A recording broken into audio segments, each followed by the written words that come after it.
Welcome to the meeting of the Folsom Cordova Unified School District on March 5th, 2026. Ms. Rochelle, if you could call roll. Mr. Reed? Here. Mr. Chalem-Churla? Here. Mr. Clark? Here. Ms. Lofthouse? Here. Ms. Larrett? Here. All are present. Okay, we will, is there any public comments?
Welcome. Okay.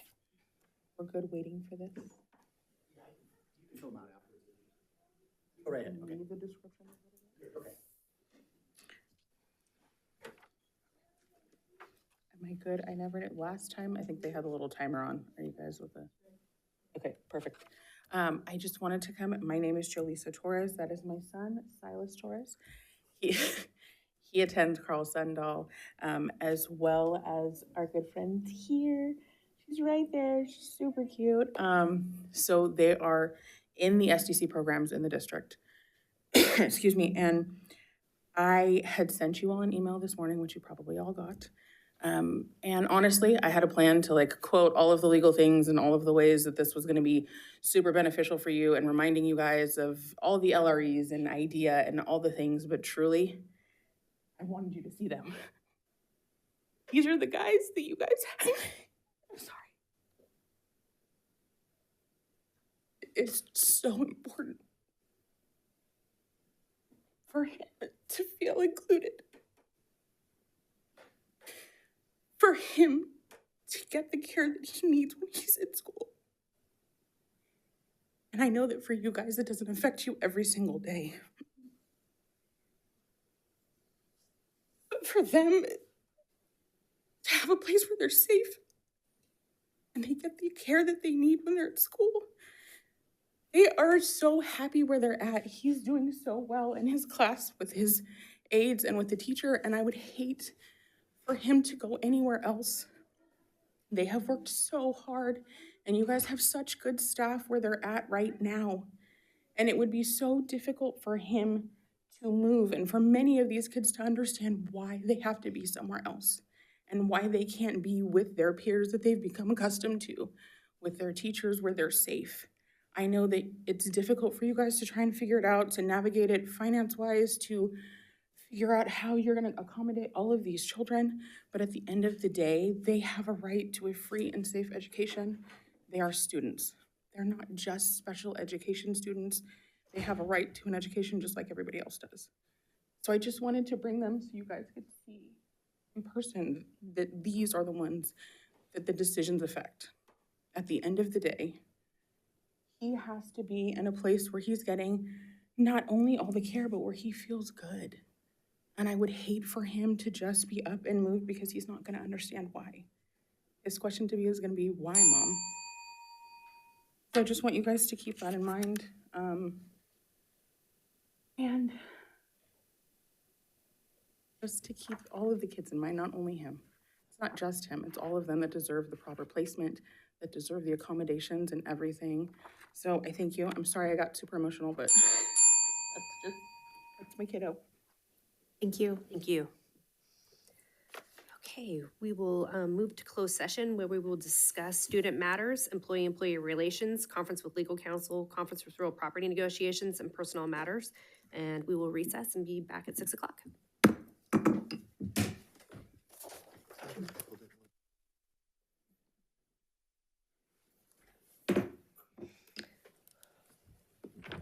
Welcome to the board meeting for Folsom Cordova Unified School District on May, I wish it was May, right? March 5th, 2026.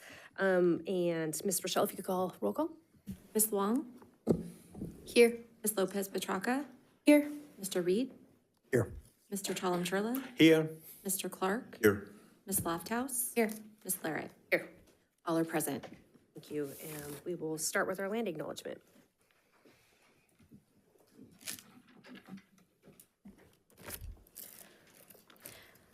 As the Folsom Cordova Unified School District, we acknowledge that our administrative facilities and schools occupy the unceded territory of the Nishinon and Miwok, the original people of the skies, land, and waters where we work and learn. We also recognize the presence and ancestral stewardship of the Nishinon ancestral tribes, the Esto, Notomuse, and Nisim Pauanan to the north. And the Miwok ancestral tribes and the Amnachumne, the Consumne, the Hopumne, and the Mokolumne to the south along this Great Sacramento River system since time immemorial. We understand that this land upon which our institutions are built was once flourishing with the natural resources and sustained by the ancestral knowledge and practices of those indigenous communities. We acknowledge the injustices of colonialism and attempted genocide that have impacted these communities and recognize the resilience of their descendants who continue to thrive today. In our daily endeavors of teaching, learning, leadership, and community engagement, we commit to supporting, respecting, and honoring their culture, traditions, and lifeways. We pledge to work together for the evolving vision of the Miwok, Nision, especially all future generations. Thank you. And we would like to call EJ to the microphone. He is going to lead us in our Pledge of Allegiance. Right there. Yep. I pledge allegiance to the flag of the United States of America and to the republic which we stand, one nation, under God, and individual, and justice for all. Thank you, EJ.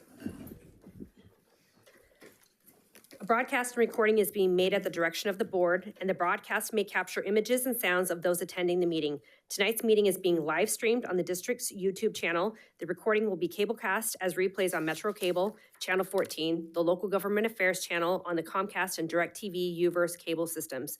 The recording will also be closed captioned and video streamed at metro14live.saccounty.gov. Folsom Cordova Unified School District Board Policy 1313 promotes mutual respect, civility, and orderly conduct among employees, parents, and the public. We will treat staff, parents, and members of the public with respect and ask the same in return. If any member of the public uses obscenities or communicates in a demanding, loud, insulting, and/or demeaning manner, the board will calmly and politely admonish the person to communicate civilly. Public comments during board meetings are an important component of public engagement and transparency. Public comment will be limited to agenda items or to the subject matter within the jurisdiction of the board. Comments on subject matter not listed on the agenda will be limited to the period of time reserved on the agenda for public comment. Members of the public will not be permitted to yield their speaking time to another member of the public. All written comments submitted by 2 p.m. today to the board have been read, and per the Brown Act, the board is not allowed to enter into a two-way discussion on any matter not on the agenda. We will move to item D, District Recognition Month, Disability Awareness Month. I'd like to welcome, I believe it's Bree Morgan, up to the microphone. Hi, Bree, how are you? Right. All right, good evening, Board President Larrett, members of the board, and Superintendent Swanson. My name is Bree Morgan. I'm an equity leader and a school social worker, and I will be presenting on Disability Awareness Month. Maybe.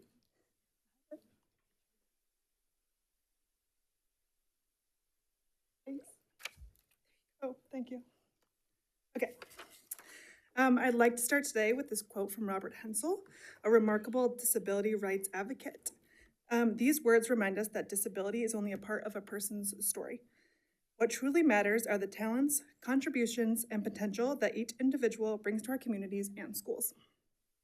This quote sets the tone for our presentation. It's about seeing people for their strengths, understanding diverse abilities, and creating environments where everyone is included, respected, and empowered to thrive. As we go through this session, keep these words in mind. They reflect the mission behind Disability Awareness Month and the work of leaders like Judith Heumann, Brad Lomax, and Temple Grandin, who transformed barriers into opportunities for inclusion and equity.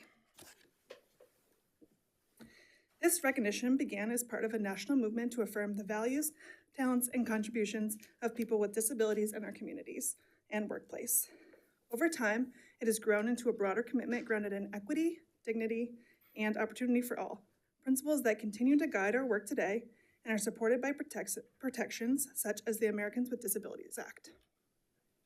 Here in Folsom Cordova Unified School District, we carry that mission forward in a way that reflects our values as educators and as a community. In 2024, through collaboration with our special education department, we intentionally expanded our recognition to honor individuals of all abilities across the district. This is more than a moment of awareness. It is a reminder of who we are and the inclusive community we strive to be every day. Disability Awareness Month is more than a calendar observance. It's an opportunity to shine a light on the experiences and contributions of people with disabilities. It encourages us to go beyond awareness and actively promote understanding and acceptance in our schools, workplaces, and communities. This month also gives us a chance to celebrate the unique strengths and talents that individuals with diverse abilities bring to our lives, while reflecting on how we can remove barriers and create spaces where everyone feels included. Ultimately, it's a reminder that inclusion isn't just an idea, it's a practice. By fostering environments where every person can participate, learn, and thrive, we honor the mission of Disability Awareness Month and continue the work of advocates who fought for equity and opportunity for all. Disability is not something that only affects a small group, it's a part of the human experience. It can take many forms, including physical or mental impairments, and may affect major life activities. Some people are born with a disability, others develop one over time, and some may experience temporary limitations. Globally, more than 1 billion people live with significant disabilities, which underscores the importance of creating inclusive environments where everyone can participate and thrive.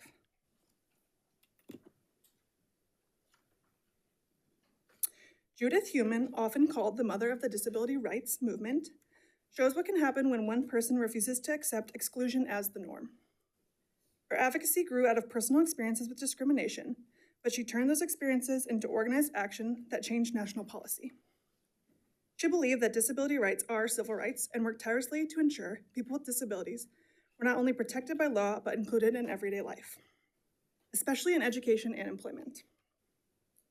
Beyond activism, she served in key government roles, including at the U.S. Department of Education and the World Bank, shaping policies that advanced access and inclusion on a national and global scale. Her leadership helped bring visibility to barriers that had long been forced to navigate quietly, and her work continues to guide how we think about access, dignity, and belonging today. Brad Lomax was a disability rights leader who helped connect the disability justice movement with the broader civil rights movement. Living with multiple sclerosis and using a wheelchair, he understands firsthand how disability, race, and inequality can overlap.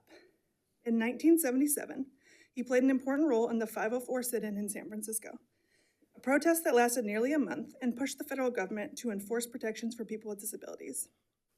This effort led to the implementation of Section 504 of the Rehabilitation Act, which made discrimination against people with disabilities illegal in federally funded programs. His work reminds us that advocacy is strongest when movements come together for justice and inclusion. Temple Grandin is widely recognized for her contributions to both science and the autism community. Diagnosed with autism as a child, she used her unique perspective to innovate humane practices in livestock handling, transforming the livestock industry. Beyond her scientific work, Temple has been a tireless advocate for autism awareness, using her personal experiences to educate schools, employers, and communities about neurodiversity and inclusion.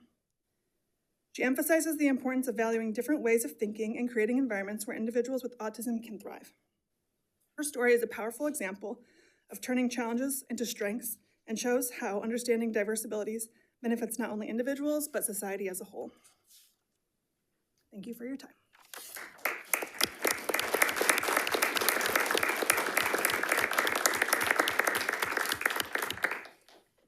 Thank you. We move to item E, Secondary School Spotlight, Innovations Academy, Walnut Wood High School.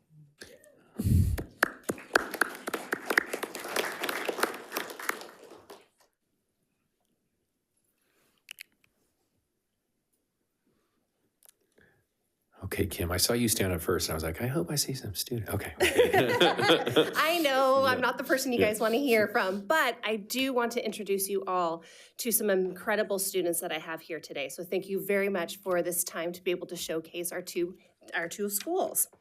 So I'm first going to open it up to Walnutwood. We do have a singular student spotlight here tonight, but I wanted to, and that's her in the rainbow shirt up there, Eden.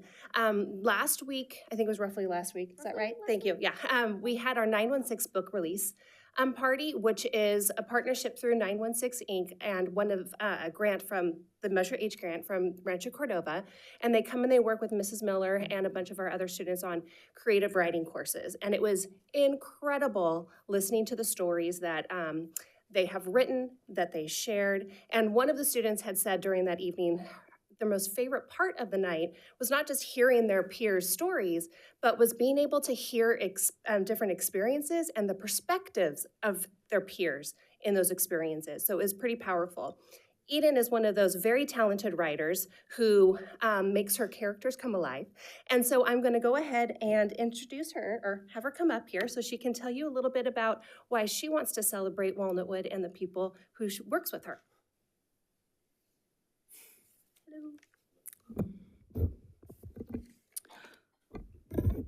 Sorry.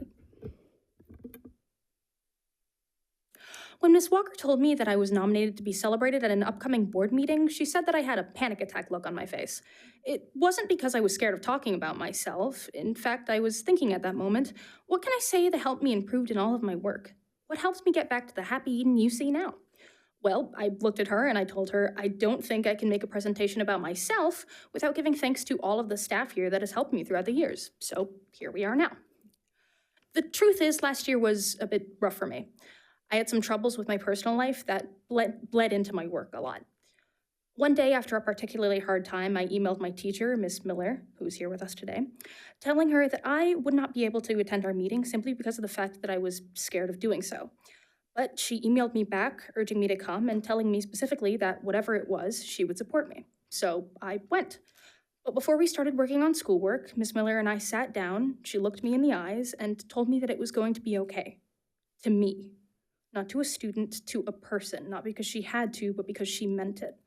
She was talking to me like a friend, someone who could help, rather than trying to focus on my academics first. Her tone was soft and not judgmental, and in that moment, I knew that whatever was happening, I wasn't alone.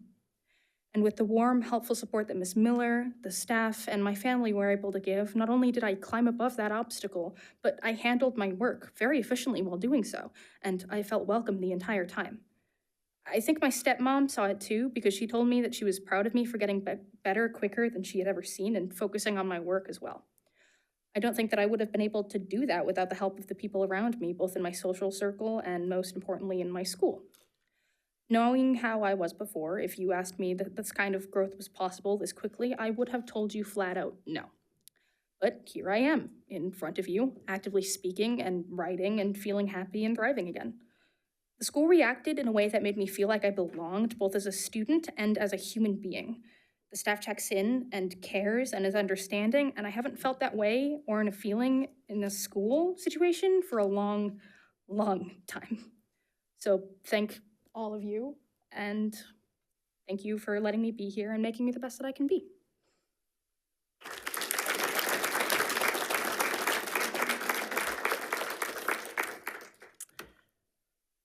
Thank you, Eden. That's just one story of many of how the Walnutwood staff and teachers really do meet the children exactly where they're at. And to celebrate innovations, because there's something very similar that they have at that school as well, I have with me some of our student leadership team. EJ is one of them, and so I'm going to invite them up here so they can tell you about innovations.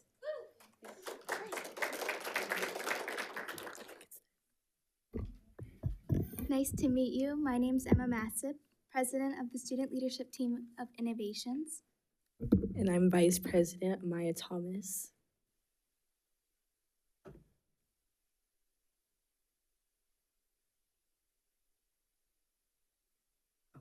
Since our school is virtual, we have the ability to use our opportunities to their fullest potential.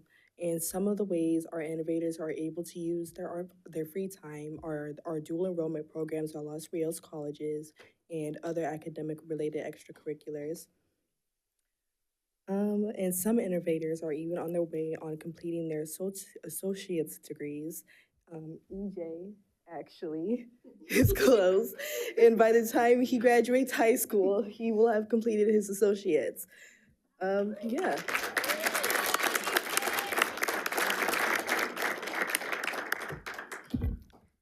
With innovations, we are able to be supported throughout our entire time. So with this, we are able to have office hours led by our teachers, academic counseling, mental health support, and all of this with our small schools able to be personalized. For students who need additional support, Innovations offers one-on-one time with teachers during daily office hours. These sessions are easily accessible, and teachers are often willing to extend their time if extra help is needed. With support being able right after school at 2 p.m., it gives students the opportunity to be able to be more connected with their social life regarding the time. Mental health counseling is also routinely held almost every month, ensuring students are offered even further support.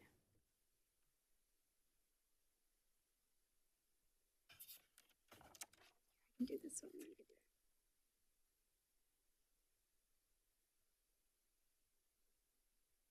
All right. The small classrooms at Innovations create a healthy and comfortable and quality environment for our students to interact with their peers more confidently, as well as building meaningful friendships with everyone. The constant events in our Innovations culture is what makes us different than most other schools. Our leadership team hosts monthly in-person events like Space Cave, our upcoming community day tomorrow, and other like mental health fairs. And we allow students to create art, make new friends, and socialize with others in ways they otherwise might not have. More about Innovations culture. Since Innovations, it's okay, don't worry. We've been there, no worries.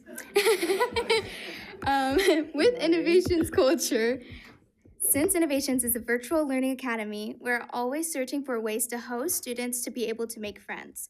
We have our space caves and special events that are fun for after school to be able to socialize and spark creativity. We wanted to show you just a tiny glimpse of our schedule. So the one that we had previously is our school-wide field trip to B Street Theater in Sacramento in February, and our upcoming one tomorrow, Community Day in March 6th at our district campus.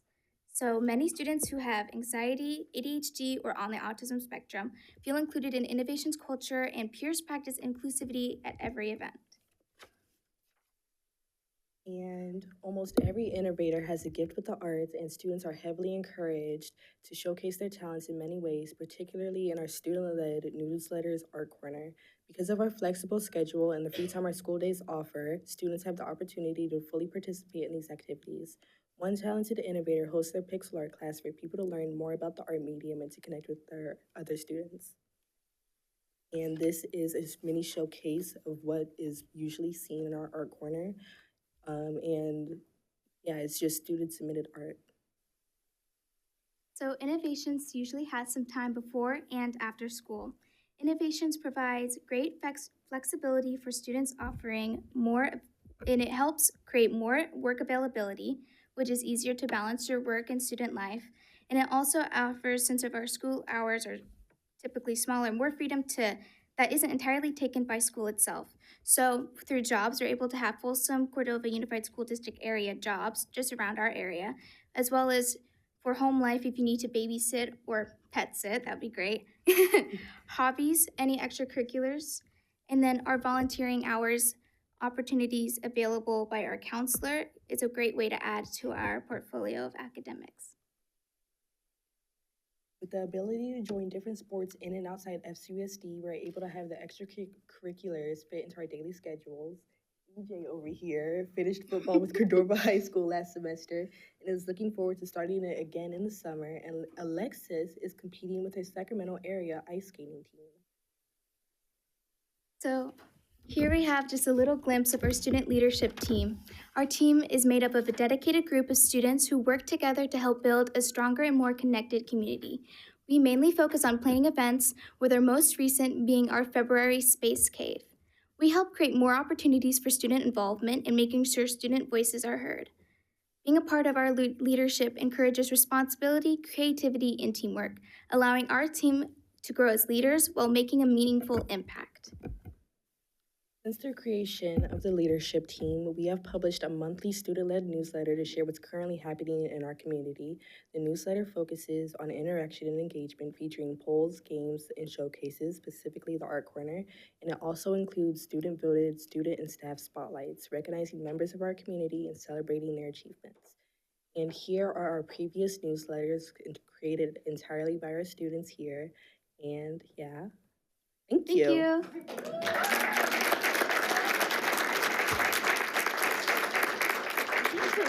you. If you guys could stay up here with us, and we'd love to take a picture with you guys. And all staff as Yep. well.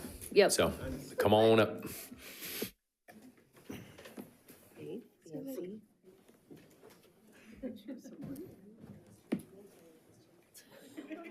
Celebrity status. Great job. Okay, yeah. Come on up.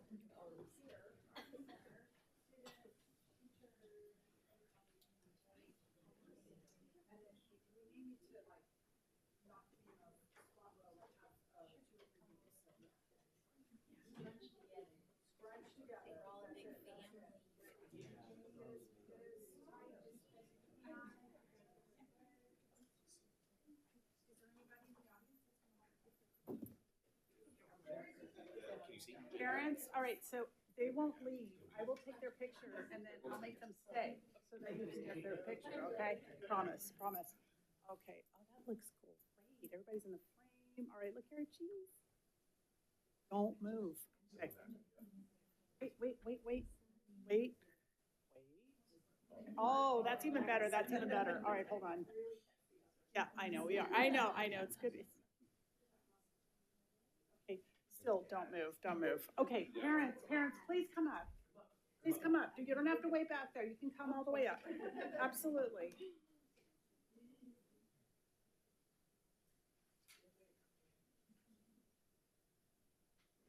Awesome, guys. Great job, y'all.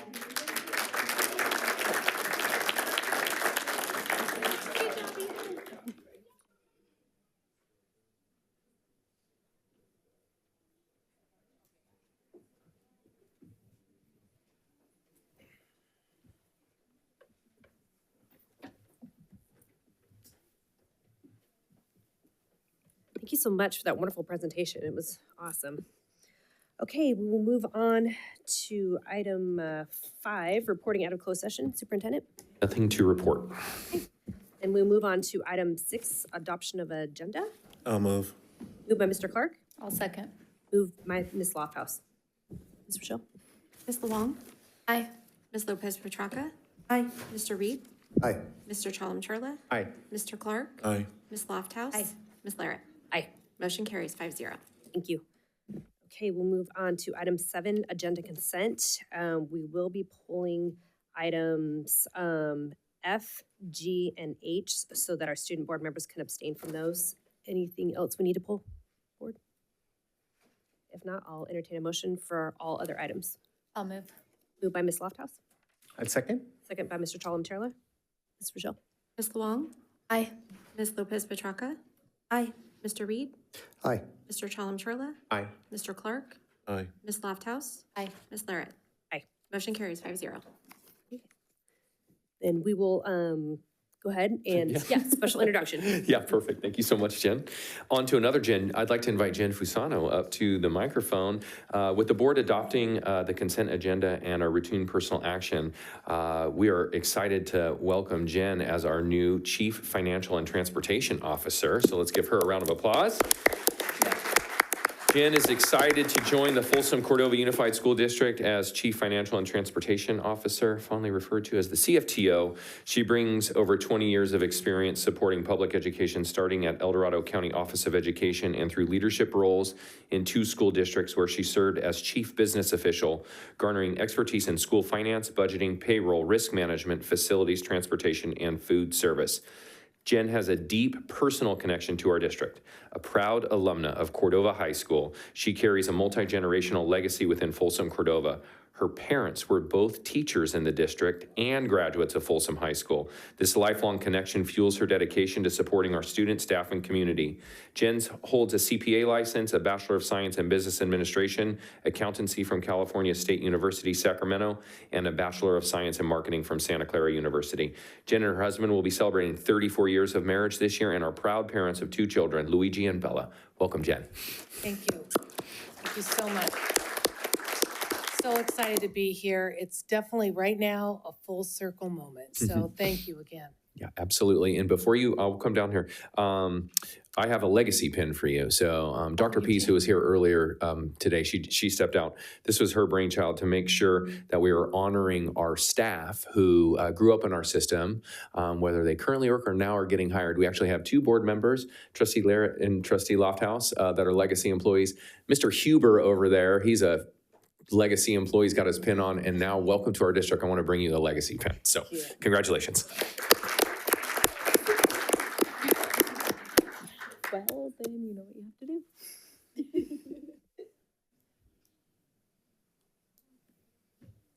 Thank you. Welcome. Okay, we'll move on to item F, approve expulsion recommendation case 2526-7S. I'll entertain a motion. I'll move. Moved by Mr. Clark, A second? second by Mr. Chalem-Churla. Ms. Rochelle? Ms. Wong, Abstain. Ms. Lopez Petracca, Abstain. Mr. Reed, Aye. Mr. Chalem-Churla, Aye. Mr. Clark, Aye. Ms. Lofthouse, Aye. Ms. Larrett. Aye. Motion carries 5-0. Okay, we'll move on to item G, approve expulsion recommendation case 2526-8S. I'll move. Moved by Mr. Chalem-Churla, I'll second. second by Ms. Lofthouse. Ms. Wong, Abstain. Ms. Lopez Petracca, Abstain. Mr. Reed, Aye. Mr. Chalem-Churla, Aye. Mr. Clark, Aye. Ms. Lofthouse, Aye. Ms. Larrett. Aye. Motion carries 5-0. Okay, moving on to item H, approve expulsion recommendation case 2526-9S. I'll move. Moved by Mr. Chalem-Churla, I'll second. second by Ms. Lofthouse. Ms. Wong, Abstain. Ms. Lopez Petracca, Abstain. Mr. Reed, Aye. Mr. Chalem-Churla, Aye. Mr. Clark, Aye. Ms. Lofthouse, Aye. Ms. Larrett. Aye. Motion carries 5-0. Thank you. Okay, moving on to item 8, special presentations. No student presentation. And then item B is staff. It is aligning special day class services from neighborhood to cluster classrooms within school triads.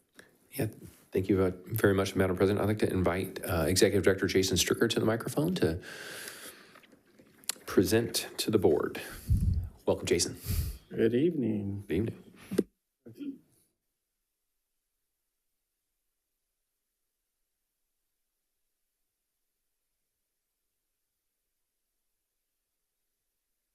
Well, thank you. Good evening, board. President Larrett, trustees, and Mr. Swanson. I want to take a few minutes to thank you for the opportunity to present this important update on our special education program restructuring. Tonight, I'll be sharing the transition to clustered classrooms within school triads. This change represents a step forward. I'm improving how we serve students receiving special ed services, and I'll walk through the data and the process of collecting feedback from teachers, staff, parents, and site leaders on this topic. So before diving into the specifics of our program revision, I want to ground our discussion in our district's leadership collective commitments. 5 commitments guide decisions, and this program realignment directly reflects those commitments. First, care for people by supporting teachers to enhance student learning and wellness.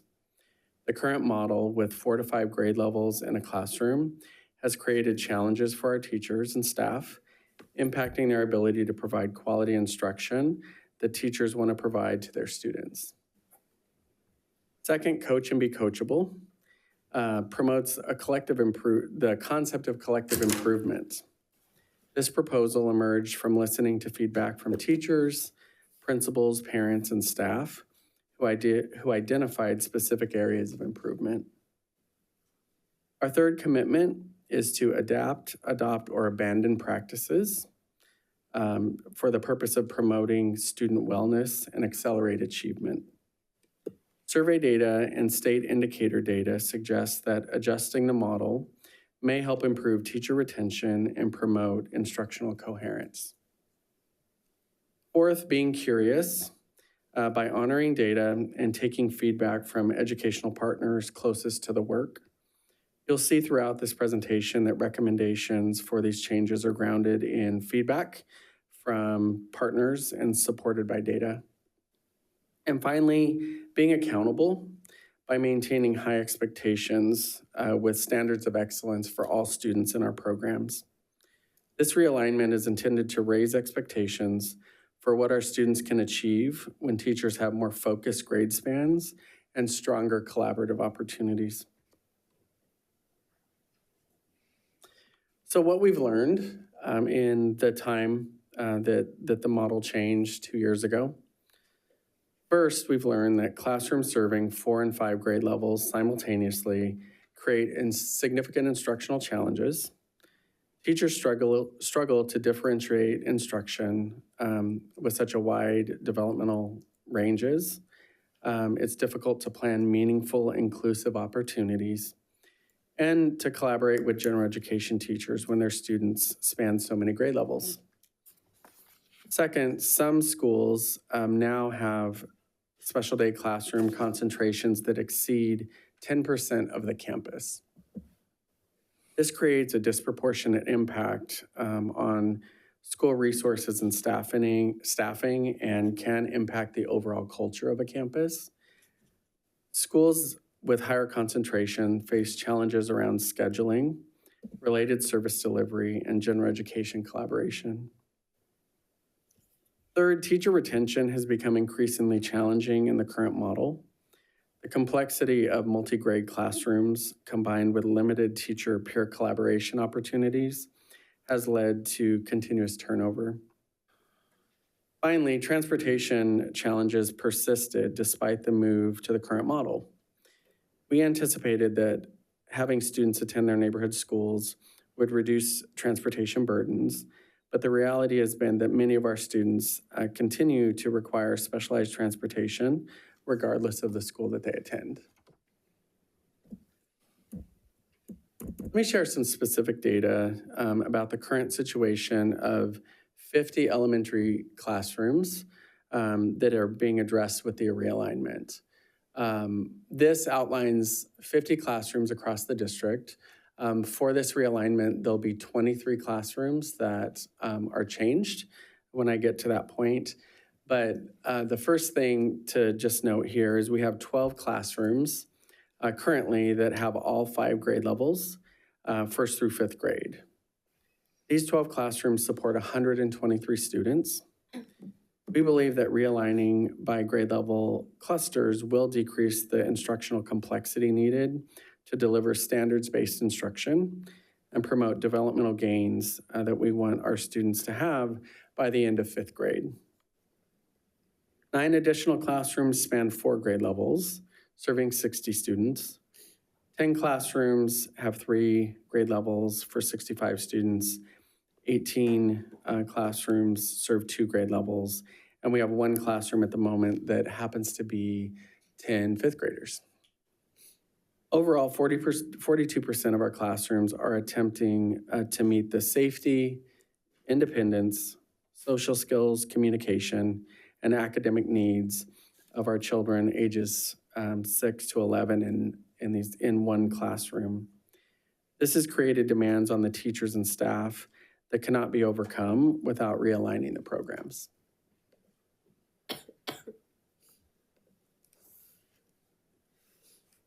This graph shows trends in general education inclusion over the past 6 years for Folsom Cordova Unified. This data comes from the System Improvement website for the state. The state has 14 indicators around special education that were measured on annually. This is one of those indicators. The red line, which is the top line there, represents the state of California's expectation for the percentage of students expected to be in general education at least 80% of the time. You can see that for Folsom Cordova, we've had modest improvements over the last 5 years, working to approach that red line. You'll see that for the last year, the first year of the current model, and for our current projections right now, show slight but not significant change toward closing the gap in that to reach that red line. So for this year, the 25-26 school year, that straight line should be 76%. That is the state's expectation for children in general education at least 80% of the time. And right now, we're projecting 55.8%.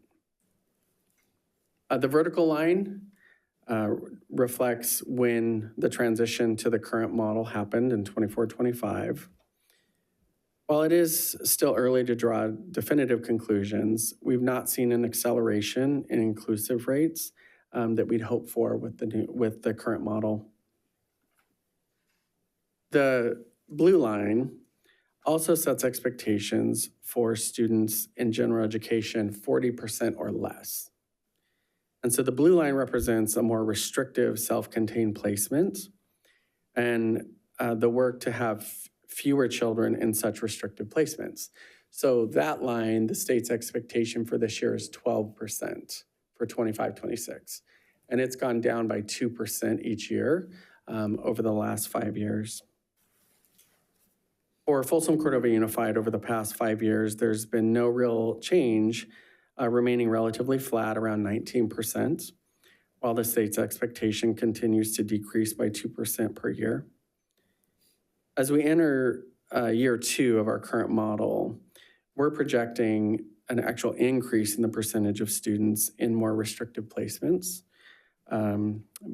We want to continue to promote inclusive-minded practices, and the current projection does not align with that goal.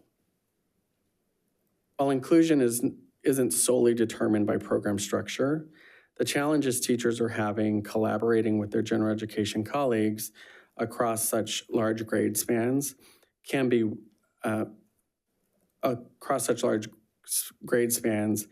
impact planning and the implementation of inclusive-minded practices.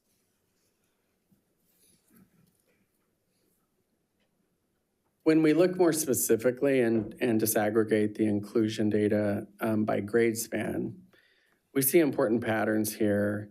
Elementary students in grades TK through 5th grade show that 61% of students, this is this year's data, right now this is our projection, 61.8% are spending 80% or more in general education, while 25% spend 40% of time or less in general education. For secondary students, 6th through 12th grade, 49% spend 80% or more of their time in general education, and only 13.5% spend 40% or less.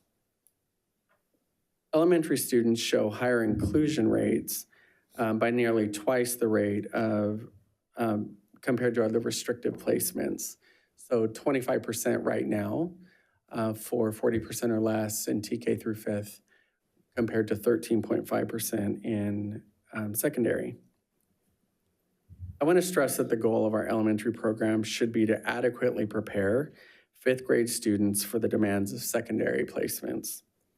Our data suggests that beginning in 6th grade, teams are successfully decreasing the percentage of students in more restrictive settings. We believe that realigning the program will better prepare 5th grade students to move to junior high and require less support to meet the demands of secondary programs. So this is a graphic about the timeline around communication that leads us here tonight.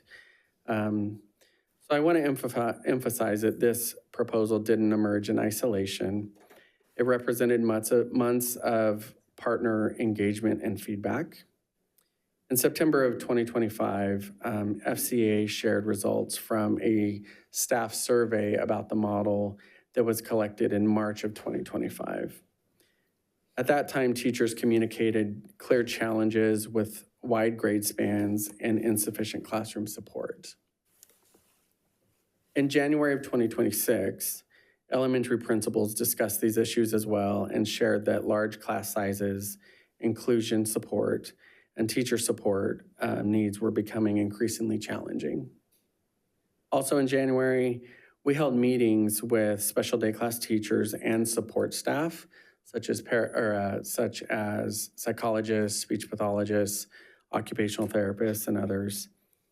Approximately 75% approximately 75 elementary teachers and 50 support staff participated in those meetings and provided detailed feedback about grade span challenges, safety concerns, inclusion barriers, curriculum difficulties, and obstacles to general education collaboration. In February, Mr. Byrd and I set up individual meetings with the 23 educators that would be impacted by the moves. They were able to share specific concerns about potential moves, and we emphasized the need for clear communication with our community. I want to thank Mr. Byrd and Jeanette for their partnership to create space for each teacher that wanted to communicate a concern or a need to be able to do so. In February, our Community Advisory Committee, which is a CAC parent leadership group, discussed concerns that had been raised in 2024 and recommended that we gather broader parent input through a formal survey. We distributed a survey in February to 611 families. While we only received 30 responses from that survey, we had 417 families open the link to the survey and were able to show that they read the information. 82% of those that did respond to the survey were most concerned about their children changing schools. While the response rate was lower than we'd hoped, the consistency of that feedback aligned with what teachers and the CAC shared about seeking community input. This represents a genuine effort to honor our partner's voice and make data-informed decisions.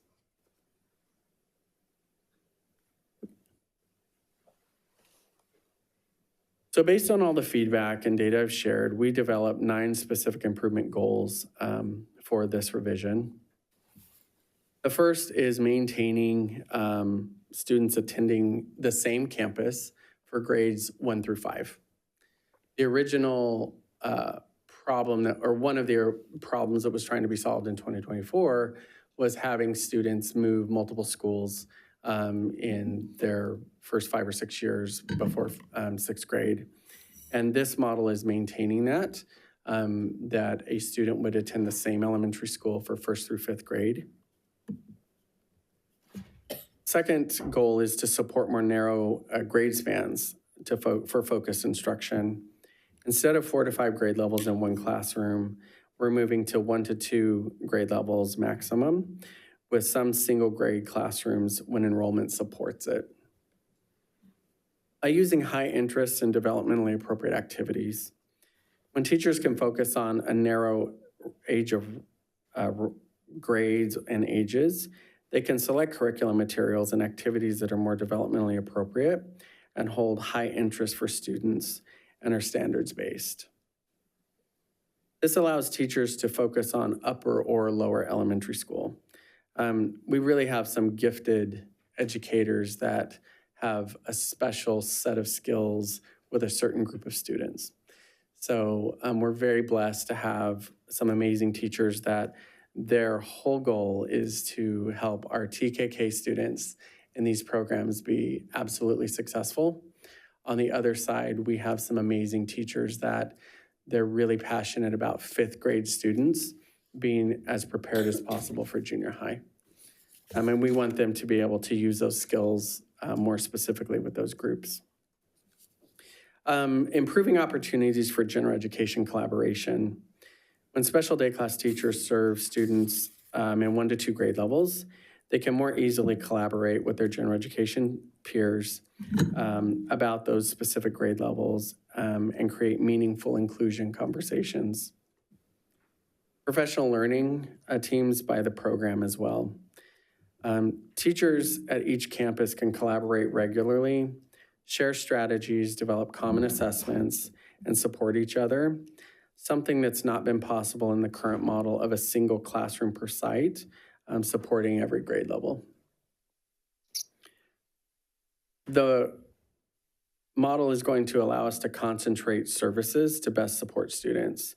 Speech pathologists, occupational therapists, school psychologists, behavior specialists, and others can provide more efficient and consistent services throughout from this realignment. And then finally, increasing teacher and staff retention. By creating a more manageable classroom configuration and stronger professional communities, we anticipate improved retention and greater teacher success, which will lead to student success.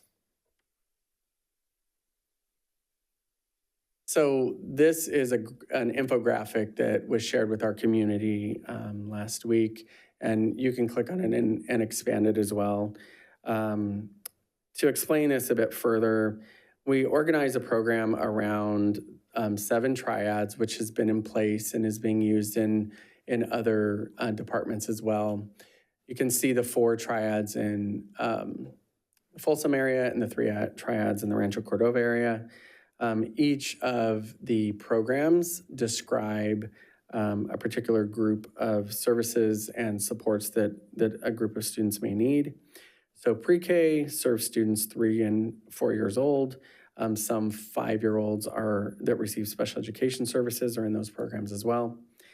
TKK serves transitional kindergarten and kindergarten.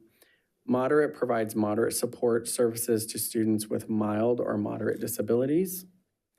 Intensive provides intensive support for students with more extensive support needs.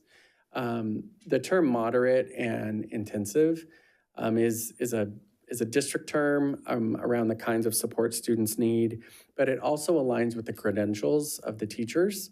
So the state has a mild moderate credential or an extensive support need credential.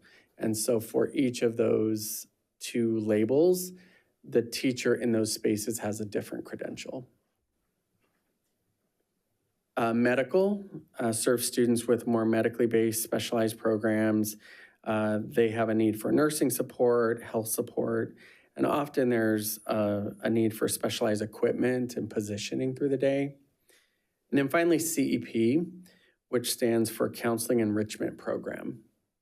And that program supports students that have emotional support needs. Each triad is designed to serve a geographic area of the district while ensuring that students can access appropriate programs. Within each triad, schools are designated for specific program types and grade spans. So the graphic shows, for example, if we look at Carl Sundall in Triad 1, Carl Sundall says moderate. What's not reflected on the graphic is there are 3 classrooms that will support students that require moderate services. At Theodore Judah, the intensive, there will be 2 classrooms that meet the needs of students that serve that in that triad. So to make it as straightforward as possible, we did not add the number of classrooms to this particular infographic.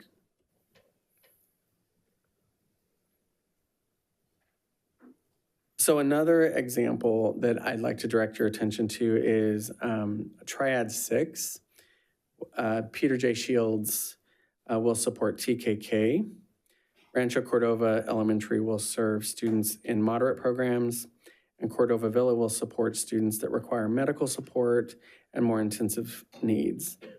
This triad is an example of realigning such that the schools do not have more than 10% of the campus be students that receive specialized special day class services. In our current model, both Cordova Villa and Peter J. Shields, there is more than 10% of the campuses needing specialized services. So this realignment will help support that. To Together, each of these schools will realign in a way that will lead to more space for inclusive practices with general education students because the concentration of students in each grade level will be more proportionate to the total enrollment of the school. This structure balances program coherence with geographical access, addresses the multi-grade level challenges we've identified, promotes inclusive-minded practices, and creates sustainable professional communities for our teachers. Thank you for the time and attention this evening. This program realignment reflects a significant commitment to improving outcomes for students that require specialized services while simultaneously supporting our teachers and staff. The process used to make this decision involved many voices and data analysis. We believe this structure will enhance instructional quality, improve inclusive opportunities, strengthen professional collaboration, and create a more sustainable and fulfilling teaching positions. We're committed to transparent communication with all staff and families throughout this transition, and we'll continue to engage educational partners as we move forward with implementation. Can I answer any questions? Any questions from the board? Yes, Madam President. Yes. Can we go to page 3? So question, how many classes are currently serving 5 grade levels? That was the next slide. Was it the next one? Was it 3 or 4? There's a graph for that. Was it? I just want clarification on it because I did have a question on it. Martha, can you click forward? Right That one right there. Okay, 12. 12. Okay, Yes, sir. perfect. All right, I must have missed that one. So how does the district plan to transition these specific teachers into a narrow grade span that's mentioned in improvement goals? So the 23 teachers that were impacted by the changes, Mr. Byrd, in partnership with Jeanette and I, have talked to those teachers as well as Charity Pels about the credentials that they have and what is in their best interest. Right now, of the 23, 16 teachers are moving with their program. The other, math? 7, thank you. The other 7 had opportunities because they have multiple credentials to possibly stay in the space they were in or take a different position.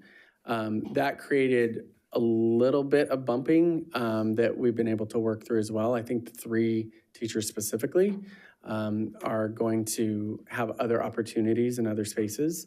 But we were very pleased at the end of this process that the majority of teachers were interested and open to moving with their programs to continue supporting the kids.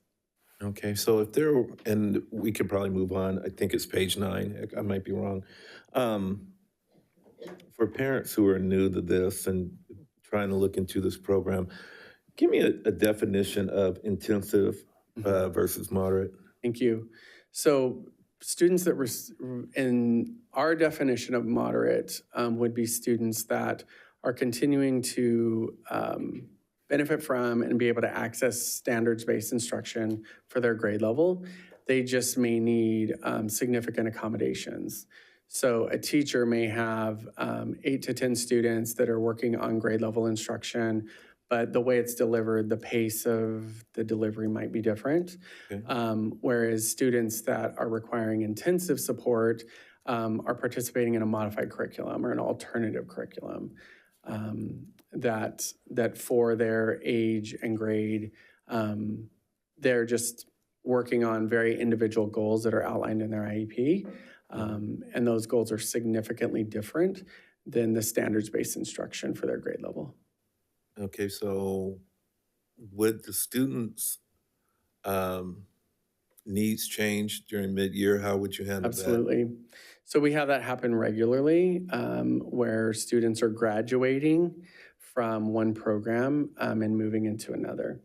And so right now, there have been instances where, for example, a student is in an intensive program, they grow in a manner that allows them to go down the hall to the moderate program instead, and we're able to celebrate those successes.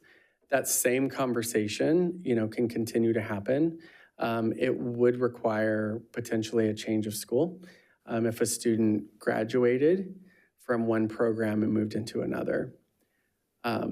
For our moderate students, we're very motivated to continue to push those percentages of time in general education to be able to have them be supported by resource specialists.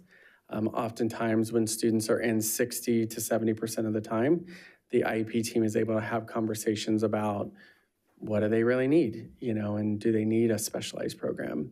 But that is a piece of this that we're aware of, that students could potentially need to change schools if their skills significantly changed in either direction. If there was a need for a more intensive program, they may have to change schools within the triad. Okay. Earlier today, a parent did come in and you talked about social connections. And so how would the district support social emotional transitions, especially for new students who are being moved away from their current neighborhood peers to a new triad school? Yeah. So one of the pieces, the principal, we've already started talking with principals about, creating spaces for open houses and picnics and ice cream socials and things like that to help new parents and children meet their new principals, meet the new teachers, kind of mapping those things out. And with it being March and having these conversations in March, some of our sites are already preparing for kind of a spring set of activities, and then an activity or activities before the regular back-to-school night in the fall, just to help kids orient to the school, see their classrooms, meet their teachers. Those kinds of things have been very effective. And of course, you can't go wrong with ice cream. Unless he's allergic to it. I'm going to defer to my colleagues. I did have another question, but we'll come back to it. Questions? I have a couple questions. At most, how far will a family be traveling to attend their newly assigned school, distance-wise? So the way the triads are laid out is all of these schools are within 2 miles of one another. As we know, some families live more than 2 miles from their home school.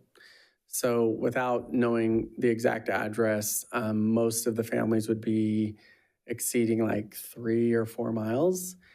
And we know the bridge in Folsom feels like driving across the bay, in the mornings. And so that 1.5 miles can take 15, 20, 25 minutes, and that is a challenge. And then you sort of kind of lent yourself to starting the conversation, but how will this new model increase the percentage of time of students included in general ed classrooms? Yeah. So I know you mentioned with moderate, they're able to kind of come and go, but also looking at the other programs as well. I agree. So one of the pieces is because the percentages of students within a campus, are going to be proportional to the grade levels that exist. I believe we have a responsibility to all of the students, intensive or not, to make sure there are general education opportunities. So right now, an intensive student going into a moderate program, while yes, that is an improvement for that student, that is not general education time. I am very motivated, to continue to push and create those inclusive opportunities for all students, regardless of the needs that they have into general education. You saw that graph, about 55% of our students are in general education 80% of the time. That number needs to go up. I want big numbers, right? 2% in 2 years. I want 10%. I want 15%. There might be some eye rolling behind me on this or questions about that, but this is our responsibility. We have excellent programs in so many areas in this district. Special ed services should be an excellent program that all of our kids should have access to. And this is one way even if it's not at their home school, to create more inclusive opportunities with general education peers. I'd like to add one thing as well, Mr. Stricker, to your question. Trustee Lofthouse, our classrooms are, when fully staffed, have a teacher and 3 aides. And when a classroom is serving 4 or 5 grade levels, usually when we're including, oftentimes we want to send an aide with the young person or the young people to make sure that they have the added scaffolding and support to support the general education teacher. And it's much harder when you have 4 or 5 grade levels in your class with 3 aides. You go to first grade, you go to second grade, you go to third grade. So when we're minimizing the number and I'm teaching a class of just 4th and 5th graders with 3 aides, I can send my 4th grader somewhere with an aide, and then I can stay back with an aide or 2, if that makes sense, to work with the kids that still are in my class. So. And then my last question is approximately how many students will be moving schools with this model? I don't have that data right now. We have 23 classrooms. Those classrooms serve between 4. Some of our classrooms right now have 4 students in them. Actually, one classroom has 1 student in it. And then some have 13. So with that, I can follow up on those numbers to tell you exactly how many families are going to be impacted. Thank you. Ms. Reed. Yeah, thank you very much for the presentation and the thoughtfulness for that has been put into this proposal. Obviously, I can tell you it put a lot of time and energy into it, or the team has put a lot of time and energy into it. One question, I apologize, Jeanette, don't mean to put you on the spot, but FCA, are you guys comfortable with the proposal? Jason has worked very hard along the day to go ahead and make sure our contract has been followed. They actually had to I had to go ahead and take responsibility for the first error because I had been contracting correctly. And then they were able to go ahead and, once I realized my mistake, they were able to go ahead and rectify it and work with me to go ahead and make sure it was followed. I believe this is in the right direction. Mr. Swanson and I have talked about this over the last 2 years, and this was kind of how I was thought this was going to go ahead and go. So I'm excited. And Ms. Lofthouse, we are working on language to redo our section for special inclusion for birth education. And Jason has been very willing to go ahead and work with us to go ahead and make sure that we give our students ample opportunity and to make sure that the teachers are not overwhelmed as well. Okay, thank you. I appreciate that. I guess I need to ask this question, even though I think I know the answer. Because we're completely changing models of how we're doing this, it doesn't allow for any chance of phasing it in, correct?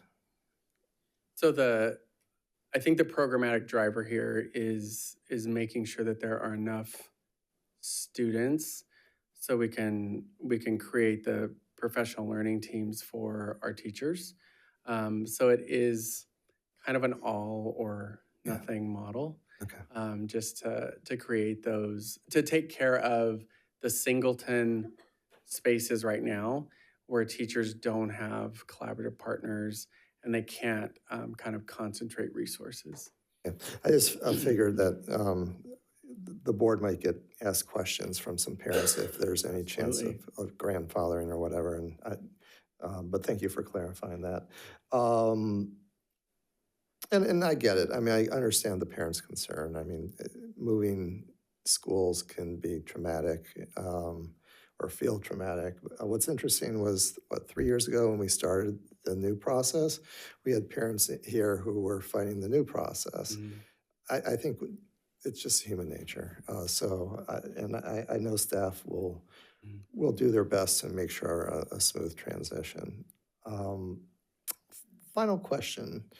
Alder Creek didn't have any designation to it. Is there a reason for that? So one of the opportunities specifically for Russell Ranch is a footprint, that allows for that particular site to accommodate both moderate and intensive programs.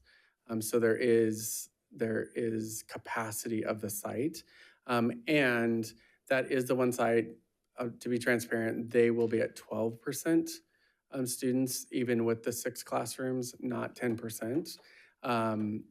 Principal Schooler is incredibly excited. Her and I have had several meetings already, and she's incredibly excited to have the kids come over and to build out the program on her site. This also does address some of the challenges about providing related services at Alder Creek, like occupational therapy in a corridor instead of a classroom, and behind a partition in a hallway and things, because the spaces at Alder Creek were just so tight, and they didn't really have the footprint to be a host like we could at Russell Ranch and then Mangini having the TKK. So then, in the future, when the population at Alder Creek starts to moderate or come down slightly, it opens up the possibility for Alder Creek to then have a designated program there. Yeah, I think much like this process, kind of follow that sort of improvement science framework. Looking at the needs of that particular triad specifically, it is different than some of our others. But yes, we're always going to look at, as the student body increases, what's really necessary. I can't stress enough, our goal is for 1st through 5th grade that you get to be a Mustang, you get to be a Longhorn, you are in that community, up to and including siblings, being able to accompany their brother or sister, into the program, which we've talked about. So I think those are pieces that that are also considered. What I would say, I've had, me and my team, we have had some site-based parent meetings so far. If any of you, hear messaging about that a particular site wants more information, please let Mr. Swanson know. We're happy to have site-based parent meetings as well, like we've done in a couple instances already. Okay. And Trustee Reed, I want to also add on to the question about Alder Creek. Of course, with the incredible growth south of 50 in Folsom, Alder Creek is our one school that we're overflowing students to other schools. I think it's approximately 90 students. And so we continue to be hopeful to be able to open our 3rd school south of 50 in 2028, which then I think gets to the point that you're talking about, alleviating the pressure of the enrollment down there at those schools. So then offering other opportunities. That would be Granite Springs, right? It would be Granite Springs. Yeah. Okay. I just actually had a comment actually from Mr. Swanson, I think. But I am a little bit concerned about when we're talking about Alder Creek and the spacing being tight and things like that. If we're talking about Granite Springs, if we maybe are looking at that from a facility standpoint a little bit better to service this so that the space So I isn't think, so tight. so when Jason said that, I You're think. saying tight facility-wise, or you're saying tight just capacity-wise? I don't want to speak for Jason, but I think I don't want to speak for you, actually. I'm just going to take off my mic. See that right there? The related services, right? It's really all of the other services, right, that we need square footage for. So it is a space issue. It's not architecture. Or not for classrooms, for the other spaces, occupational therapy, those other people that sort of come with adequately supporting a group of students that have all of those other things.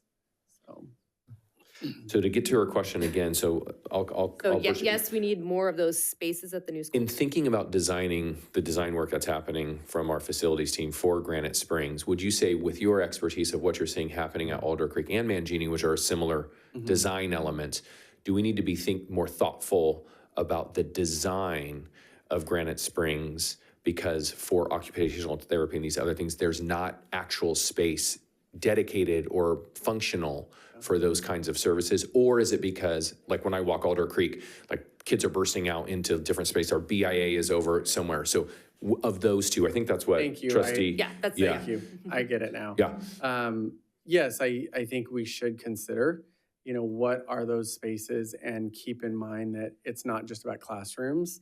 And does the current configuration really allow us to address the growing pains, which is a great problem to have in our district for that space. So I'm very open, and I know the team had been consulted on that, but making sure there are spaces that can be used for that is certainly a question we want to make sure we can answer. I see Executive Director of Facilities Craig Rouse over there. I feel a meeting is coming in the future, so. I had two quick follow-up questions that you mentioned. One was siblings. So I heard you mention space for siblings as well. So if a student is moving, their siblings could potentially move with them and stay at that school site for We've their had 1 that through 5 as well. conversation about, that's very personal to the family, about what is best for that family. But if a family, is interested in their children being together and being with siblings, that is a conversation that has to be a part of this, because that's part of the vision as well, right? Is you have community, you're a part of a space. So yes, that is a part of this. In my experience doing this in a few different spaces, it's really sort of 70-30. There are different reasons why parents would like the kids to all be together, and there are equal reasons why no other siblings want to stay in a different space. So I say that to say it won't be a 100%, nothing ever is, but that is something we've built into this conversation. Okay. And then secondly, I think I know the answer to this as well, but all of these sites are equipped with the appropriate classroom setups. So like restrooms inside the Thank you. classrooms that need them and such. So yes, already have started a lot of conversations about that facility question. And one of the questions is, are the bathrooms in the classroom, or are they adjacent to the classrooms, and helping principals as well? Jerry and the team have started that process to walk through those 23 spaces to make sure it meets all the needs. A lot of our bathrooms that have been outfitted will continue to be used for the same purpose. It might just be a different set of students. Okay. Thank you. Yeah, one more question that comes off of the questions that were just asked.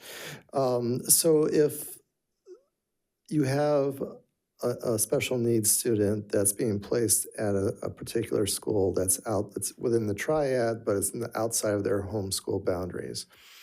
Obviously, we're not going to apply intra-district transfer requirements for that special needs student. That will be their home school.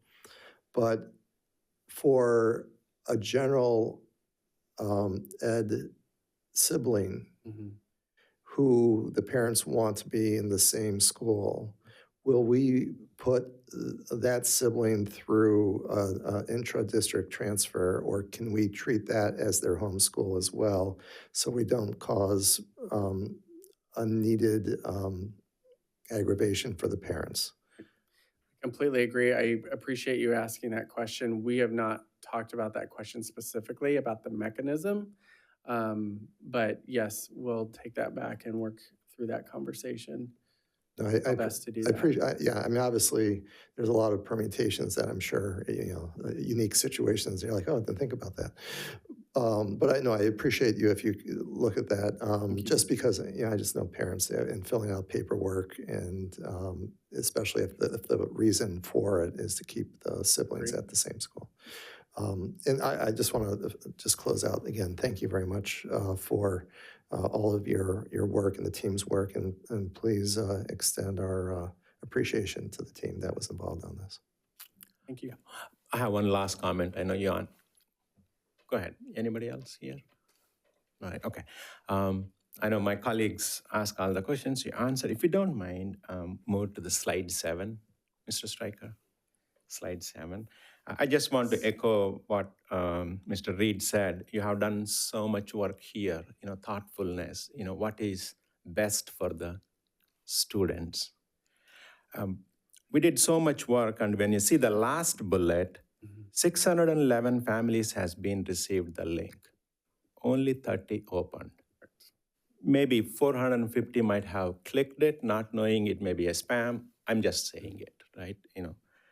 82% said they have a concern moving their kid. So I'll take that same number for 611. It's a sampling. So you've done all the hard work. There is a vested benefit for those little ones.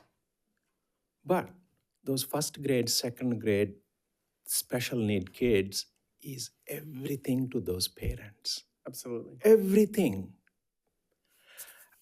I know you did few site visits for parents. I sincerely request, don't look at on us to give you feedback. We still have some more time. I sincerely request. There is some good reason why you are doing this. Yes, there is a social part for the kid moving from that school, but he's going to graduate from that school through the mild, severe, all those. So my request is, please put this in front of the parents, whatever the passion, the communication is, to ease the concerns of the parents. I know some of the emails we are getting is, please don't treat my kids as cattle. Right. It's hurting. So even we can change one parent's thinking from that side. There may be a few other parents, they didn't make it and all those, but think that those special need kids are everything for them. Please make little extra efforts communicating to them and hosting Absolutely. those sessions. That's Thank all you. I want to say there. Will do. Thank you. Thank you. Mr. Clark? Yeah, I wanted to circle back. Mr. Strickland, thank you. Stricker, I'm sorry, for the presentation. We were talking about addressing I'm going to call it the move anxiety, and the picnics and the ice cream socials and all that. And we do that, we get them acclimated to the community. When we do this, I want to know about the success. So are we going to do any kind of data collection? 26, 27, to determine if this new, model is more successful than the neighborhood? Or how are we going to do that? I appreciate that question. I don't have a vision for different data collection than what we've used for this. So I would see continuing with this data collection. And then I think we will have opportunities to think about other measures, just to continue to watch this closely, and figure out what the definition of success is that we're confident in. Okay, do we have periodic check-ins with the parents just to see how things are going? I don't know, do a survey or, how's your year progressing so far? Could we can do that. do something like that? Figure that out. Just to get their feedback. I agree. Right, okay. That is it for me. Anything else? Okay. Thank you. Thank you so much. Thank you, So sir. thank you. Thank you.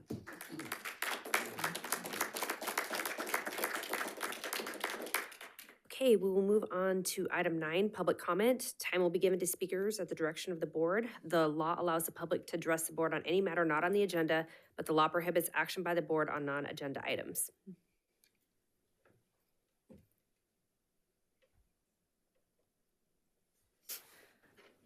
Ryan, if you could please come to the podium.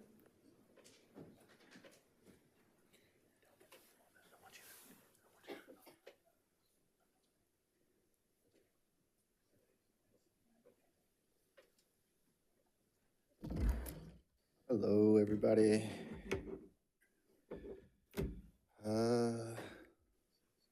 Right, I had quite a bit I wanted to say to everybody, but this lovely lady over here convinced me to do otherwise. So, thank you. Nonetheless, you guys might remember me being here last time, and I know some of you guys were out, but I was just trying to talk to you guys about why you should reelect me. And I was told afterwards that you guys had already voted before you even knew who I was, I would say. So it was just falling on deaf ears. But nonetheless, I'm back today to request maybe to recall that or reevaluate that or look back into that. For those that weren't here, my name's Ryan Harris. I teach at Cordova High School. I teach the 18 to 22 moderate severe. I have a master's degree in business, bachelor's degree in psychology. And I've been kicking butt at that school, rocking that school, turning teachers around, turning students around, making big waves. But yeah, nonetheless, keep the focus on the students. It is Disability Awareness Month. So I really do ask, and that's another reason why I took this into account, that you guys really try to focus on your disabled students, especially in this month. I heard a comment earlier by one of the ladies. She had read, "Know me for my abilities, not my disabilities." The way my students have been getting treated, it's as if you guys want them to be known for their disabilities. For the past 2 years, they have not had a legit teacher in there that wanted to stay, that wanted to do the work. I am willing to do that, but you guys do not want me there for reasons that I do not know. I know Mr. Dave over here told me when he informed me, he said, no, it's not about your work performance. I know my principal had said, you're doing everything great. If you continue to do everything great, like I know you will, I'll write you a great letter of recommendation at the end of the year. Since my time is gonna end here soon, thank you, trying very hard, got about 40 things I want to address. But nonetheless, I will put it like this, since I've been gone, they've already gone through 3 teachers, okay?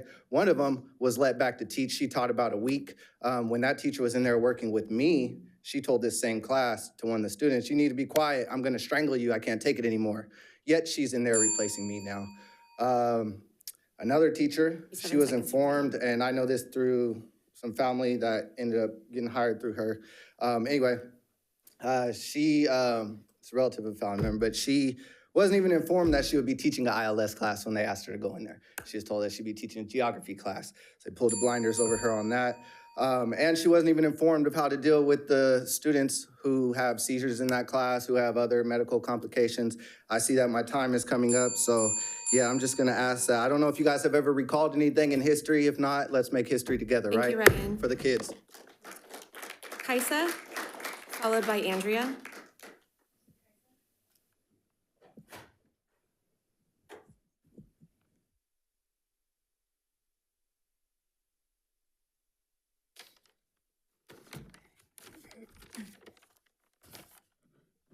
Okay, good evening. My name is Kaisa Miller, and I'm here to speak about the changes to the special education program plan for the 26-27 school year. Once again, our children are being moved to different schools because of program restructuring. For my family, this will mean our 3rd school in 3 years, and my daughter's only entering the 3rd grade next year. As a parent, that's incredibly discouraging. When we moved to Folsom, we were excited to be a part of what is widely considered one of the strongest school districts in the greater Sacramento area. However, the repeated program changes and school reassignments have left many families, including mine, feeling uncertain and concerned about the direction of these decisions are taking. Students in special education often rely heavily on consistency, routine, and stable relationships in order to succeed. Yet year after year, they are faced with major disruptions: new schools, new teachers, new aides, and new peer groups. These are not small adjustments. They can have significant impacts on their social, emotional, and educational development. In addition, these changes don't only affect the students in special education programs. Many families make the decisions to move their general education children to the same school in order to keep siblings together and maintain a manageable family routine. When programs are relocated year after year, these siblings are also forced to change schools, leave behind friendships, and adjust to entirely new environments. These decisions ripple through families, through entire families, creating instability not just for one child, but for multiple children at once. In the past, we were told that moving students to their neighborhood schools would help them build a stronger sense of community, allowing them to attend school alongside children who live nearby. That idea made sense to many of us as parents, but now with another round of program changes and school moves, we are left wondering, what happened to that commitment to community? My daughter spent an entire year working up the courage and social confidence to make one friend at her current school. That may seem small to some, but for a child with her challenges, it represents tremendous growth. And now, because of these changes, she will once again have to start over. How are our children supposed to develop a true sense of belonging when they are continually placed in new environments? These students already face the challenge of being in specialized classrooms that can make them feel different from their peers. When they are also forced to change schools repeatedly, they are essentially being asked to be the new kid over and over again. Our children are among the most vulnerable students in this district. They deserve stability, thoughtful planning, and decisions that truly prioritize their long-term well-being. Many parents feel that these changes are happening without meaningful input from the families most affected by them. I urge the board to carefully consider the real-life impact of these decisions. Social and behavioral development are already some of the biggest challenges our children face. When they are required to restart relationships and routines year after year, meaningful progress becomes much harder to achieve. Our children deserve more than constant transitions and uncertainty. They deserve stability, thoughtful planning, and a school system that recognizes that for students with special needs, consistency is not a luxury, it is a necessity. Thank you for your time and for considering the impact these decisions have on our families. Thank you, Kaisa. Andrea Miller. Sorry, Andrea Bailey, followed by Kristen.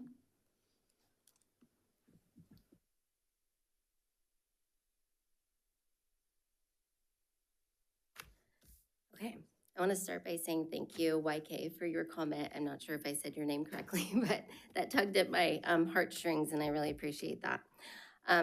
I'm deeply concerned about the long-lasting impact that another restructuring of our special education program could have on our students. Try not to get emotional. Many of our students who need to transition have been in their current schools for 2 or more years. During that time, they've done more than just attend classes. They've built trust.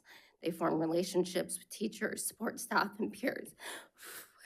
They've learned routines, found comfort in familiar settings, and developed a sense of safety and belonging. For our students with disabilities, stability is essential for growth. They have the right to attend their neighborhood school and be with their siblings and the students that they regularly socialize with. Moving our most vulnerable student population away from our environments, thank you, and away from their environments where they've worked so hard to adjust and succeed disrupts academic progress and emotional well-being. Change can be difficult for any child. For students who rely on consistency and routine, it's overwhelming. We also need to consider the long-term logistics. What occurs when a student's needs change? If they can move between programs, will they have to switch schools again? Yes, they will. If so, we're creating a cycle of instability that runs counter to the main goal of this restructuring. In addition, I'm concerned about the message that this restructuring may send. While the intention may be to provide targeted support, separating students based solely on their disability is segregation, not inclusion. True inclusion allows students to learn alongside one another, build empathy and understanding in community. When schools within the district are structured so that certain programs are isolated at specific sites, opportunities for natural peer interactions and inclusive practices are limited. Research consistently demonstrates that inclusive educational settings benefit both students with disabilities and their non-disabled peers, contributing to stronger academic outcomes, improved social development, and enhanced overall well-being for both populations. Are the decisions about transferring students to other schools based on their disabilities about the students themselves, or are they about the adults and benefiting the adults? I urge you to carefully consider the social, emotional, and academic impact that restructuring might have. Our students deserve stability, they deserve inclusion, and above all, they deserve decisions that prioritize their well-being. Thank you. Thank you. Kristen, followed by Nicole.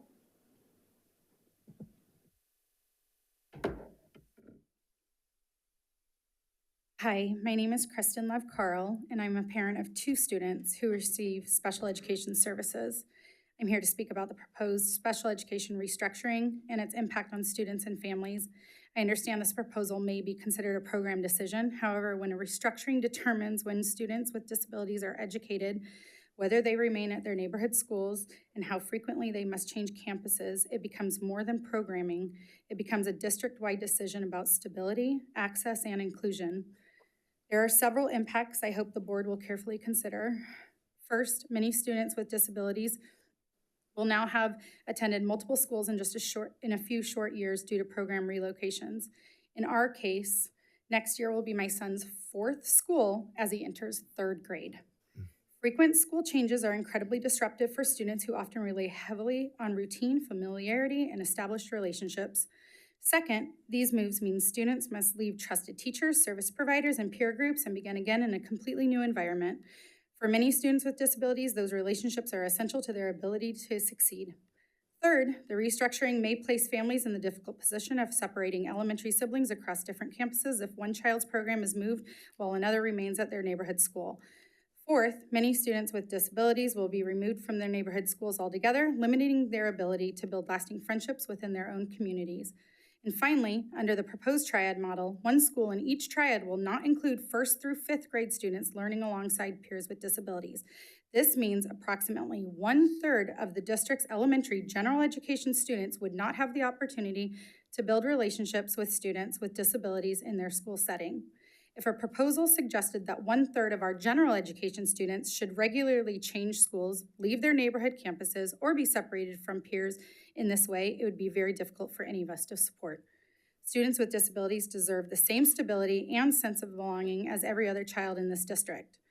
Before moving forward with a restructuring of the scale, I would appreciate hearing what analysis the district conducted to evaluate the impact of this model on student stability, neighborhood school access, and students' ability to be educated in the least restrictive environment across the district. I also want to go off script a little bit and say that the slide up there that showed the progression of this decision, parents were only consulted at the very end of that. And that was because I was one of the only elementary special education parents that attended that CAC meeting.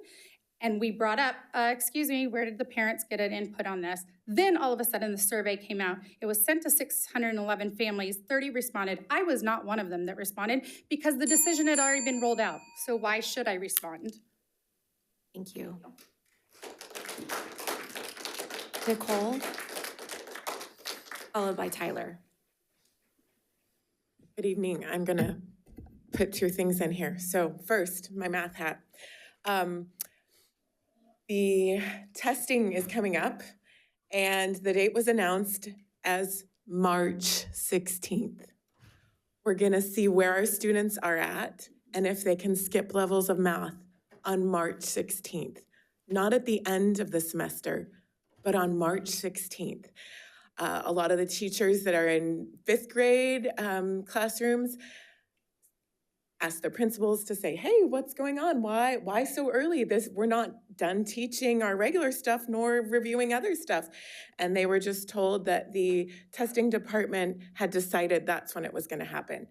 And I'm here to say, if we are really focused on our students and their education and offering them these opportunities, testing them 47 days before school ends, which is 26% of the school year, does not seem like a properly thought through and developed program. Okay, now I'm going to switch to my special education thoughts for tonight. We caused this problem 2 years ago when we changed to this. And the teachers looked at you in horror and they said, we cannot do this. We cannot have all these same grades in a classroom. And the administration said, yes, you will. And I happened to be at a school where our principal fought and we were able to stay with the previous plan for 1 more year before changing. And I am a guest teacher and I substitute and I help out a lot in our special education classes because I don't know how many teachers have left. That would be a very interesting number I'd like to know. But I know that 3 have left from our school and that there have been multiple teachers hired that don't have the credential yet, and they're actually working on their credential while they're teaching in these classrooms. I think it's terrible that we don't listen to our teachers, that they felt so unheard, they had to quit their job because their expertise and them saying, I can't teach 5 math lessons in 1 day, even with 3 aides. It is impossible. And they're not content experts. They're having aides teach a 5th grade math lesson. And that's not what a good education should look like, right? We need to do better. And I know that it is going to be hard for lots of these students to move, but we caused this problem. I think that the original model is better, at least from my experience in the classroom, with being able to meet students where they're at. But we caused this problem, and we need to promise not to cause problems like this in the future. It is our job to be the leaders, and we caused it. Thank you, Nicole. Tyler, if you can come to the podium.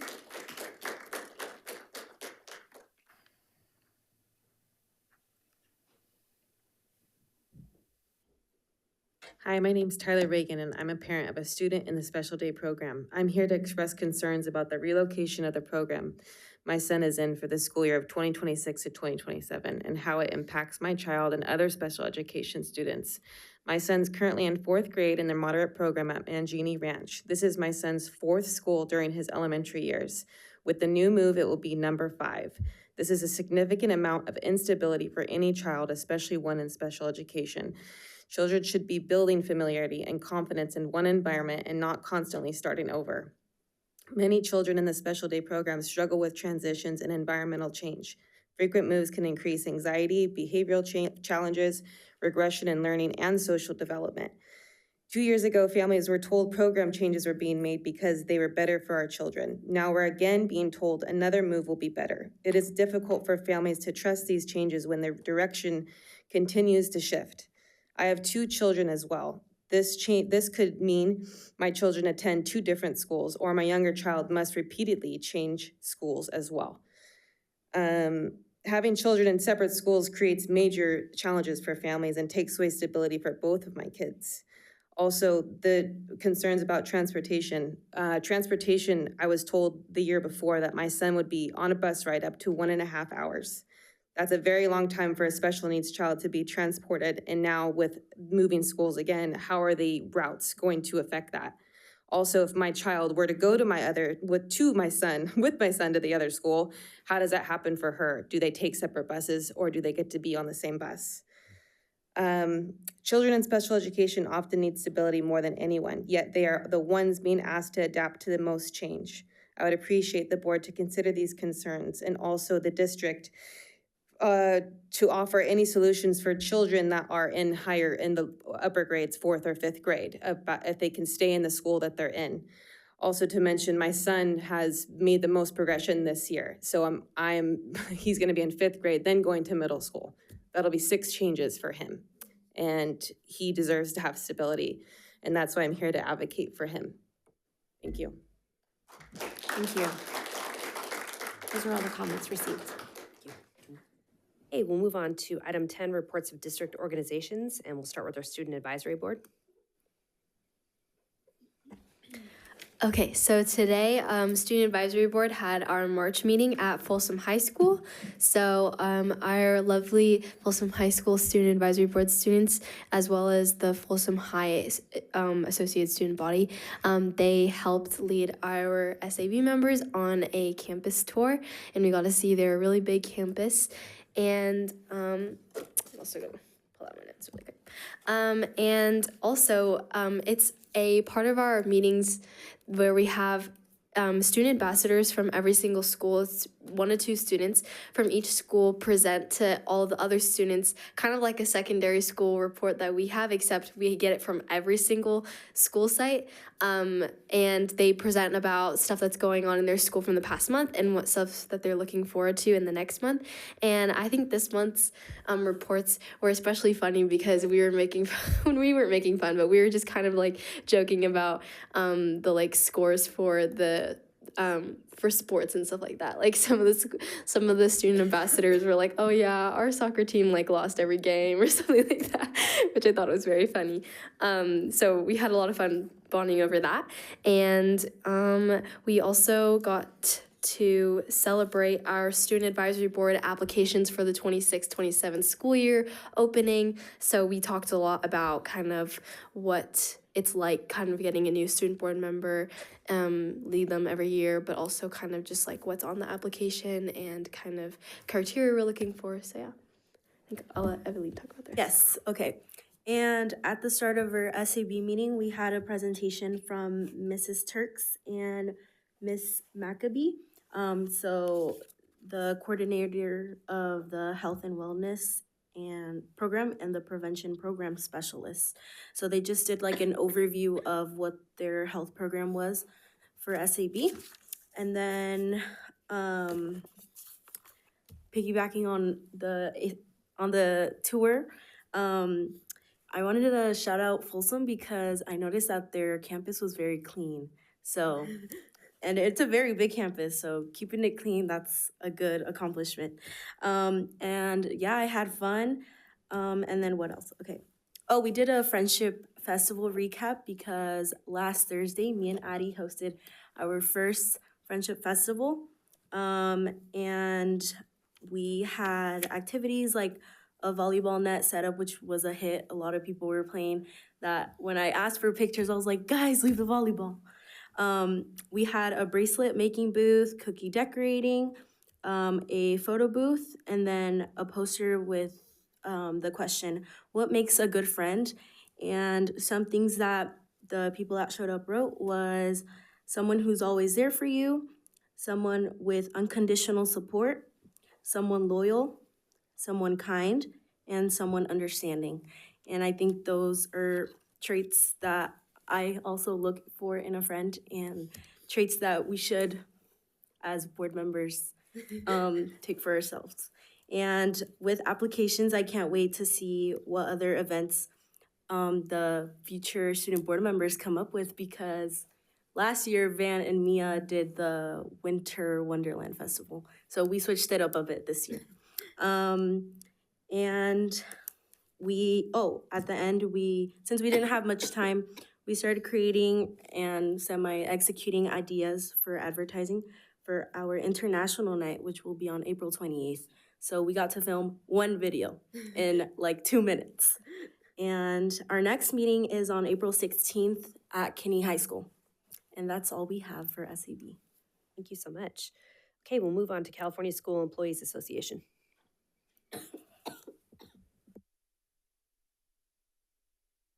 Good evening, board members, Superintendent Swanson. At the February 25th chapter meeting, we were able to ratify MOUs 12 and 13.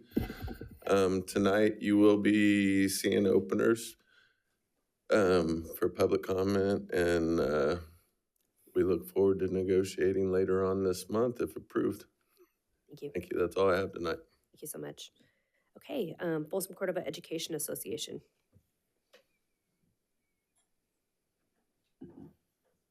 Evening, board members, audience, and kindergarten teachers. So as you see, FCA has a presentation of K through 3. Kristen and Lisa went ahead and emailed me and asked for my time, so I'm here to give it to them. And they're both from Peter J. Shields. Hi there, my name is Lisa Benish. This is my amazing partner, Kirsten Harding. I have been a teacher with this district for almost 31 years. Most of my experience has been in the kindergarten setting. I have taught in AM/PM classes. I have taught in a slip schedule class, and this is now my second year in an all-day kindergarten setting. I have written to all the board members and Mr. Swanson this past month, and I thank everybody now for letting me have this much larger setting to voice my concerns. It is my understanding that about 5 years ago, there were focus groups involving teachers and district leaders who discussed the benefits versus concerns of having the kids go into an extended day of learning in kindergarten. It was decided that the academic benefits outweighed the concerns. My teaching partner will later discuss research that shows full-day kindergarten does not necessarily improve learning. The district also decided to implement the longer school day so that it would match the schedule of 1st through 5th grades. This change made it easier on parents to drop off and pick up their multi-age children. This decision also helped working parents who needed daycare. I do empathize with those needs, but as a teacher, my job is to support what is best for my students. I also believe that as leaders of this district, your focus should be on the best practices for these young children. During the almost 4 years of all-day kindergarten, there has been an increased amount of behavior problems that cause learning loss.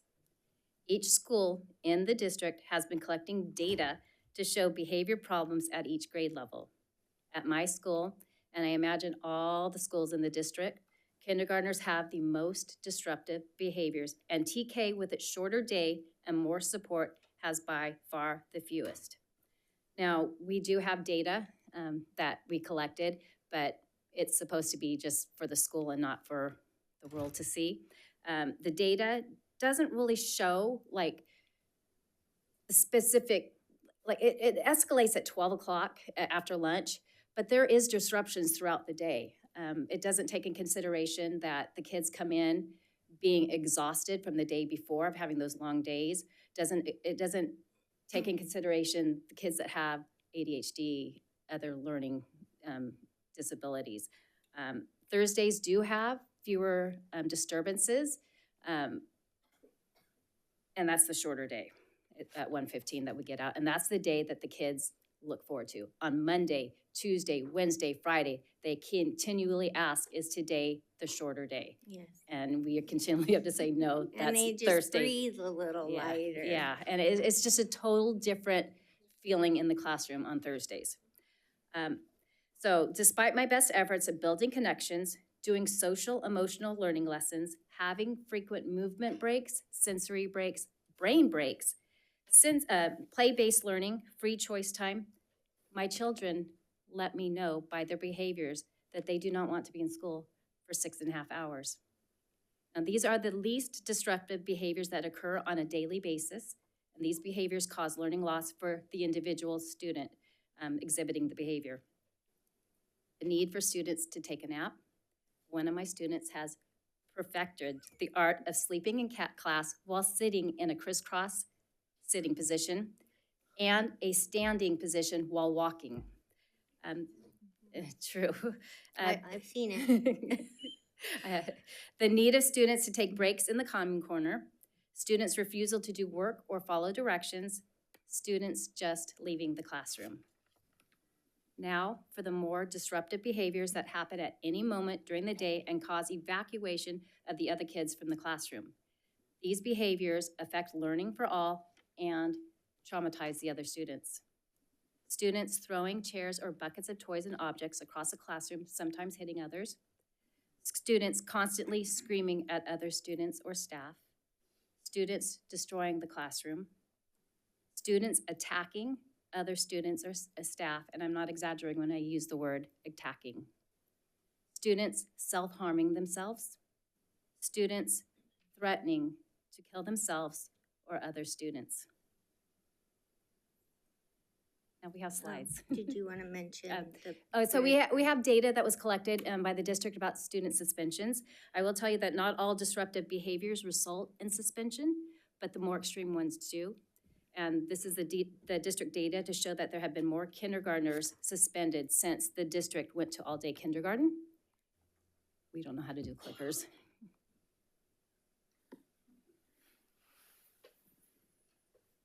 All right, so this was the last year that they had, that they were their half day during this time. So before all-day kindergarten, there were about 5 suspensions in kindergarten throughout the district. Since having all-day kindergarten, the suspensions in kindergarten have just skyrocketed. The next slide is the 2022-23 school year. Yeah, and I'm just gonna focus on kindergarten. I mean, you could analyze everything else about behaviors throughout the other grades, but my focus is on kindergarten because this is something that we can change. And this year, the first year of all-day kindergarten, there were almost 50 suspensions.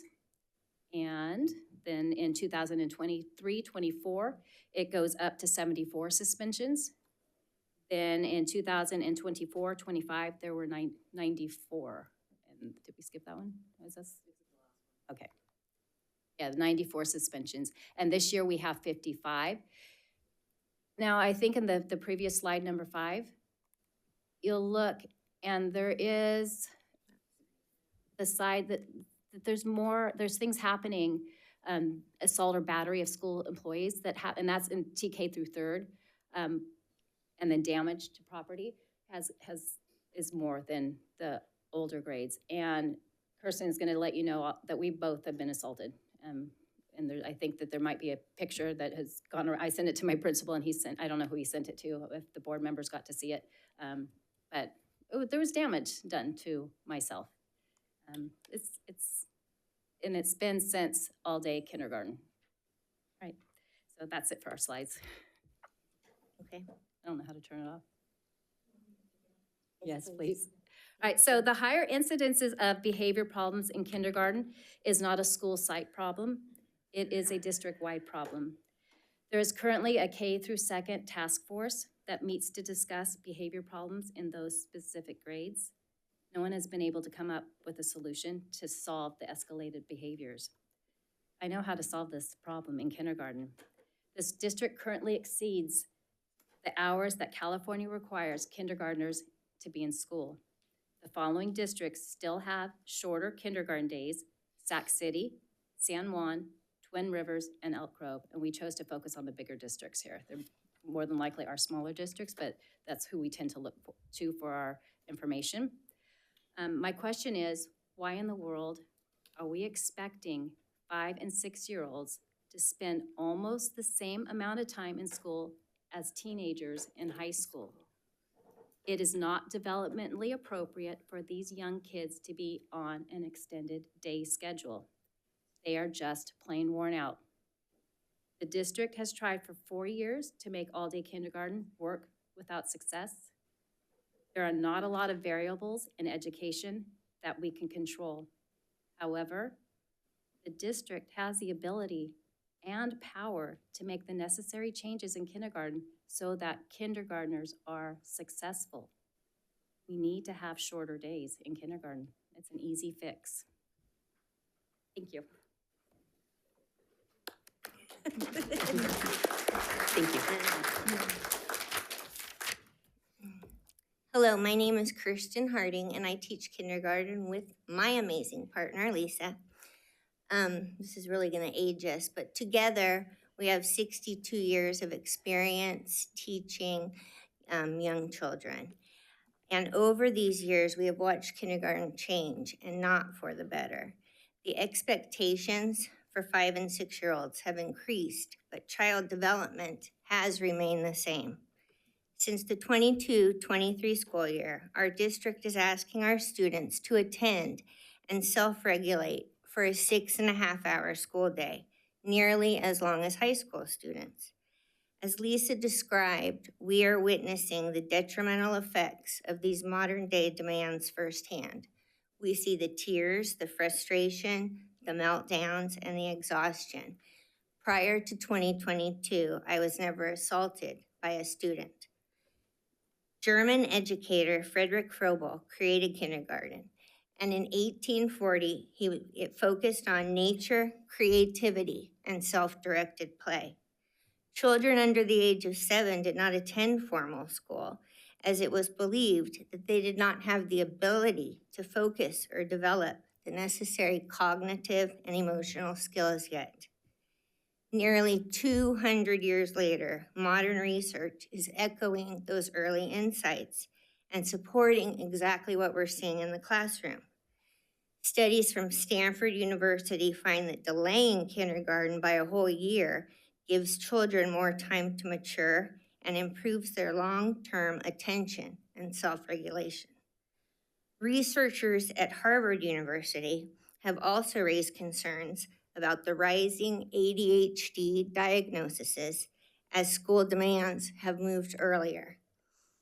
Of Men and Boys, which was published in 2024, renowned social scientist Richard Reeves advocates for delaying kindergarten entry for boys by 1 year to better match their developmental readiness, providing increased long-term academic and social outcomes.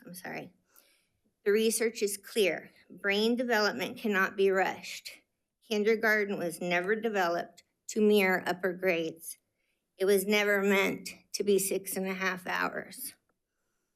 Oh, and by the way, TK, it's not the new K. We still need the shorter day for these kids. And then we have New Zealand education researcher John Hattie. His findings on the academic outcomes of full-day kindergarten compared to half-day. After combining data from multiple independent studies, he derived a powerful conclusion.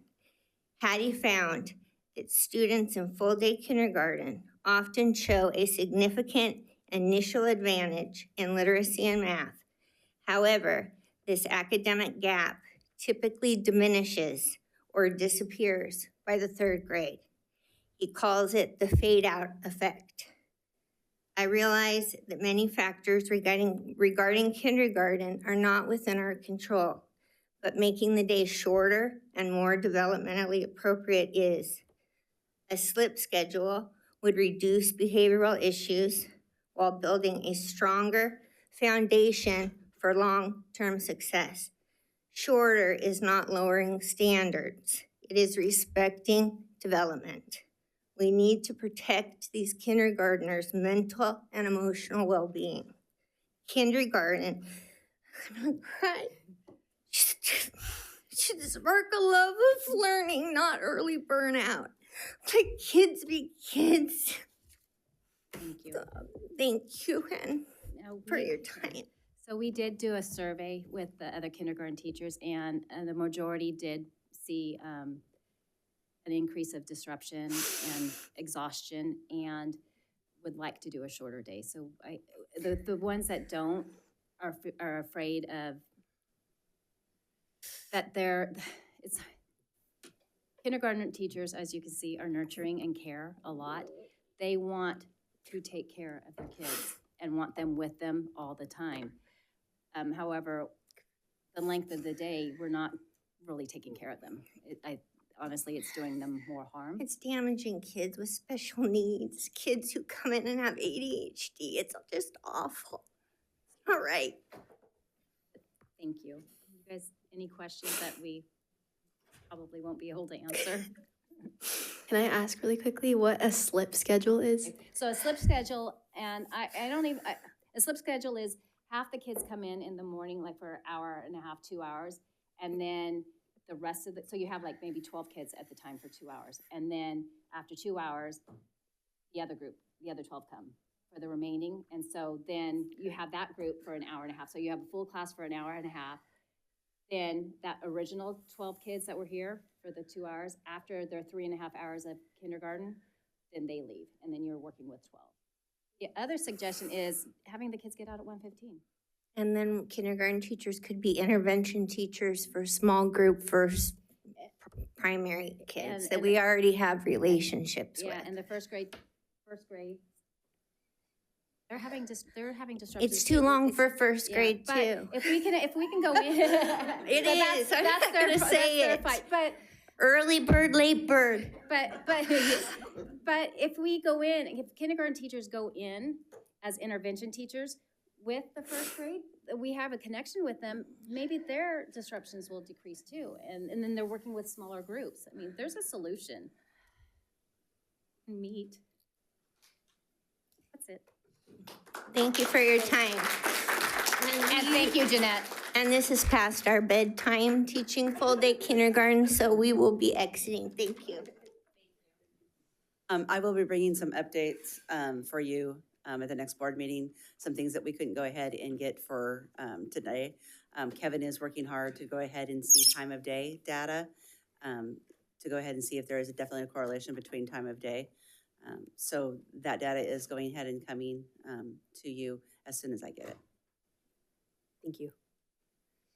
Okay, we'll move on to Folsom Cordova Leadership Association.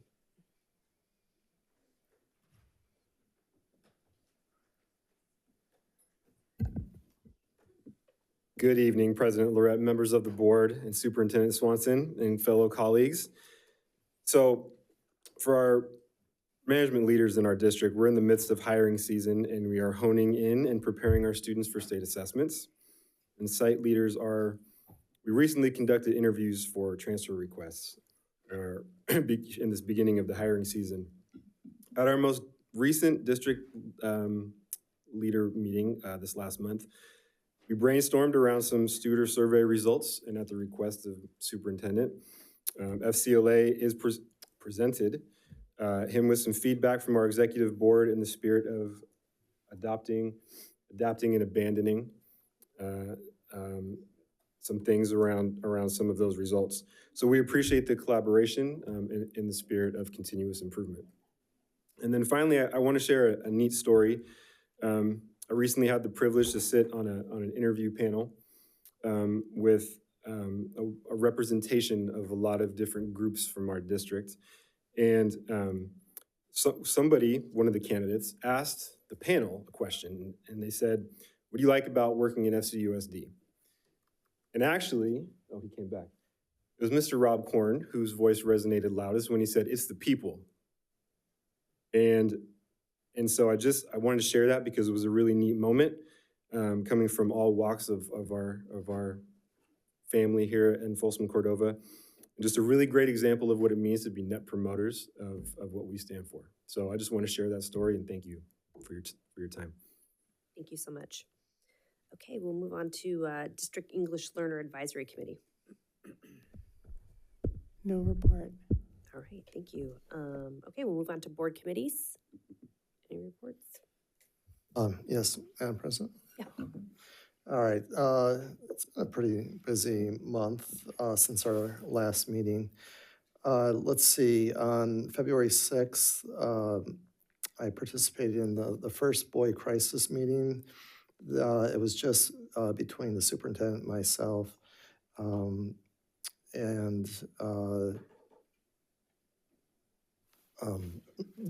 It's Dr. Pitt, sorry. I'm drawing a blank here.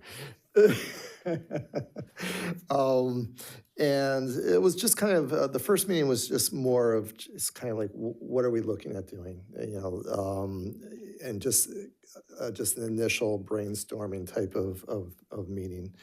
And that was just kind of the first meeting. But we did have a second meeting, which was on March 2nd. And we kind of fleshed out some goals, if you will. And one of the things that we discussed was to focus on the 26-27 school year be one of more intake, to analyze statistics, to analyze what's going on, to have study sessions within the district, not to come up with any solutions, but to basically just kind of observe what's going on within the district, get more data that would, indicate one thing or another, and analyze that, with the goal of the 27-28 school year to start looking at what we can potentially do to help boys that are in crisis, to elevate them. It's not one of those things that there's an instant solution. It's one of those things that we have to slowly analyze and then work towards improvements. And so that's kind of where that came out of. And then on the March 2nd meeting also, we talked about expanding the committee. Well, it's not really a committee yet, but expanding the group into a larger group as well. So I think that's going to be a goal in the near future as well. Let's see, on February 25th, the Board Policy Committee met, and actually we dealt with all of the policies that came before the board, I think, and pretty much on today's agenda. And then on February 26th, participated in the Superintendent's Budget Advisory Committee, YK and myself. And again, another 3-hour meeting. Thank you, Sean. And but we're doing, honestly, I really can't thank the superintendent and Sean enough. And I was a little skeptical when this was being created. I'm sure you probably remember, but I think this has been a really good enhancement to have this type of thoughtful dialogue about every single department within the district. Let's see. February 27th, we had the Facilities Committee meeting. At that meeting, we discussed Cordova High School baseball field, which is something that we're looking at installing. So Cordova High will have its own baseball field, which is very exciting, on site, obviously. And so we were looking at some of the tentative plans for that, and including additional like restrooms and even like a snack bar area as well. So we also discussed Three Rivers update. So Three Rivers Academy and an update from staff on the status of that. with some of our challenges related to the California Department of Transportation that we're trying to deal with. And then finally, we also discussed the Somerset Ranch subdivision in Rancho Cordova, and I do appreciate the superintendent adding that. I was texting him on a Saturday because I was driving around Rancho Cordova looking at some school facilities and neighborhoods, and I drove through Somerset Ranch. And the amount of rooftops there has been growing immensely. And there's not an elementary school anywhere near there. I felt that with the number of rooftops, it really spoke to the need for an elementary school sooner rather than later. But they got, I asked for a bunch of questions, and the superintendent and Craig, we were very responsive. Thank you for that, and got answered all my questions. And yes, the number of rooftops are growing, but the raw population of students in K through 5, while growing, still isn't at the size that would justify the construction of a new elementary school yet.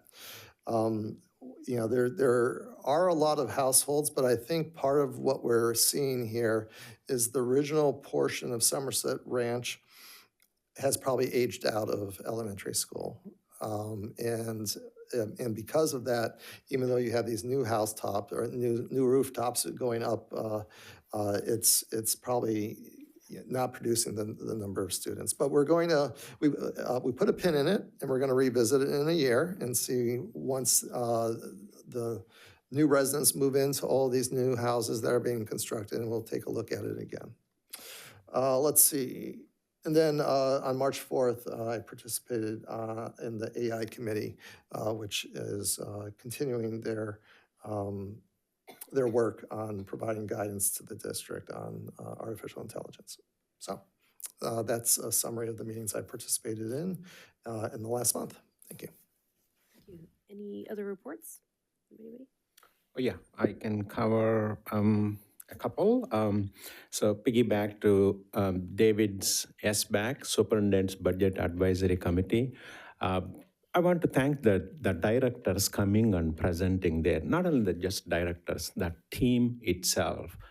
They all know the message is very clear from Superintendent and Mr. Martin. Where can we save that dollar? Through efficiency, not just cutting, through the efficiency. So we have about, close to a dozen people in that room. Everyone is coming from the different background, and that team who is presenting, the director and the manager supervisors, has to answer those dots coming from anywhere. So they are coming prepared very well, and we are looking for some savings. It's all important to be more fiscally responsible. I want to thank once again, echo what David said to Mr. Martin and our Superintendent Swanson and every leader in this team. And the second one is the Rancho Cordova 2x2. President Lord and I attended, and I want to pass the kudos to Mr. Craig for providing the facilities updates. There are so many things going on in Rancho Cordova, and we need a tighter partnership between the Rancho Cordova City Council and this board. And I think I requested Mr. Swanson, let's have this on the calendar for every other month. Thank you for putting those ones, because we need to talk more often for one more reason. We are going to go for a bond. We need money. The more open communication we can have, to start with the elected officials, is better. So that's our main intent. And not only that, listening to them. What concerns in Rancho Cordova schools have, where we will get an opportunity to address. And also, I put a request to Mr. Swanson, but we are going to have that agenda item next one. Having the speed tables in front of elementary schools for the safety of those kindergartners. Just now we talked, after 6.5 hours, the minute they see outside, they run everywhere. But at least having these speed tables, every car can slow down. Because most of the people are on this, we all know that, at least by having the speed tables. So I'm requesting Mr. Swanson to put that on the agenda just for the discussion. Those are the ones we tried, and I know Read Across America is there, but we can talk that later. Thank you, Madam President. I just had a couple additions to what's already been mentioned. The February CAC meeting with Curriculum Advisory, there's two CACs, so it's confusing.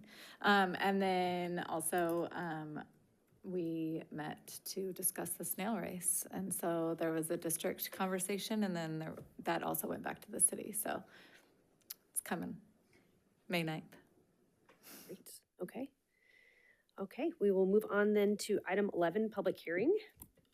Item A, public hearing, Folsom Cordova Unified School District 2026-2027, proposed contract openers of common interest with the California School Employees Association, CSEA, Chapter 528.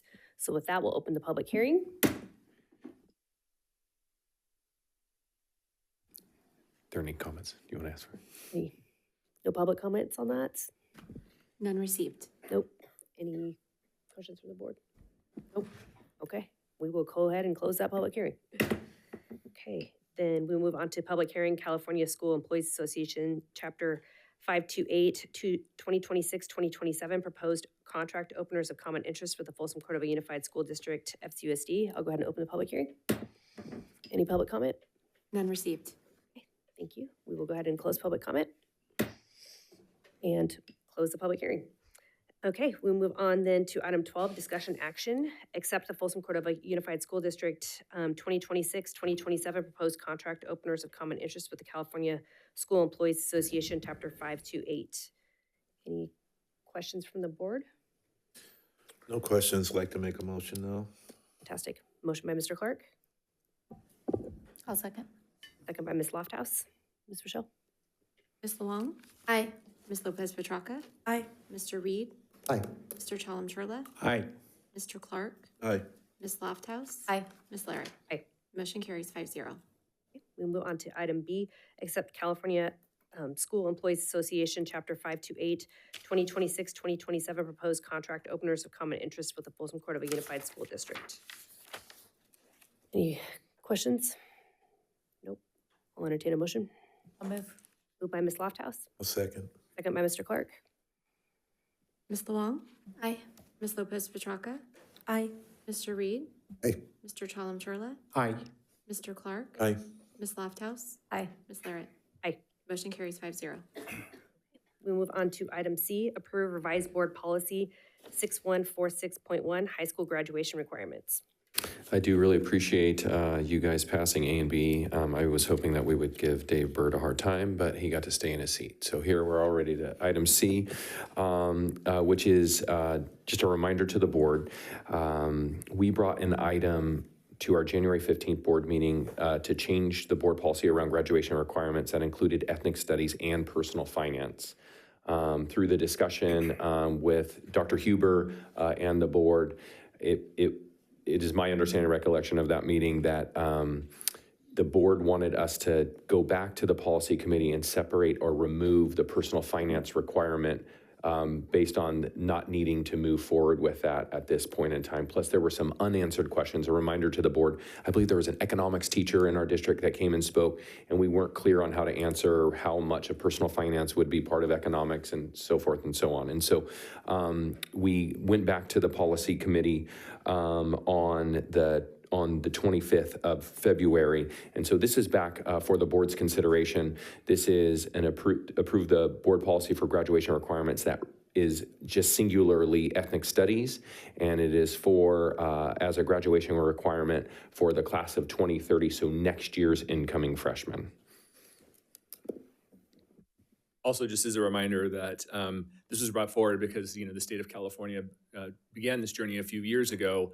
And the rationale, as it was explained, the rationale that came forward that the state of California has pushed pause in terms of this being an actual graduation requirement for the class of 2030.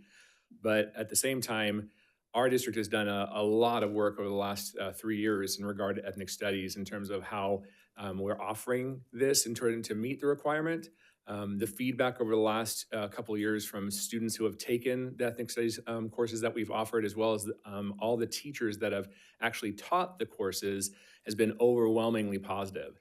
And as you know, it does not have to be a standalone class in order to meet the requirement, but it does have to be a semester's worth of work. And so we've worked really hard, especially through the work of Mr. Cooper and his team of teachers, have worked really hard in terms of creating both standalone options that would be electives for students, as well as embedding a curriculum in a variety of other classes so that students have a variety of ways of meeting the requirements of ethnic studies. So it still is the recommendation of the staff that we move forward with ethnic studies being graduation requirement for Folsom Cordova Unified School District. Madam President? Yes. And thank you for that, Jim. Surrounding districts, are they all on board with the same concept? Yeah, the last time we checked in, all the surrounding districts were moving ahead with this being a graduation requirement, with the exception of San Juan. So San Juan has decided to push Nobody's pause. perfect. But yes, in terms of, we worked with SCOE. Also, we worked with SCOE and the Department of Ed. The feeling and the advice that we got is that this is simply going to be an unfunded mandate by the state of California. Right. And they do expect it to move forward anyways. And like I said, we've already put in, our teachers have already put in an inordinate amount of the work, and that work will continue. There's other things we want to do as we move forward in terms of other ways of offering how students can meet this requirement. So that will be ongoing. So question, hypothetically, if a student from San Juan transfers in, for some reason they move in the district, how does that look? I mean, what does that look like for that student as a requirement? They would still have to, now that they're a Folsom Cordova student, they would still have to meet the requirement. Okay, so So they would, yeah, we'd they have would to have to do it. find the space in their schedule to meet the requirement. Yeah. Okay, perfect. All right.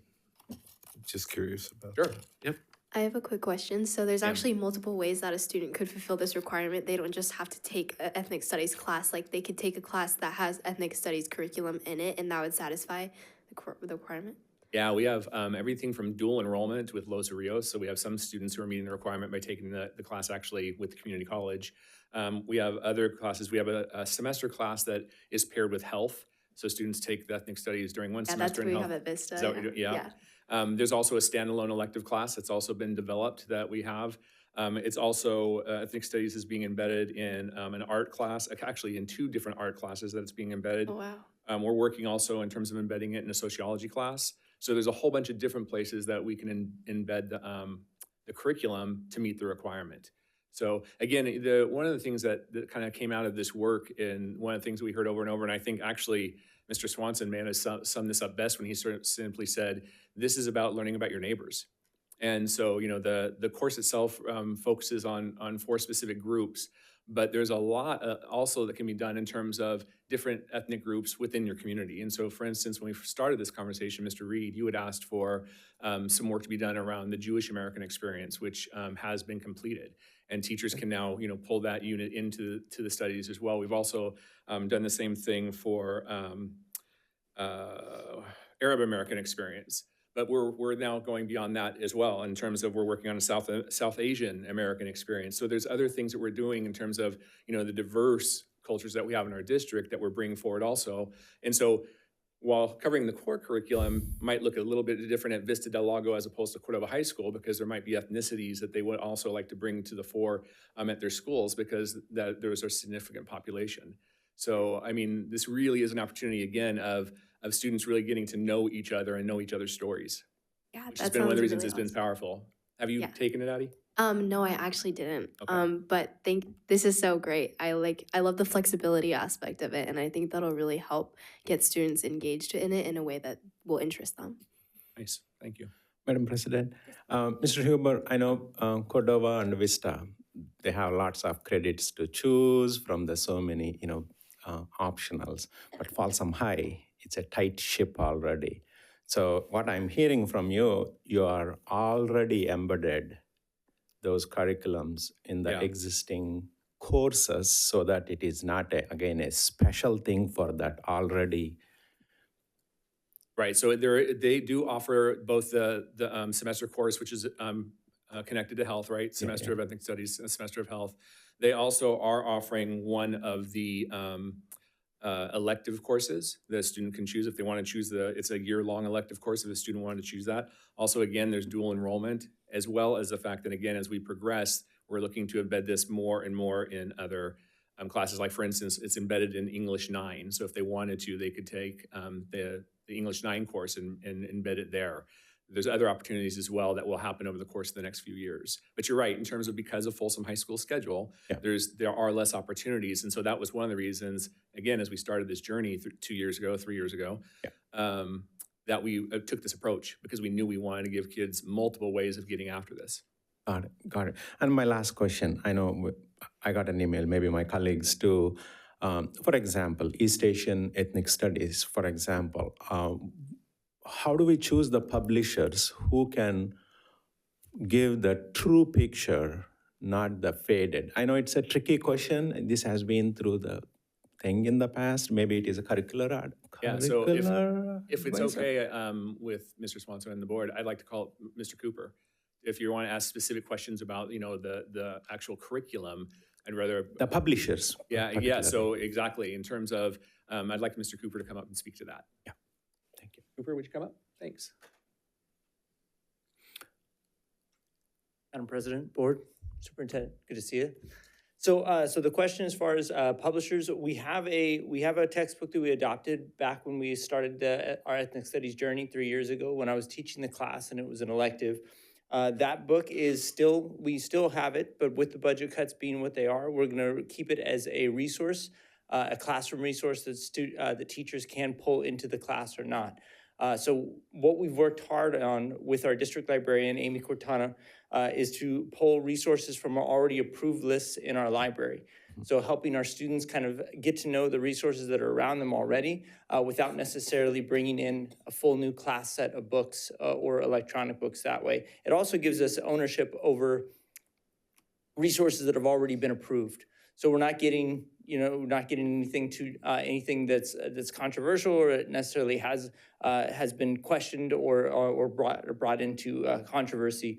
There have been sites that I know that people are worried about maybe a more liberal or more conservative perspective. So we're not adopting entire sites into our curriculum, but rather we're taking in pieces. Like when Dr. Hubert was talking about the Arab American unit that we're doing, that whole site, the Liberated Ethnic Studies, is a great site, but we're not adopting that whole site.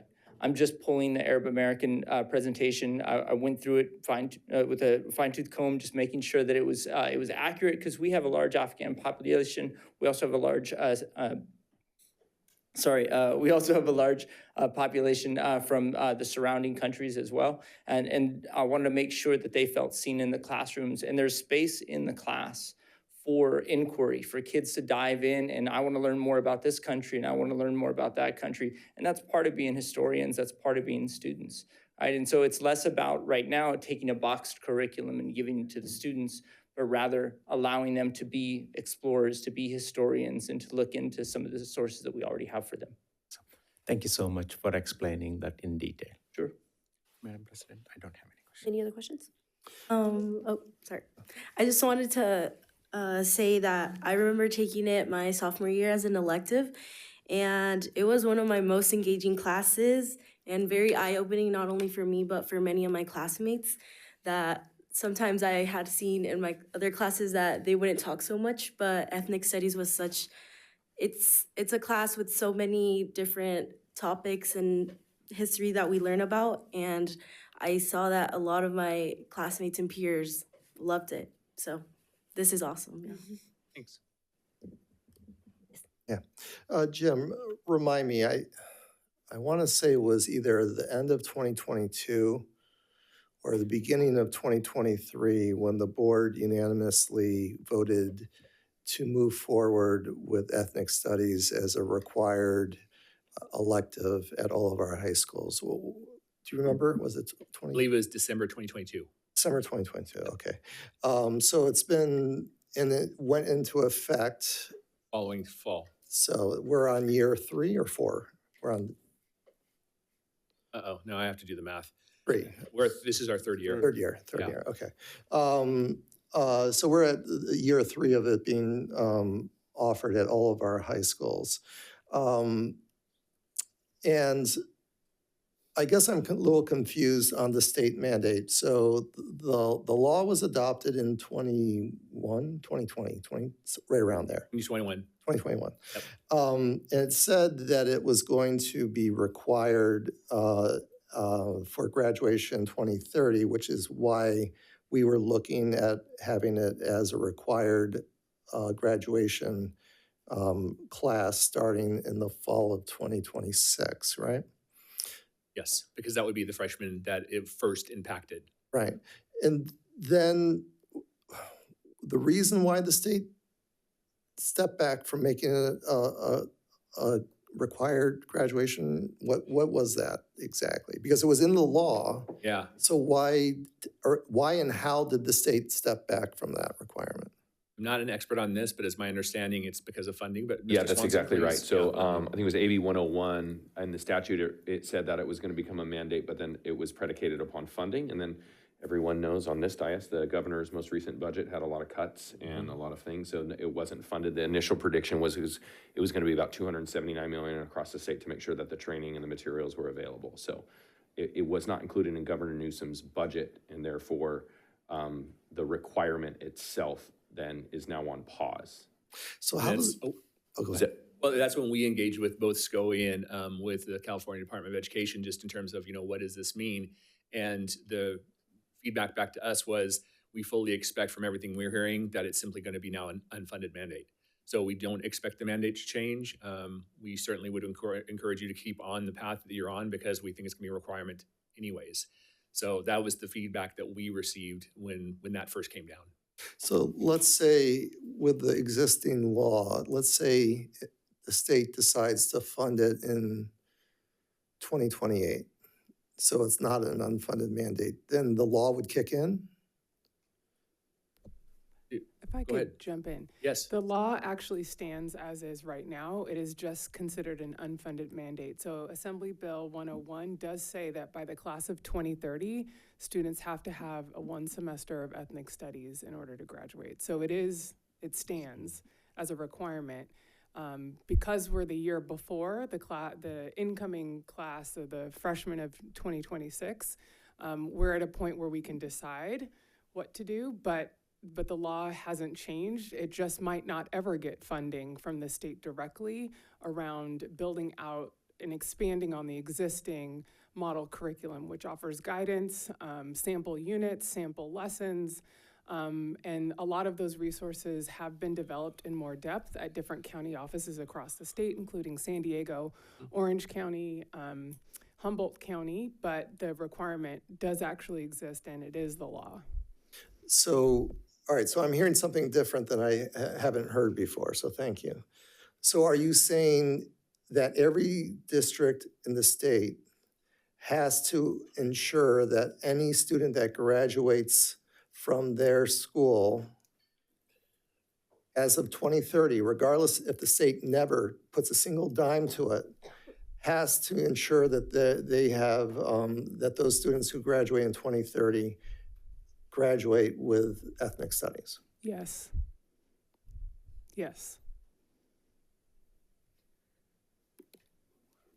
That seems a little different than what you had told me. I'm not sure that's 100% true. I pulled the CSBA guidebook on this. Yeah. Is that what it's called, Chris? Yes. Okay. Board Policy 6146.1, and I also consulted with legal counsel today. And I'll read this and then I'll say what I think what's happening in the language. It says, qualify that the graduation requirement for a 1 semester course in ethnic studies beginning with the 29-30 school year is contingent on state funding. So that's what CSBA says. I think the nuance, I think what Dr. Pitt is mentioning as well, is what the law, as it says, 29-30 requires state funding. So let's say the state funding happens in 2028. Now the law still says 29-30, and now state funding comes. And now we have a much more narrow window to get a ton of kids. That's what I think it is, if that makes sense. Was I clear? I just know. No, So how does that work if the state funding doesn't come until 2032? and then all of a sudden, it's a 2030 requirement. Does that mean we take the diplomas away from two? No. It's I will a say little though, confusing. Yeah, I agree. And when this all happened and we reached out, the way it was kind of phrased to us was, you can either, continue on this path and get your kids, multiple opportunities over several years, or you could wait. And then when the state says, well, yeah, well, we're not going to fund it, but we are going to keep the mandate in place. Now you're stuck and you got to get a whole bunch of kids who haven't taken it yet, get them through in a year or and so they're like, we do not recommend holding on this that was the advice given to us when we asked. Okay. All right. YK actually touched on something that I've continued to have concern with, and I've been expressing it probably for 5 years now, about how the credit disparity among our high schools. Right. We have Folsom High School that has 230 available 240 available credits for students to take while they're in the 4 years of high school there. We have Cordova High that has 280 available credits to take classes. And then we have Vista Lago that has 320 available credits. Right. And so when you look at Vista Lago in particular, and we were chatting earlier that one semester class is 5 credits. Right. So so that means that Vista Lago has 80 more credits than Folsom High School. That's 16 classes, 16 semester classes that they have in addition to Folsom High School. I'm a strong proponent of ethnic studies, but I am also very, very concerned that we're taking electives away from students at Folsom High School. Just yesterday, I got an email from a parent who was pleading can we please consider allowing athletes to use their sport in place of the required PE credit. Right. And the reason why they were asking is they're like, my child desperately wants to take more electives and they can't, or the elective that they want to take, it's harder to get into unless you're a senior. And so we have this dichotomy that at Folsom High, that the students want to take more classes as an elective and they can't, where we would then be imposing a graduation requirement on them that the state currently isn't requiring, and taking away 5 credits, even though they're already depleted compared to Cordova High and Vista Lago. So 16 more semester classes more that you can take at Vista, and it's 8 semester classes more you can take at Cordova than Folsom High School. We have it as a required elective, so students at Folsom High certainly can take the class, and I would probably encourage them to take the class. Right. But I just, I feel very bad for Folsom High School students. It's just not fair what we're doing to them. And, I'm wondering if there's some common ground or some middle ground we can find on this topic, such as could we say that ethnic studies is a requirement for any high school and FCOSD for graduation if the high school offers 280 or more credits. So that way it's a requirement at Cordova High, it's a requirement at Vista del Lago. But gosh almighty, we are, the Folsom High School students are struggling to get elective classes. And these are the elective classes that they dive into so that they can find themselves. What do they want to do? What do they want to major in college? And we're denying them that opportunity compared to Vista Lagos students and Cordova High students. And then we're going to then take another class away from them. So I think there's two ways to think of that is, number one, in terms of offering it as an elective opportunity at Folsom High School for kids who want it as an elective, right? There are kids that, I'm not really into drawing and painting. I'm not really into, so they have that choice.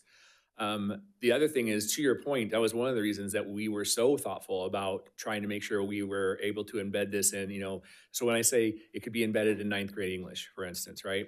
Doesn't mean all the ninth grade English classes have ethnic studies embedded in them, but some might have embedded, and then again, another pathway forward, or again, embedded it into either a history class or an arts class. Now you're in your elective already, and you are meeting the requirements for ethnic studies. So that work will continue. I think also there is the conversation that, as we were talking about opening up our new high school, right, that's coming just a few years down the road, that has also reopened the conversation around schedules. And I do know that Mr. Cadenhead is in some preliminary talks with the faculty and staff at Folsom High School. Many of you, actually not many of you, but Mr. Reed, were you part of the group that worked on the schedule at Folsom High School? I want to say it was like 7 years ago. Were you part of that team? No, but was it right before your time? It was right before it, yeah. Okay, so, it was only a little while ago that for a year, Folsom High School came together, faculty members, board members, admin from the district office, students, and parents for a year and worked on it and decided at that time to keep the 6-period day. But to the point that you're making now, and as things do change in terms of, California graduation requirements, again, the conversation we had in terms of personal finance, that is going to have to be its own class, right? So that definitely is something that's coming down the line as well. We're going to have to look at whether or not the 6-period day is tenable. And those are conversations that are happening at Folsom High School. I do know several teachers have been the one to bring that to Mr. Cadenhead in terms of our kids really are somewhat limited compared to the other opportunities. So I think two things could be happening over the course of the next, up to 2030, both more courses where ethnic studies is embedded, so you're meeting the requirement without having to give up an elective, and we could definitely be talking in the next year or two of a different bell schedule at Cordova High School, at Folsom High School. So I think all of those things are absolutely on the table. Not sure I was supposed to say all that about scheduling, but there you have it. Well, I learned something, so thank you. Even if you weren't allowed to say it, thank you. Well, I have a wife that works there, so And I actually sat on that committee a couple of years oh, ago. Okay, Chris, yeah. Any other questions from the board? Just to double confirm, right? They don't have to take an elective ethnic studies in Folsom High, No. as long as they can cover from 9th grade all the way to the senior. Right. And there'll be more opportunities as we go along in terms of places that it will be embedded in the course. And they can meet the graduation requirement. Exactly. Any other questions? Okay, we'll move to public comment. Yes, if I could have Philip come to the podium, followed by Sally.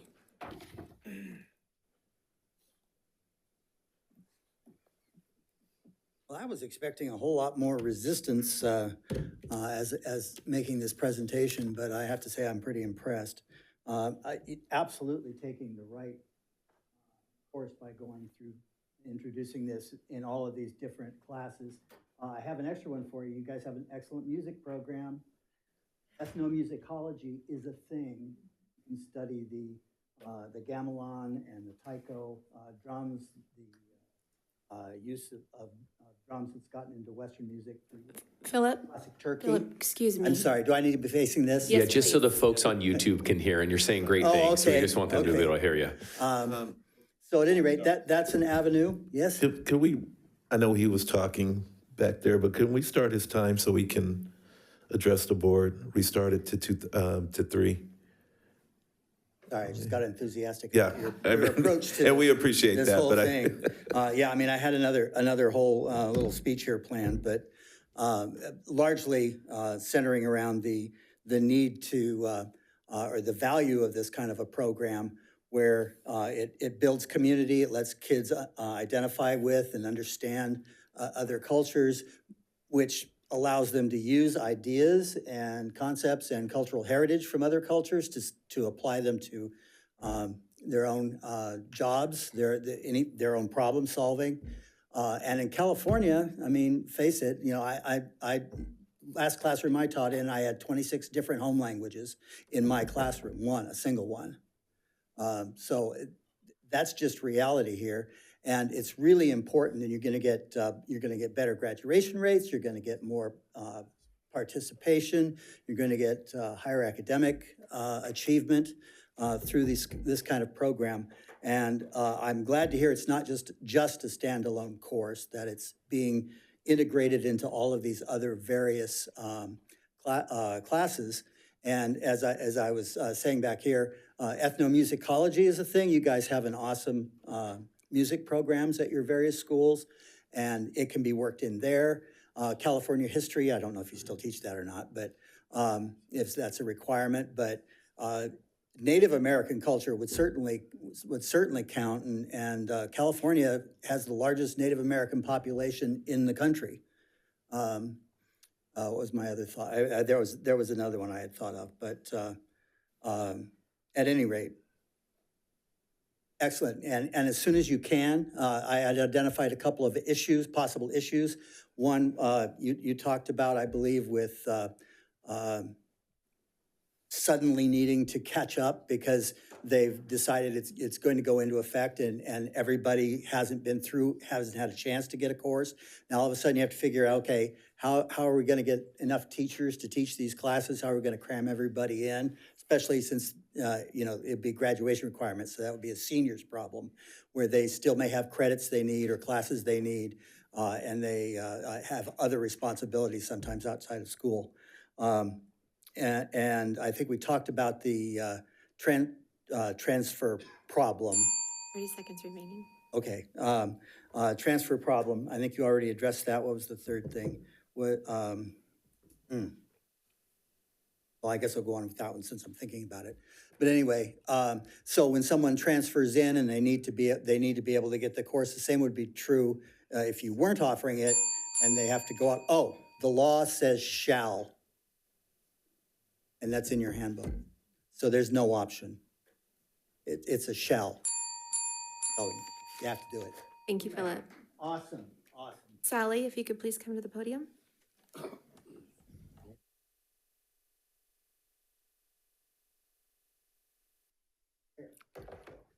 Hello, my name is Sally Callaghan. Thank you for caring enough to be school board members. And thank you, students. Yahoo! Okay. Thank you so much for supporting this. I'm a retired social worker, psychiatric social worker, and I spent about 20 years in different capacities within Los Angeles Unified School District. And within those, I tried to promote student success at all categorized levels and age groups, from preschool to adulthood, traditional, charter, and independent study. The whole gamut. And when those special ed people were parents, my heart went out to them, as I have had a special ed student, and I've also tried to promote an educational process that encouraged them to come to school. It's hard. Democracy is dependent, and thank you again for supporting this program. Democracy is dependent upon an analytically educated populace. Students must learn how to think and explore various information sources. It's vital that history is presented in as possible, non-biased and accurately, to understand others as individuals and as a person different from themselves, from me, and on a macro level. And by that I mean perceiving one's community, country, within a worldwide view historically.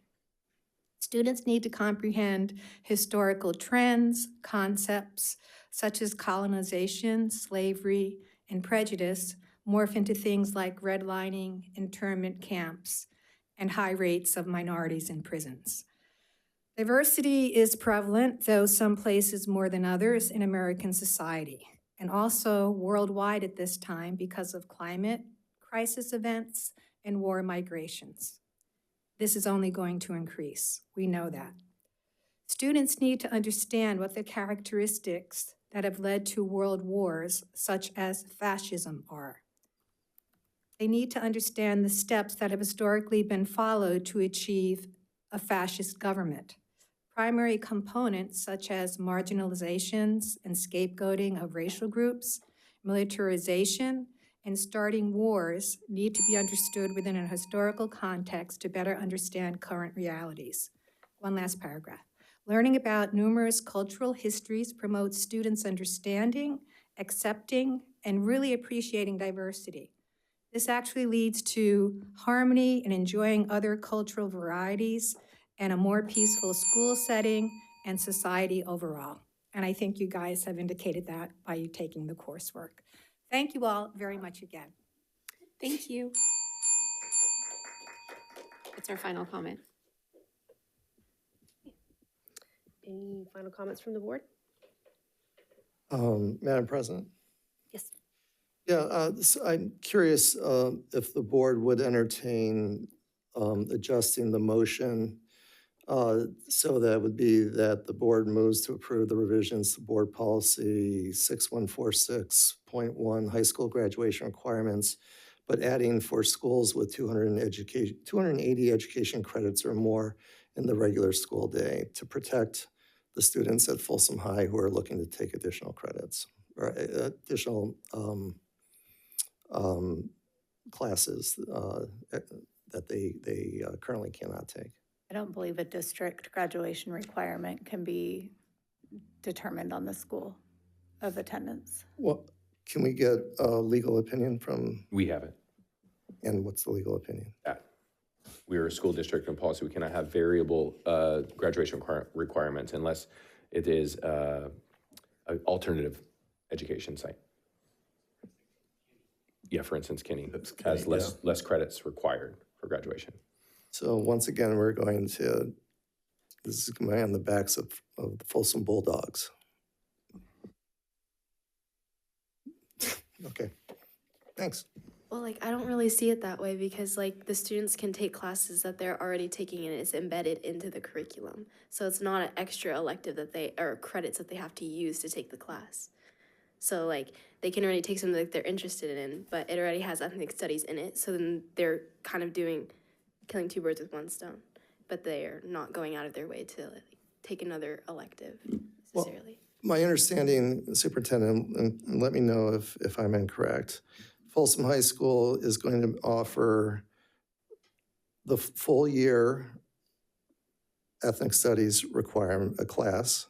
They're going to offer a one semester health class with ethnic studies, or they can do the dual enrollment with Folsom Lake College. That's it. For next year, correct. That is currently for next year. Yeah. So, but moving on, as Dr. Huber indicated, the master schedules change based on student interest, and as courses, as you know, many of our consent agendas, you're adopting new courses that go into our course catalog.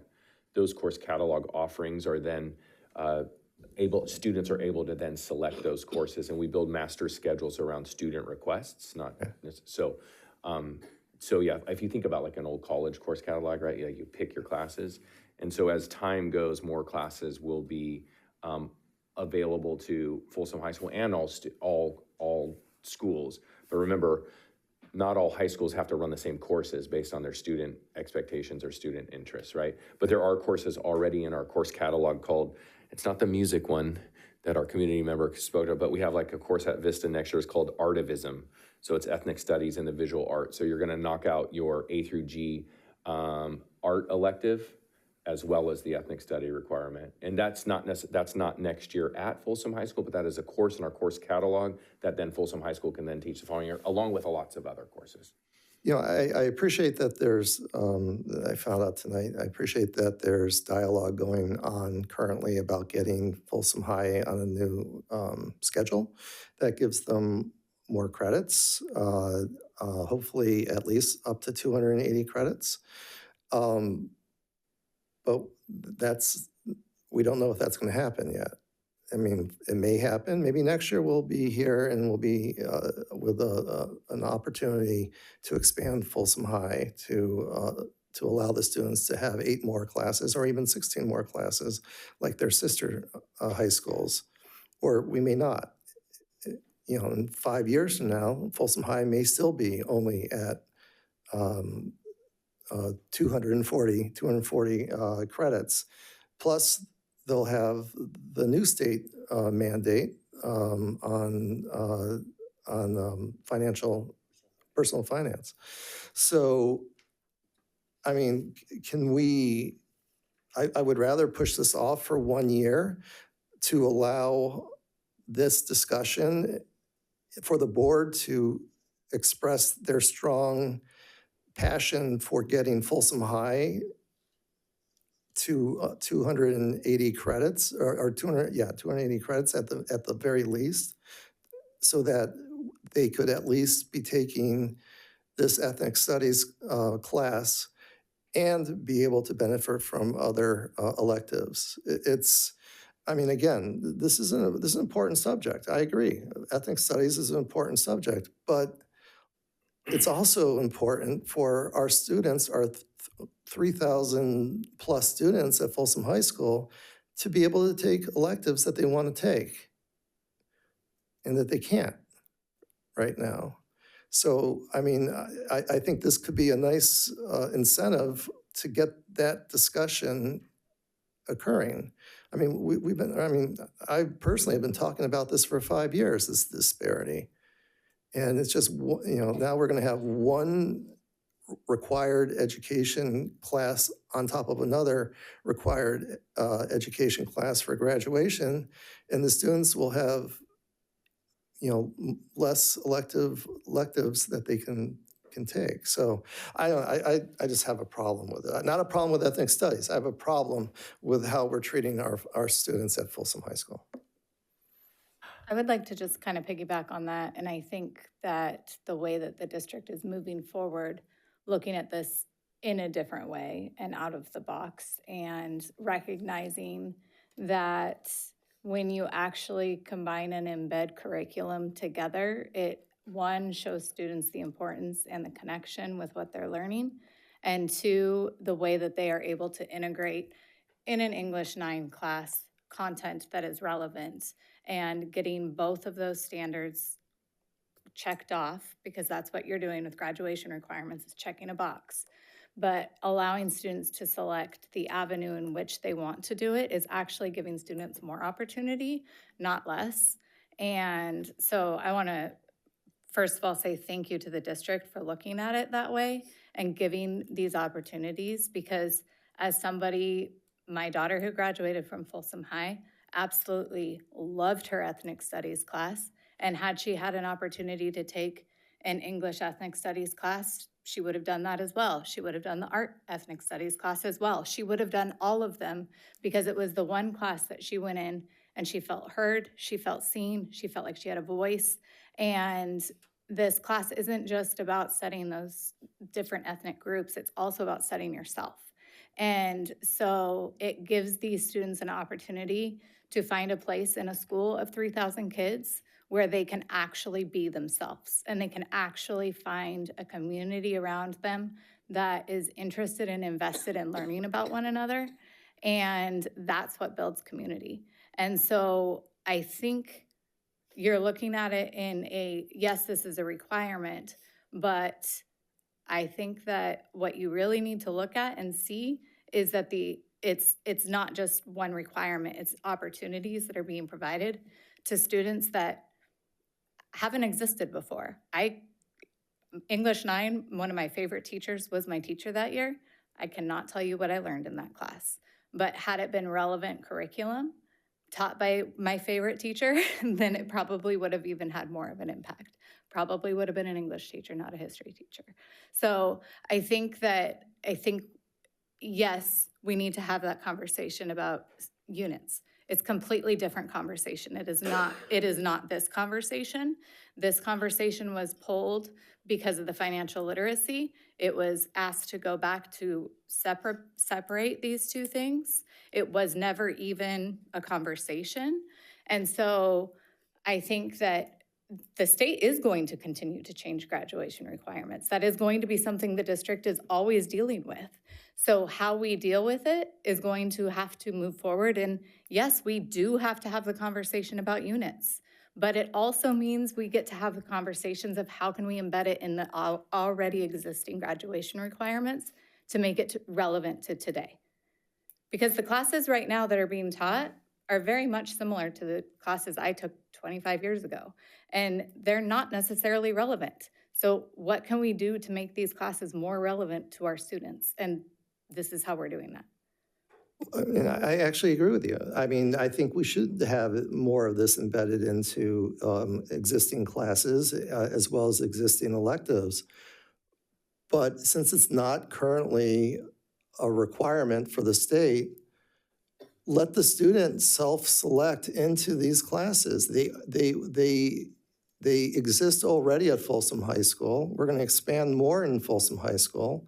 Let the students make that decision if that's what the students want to do until we can get them up to 280 credits at the very least, so that we're not taking other things away from the students being able to try new subjects, learn new disciplines or whatever that might inspire them to what they want to do with their life, with their majors, with their career. Again, I'm not opposed to the ethnic studies. I just want to treat Folsom High School students in a fair way. And we are not treating them in a fair way right now. So hypothetically speaking, let's say in 2028, the state decides to fund this mandate and it becomes a mandate. Or let's just say in 2029, they say that shell is actually, it's required. What do we do with our Folsom High students who have limited electives, who have now 1 year to fulfill this, rather than us saying, no, coming in as a freshman, you have 4 years to find a class that will check this box? Because we don't know, this is something we can control. We cannot control what the state's gonna do in 2 years, in 3 years. And then we will be in a dire situation, especially at Folsom High School, where they have limited opportunities to add in a new elective or add in a class, or it's only an English 9 class and they didn't have the opportunity to take it because it's not an English 12 ethnic studies. So we, hypothetically speaking, what we can control is this. We can't control state mandates. We can't control the funding. We can't control what they decide to do with this law in the next 4 years. Well, alternatively, would the board be willing to entertain an addition to the motion to approve this to indicate that the board also moves to expand or to change Folsom High School from a 6 credit to a 7 credit, or excuse me, a 6 period to a 7 period school starting. That's a different policy. That's a way different policy. David, that would take FCEA support. It's a 75% vote by all FCEA members at individual school sites to change schedule. Correct, President Sansaban. Yep. Yeah, but David, I think I just want to hear you out loud. Mr. Huber, I know they don't have to take elective in Folsom High. The way we are composing our courses embedded the ethnic studies. That's correct. That's correct, right? So they are not, and I want to understand and trying to understand as well. They don't have to give up their elective. But one thing I can probably request, since Folsom High doesn't have that many options, maybe creatively, like the gentleman were talking about the music, creatively embedded in more courses. That way, it depends on the kids' interest, they go. English. I think we can confidently say that Yeah. Mr. Cole's, Mr. Cooper's things that he'll be working on most is, again, continuing that work to get this embedded in a multitude of classes. So that way, you'll have teachers that really want to teach it. You'll have other teachers that are like, this subject area is not an area that I feel passionately about, so I don't want to teach it. You could have that within one English department. Right. So one English teacher would teach the English 9 ethnic studies and another one might not. But again, having it in those opportunities to what Mr. Swanson was speaking to earlier, the school then selects those courses that they want to offer at their school to meet those needs. Actually, I'm just curious, and maybe Cole, you can answer this. What are the teachers' feelings on this and the courses and embedding everything in there. And because I haven't received any emails or any complaints about it, I'm just kind of curious. Have you heard anything out there? So I have long connections with all three campuses. Obviously, Cordova the most, 19 years, but I'm a Bulldog like Kara. And so it's hard. It's been hard. And Jen, and Jim. Yeah. Gotta give them a pin. But Yeah. same year. Yeah. Oh, same year. Oh, wow. So but the idea, Youngsters. the idea was Howard pushed combining it with U.S. history. And I reached out to history teachers in the department last year about what units we could remove to make space. And that's what it would have to be. To combine an ethnic studies class, it wouldn't be U.S. history with a little bit of ethnic studies sprinkled in. It would be ethnic studies, U.S. history, which inevitably you would have to change the state standards for U.S. history to make that class work. It was not popular. There was a lot of blowback. A lot of history teachers were upset about it. And it's not necessarily upset about ethnic studies, but upset about losing the units in U.S. history. Right. And I know there's a lot of feeling of patriotism and feeling like we don't want to erase history, right? And I think that's what bore ethnic studies in the first place. Sure. Right? And so the idea of having ethnic studies opens the perspectives, it brings new voices in, but inevitably that would mean if we're going to combine it into a history class, it would be a lot of work to take out units and tests that have already been set, which we can do. And we have 8 approved courses in the district, right, that students can choose from, but we really haven't pushed them in every campus. And I would have to work a lot closer with Folsom, which I've had trouble working with in getting into department meetings and so on and so forth. And I would love to do that more to get an idea of what the students want. I know that Folsom and Vista wanted to wait for the kids to pick the classes to see what they would offer. That strategy requires us to tell the kids exactly what's going to be in these classes, give them previews and show them what the class is going to be like, which puts us on a back foot because we're creating a lot of these classes as we're going. So I think next year we'll be able to offer a lot more classes that we're working on this year. And I think especially if we work together with the campuses and see, would they want an art class? Would they want a music class? Which classes would be a best fit for the campus? I think that would be a much more effective way to strategize. If you're going to let the students pick, there should be a solid preview. Like you're going to see a movie, you don't just pick a title, right? You have to watch preview. My wife looks at the Rotten Tomatoes. How good is it? So you got to know what's going on before you get into the class. I think putting that much responsibility into a 14-year-old, a 15-year-old, you got to give them something to pick from. Sure. So I think it would fall back on us if we want to do a diverse array of electives in different classes that we're combining. I know me personally as a history teacher, I looked for the semester and the year-long elective because we combine geography at Cordova High. So Cole, real quick, one of the things I want to jump in, I know that Trustee Clark, I think, was asking a little bit more, appreciate all the information, asking about the teachers that are currently teaching ethnic studies. How's their experience? Right. So my teacher's in ethnic studies, and sorry about that. I taught it for a year, loved it. I thought it was fantastic. As a history teacher, it's all the stories you don't get to teach. I know that Miss Castillo at Cordova High is fantastic, student favorite. She loves teaching it. Miss Newer at Cordova High, also student favorite. She loves teaching it. I know that we had Christina Ray at Vista Del Lago. She absolutely loved teaching it. I know she wants to teach it again.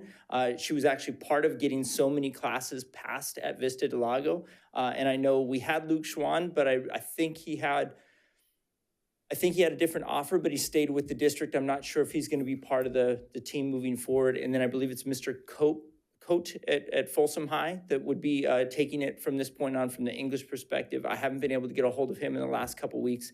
I know Stacy Albee was a fan favorite also. She taught it for at least 2 years. I know she did a great job and she loved teaching it as well. It's Ryan Peterson teaches it now at Folsom High.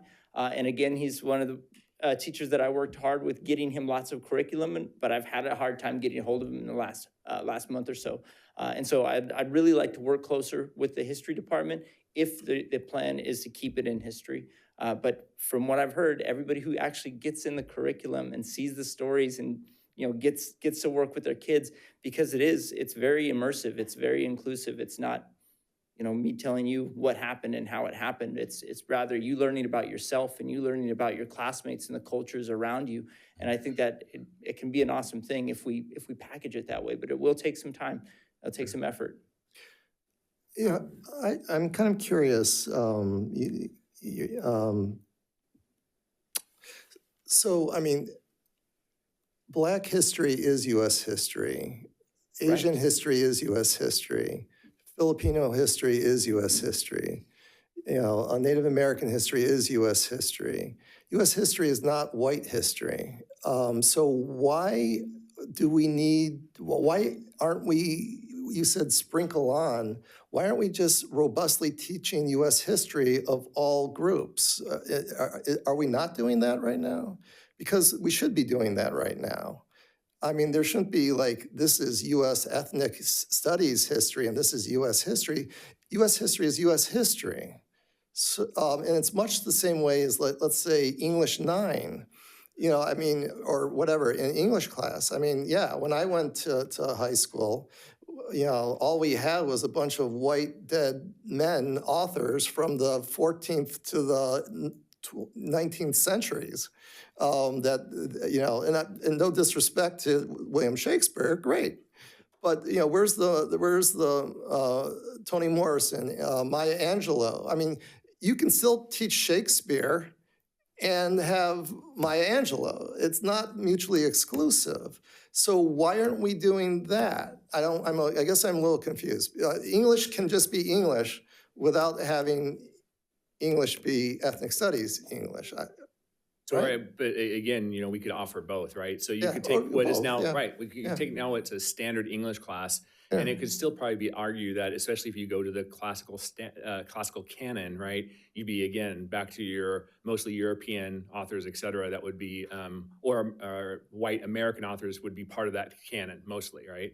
So unless somebody was thoughtful, although it has improved over the course of the last 10 years, there is that argument that everything's not as integrated as we might like for it to be. So you could still end up with, to that U.S. history piece, having a class that is meeting the state standards currently and is the format the course is currently in. We could take the course and modify that for be U.S. history, ethnic studies, which would have more of an incorporation of the things required in ethnic studies, the curriculum that's required. And so Mr. Huber teaches quote unquote classic traditional U.S. history per se. Mr. Cooper teaches U.S. history, ethnic studies, and then again, students get to choose, right? So I mean, I think that's again what we're talking about is working on our curriculum so that there are multiple pathways in multiple places. You can find this within the classes and courses that are being taught in terms of, again, teachers' passions, teachers' things that they are passionate about and want to focus on are different. And so that's, I think, again, one of those approaches in terms of how we try to approach curriculum. And we are trying to diversify our curriculum, obviously, but there's also only so much time in the day. And so, it's that constant push-pull in terms of what an individual teacher might think is really important or needs to be focused on. Okay. To that. Thank you. So, and Mr. Reed, time keeps ticking away, right? So when I graduated, we didn't have this last unit in our history classes, right? And so the idea of covering all of the history standards that we have to cover by California state law, but then also telling all different diverse stories that we can in each unit, you run out of time in the day unless you want to make U.S. history a 2-year course, which I would love. That'd be fantastic. But I think we might have problems at Folsom High fitting that in with the limited number of We won't have that problem when we get Folsom High to 280 credits. Back to the schedule. You're speaking my language. 320. All right, 320. But again, so the idea would be in classes where we could embed it. That would be, I think, it'd be great. And you're speaking my language as far as American history being more inclusive. That's the whole spirit of this course. Yeah. So that's just a great segue into why we need ethnic studies, is because right now the way the standards are written, especially in world history, also, it's not just U.S. history, but world history goes European history, European history, European history, sprinkle in everybody else, and then back to the wars, right? And then sprinkle in everybody else. And that's not a criticism of California. That's how we've always taught it. I think that's everybody. So right now, I think this is our fix to bring more voices in. And I think it'd be a shame if we denied that fix or we kept pushing that fix off on our students, because this allows us to take 5 credits and maybe right the wrongs of 20 credits that are leaving those voices out. Okay, I just have a comment about it. I feel like we're almost, maybe, it feels like almost 1 year early because it feels like we don't quite have the embedment situation kind of like handled. So for me, until we kind of get that in hand, it's gonna be a no for me, just because we do seem like we have very limited embedment at this point. And I would love to see like another year's worth of work to get that embedment happen and to get those teachers like on board with that and to get that squared away. So that's just my comment on that. But other than that, if we don't have any other comments, I'll entertain. I just have a question. Jim, I know that there have been classes that have gone through CAC and been approved. They just are not yet on the course schedules. So Right. can you specify how many of those there are? That's correct.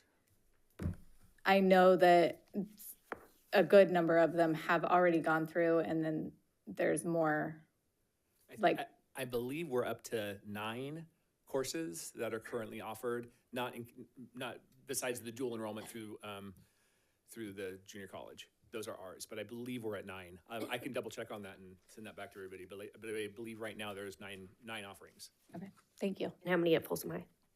Folsom High School next year is offering 3. But 9, just make sure we understand, 9 are in the course catalog. The high school itself chooses what to pull from the course catalog and what they put on their course offering sheet. And as requirements change, then the expectations for what they offer young people changes as well. So Folsom High has chosen to offer ethnic studies 1 semester paired with health and ethnic studies year-long, and then the dual enrollment ethnic studies. But Vista, all these classes they've chosen to do, but they're from the course catalog, so everyone can teach them. Artivism, dual enrollment, ethnic studies like at Folsom, critical approaches to cinema, ethnic studies, sociology with ethnic studies. Those are all at Vista. Those can also be taught at Folsom on the Folsom master schedule. Correct. So, because courses don't get passed for schools, they get passed for the district, and then, yeah.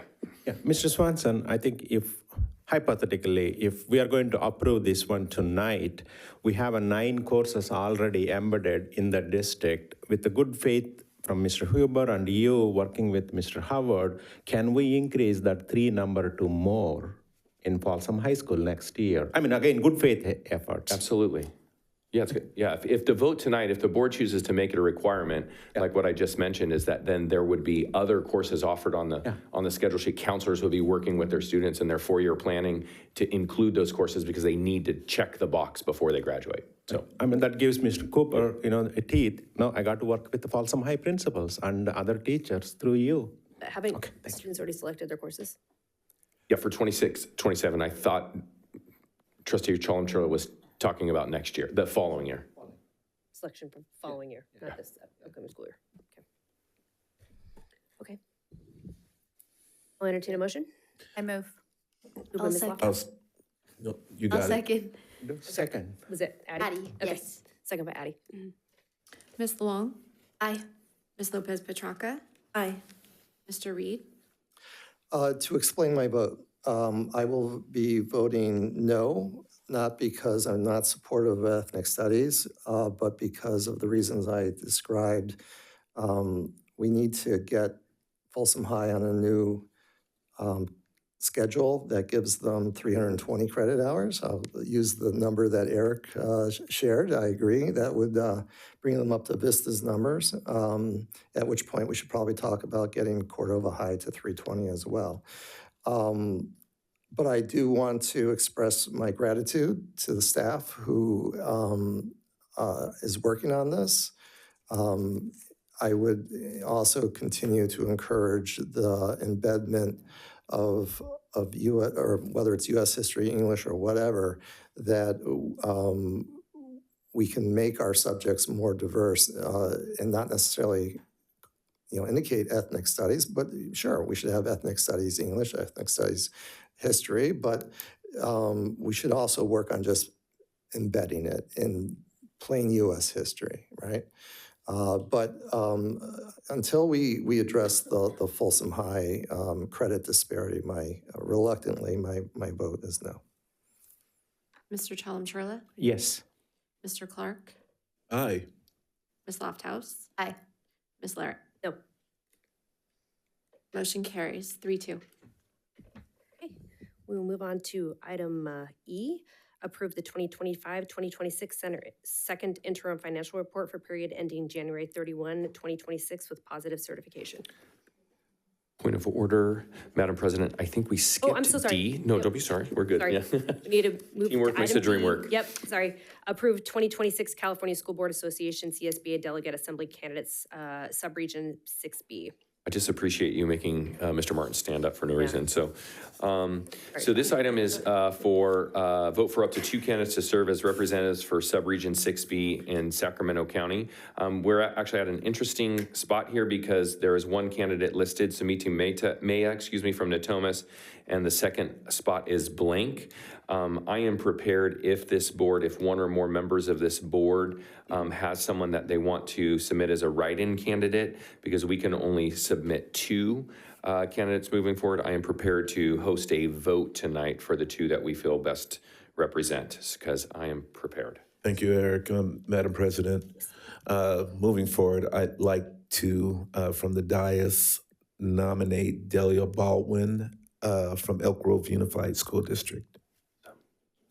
I need a I'd like to nominate Stacy Bastion from Twin Rivers.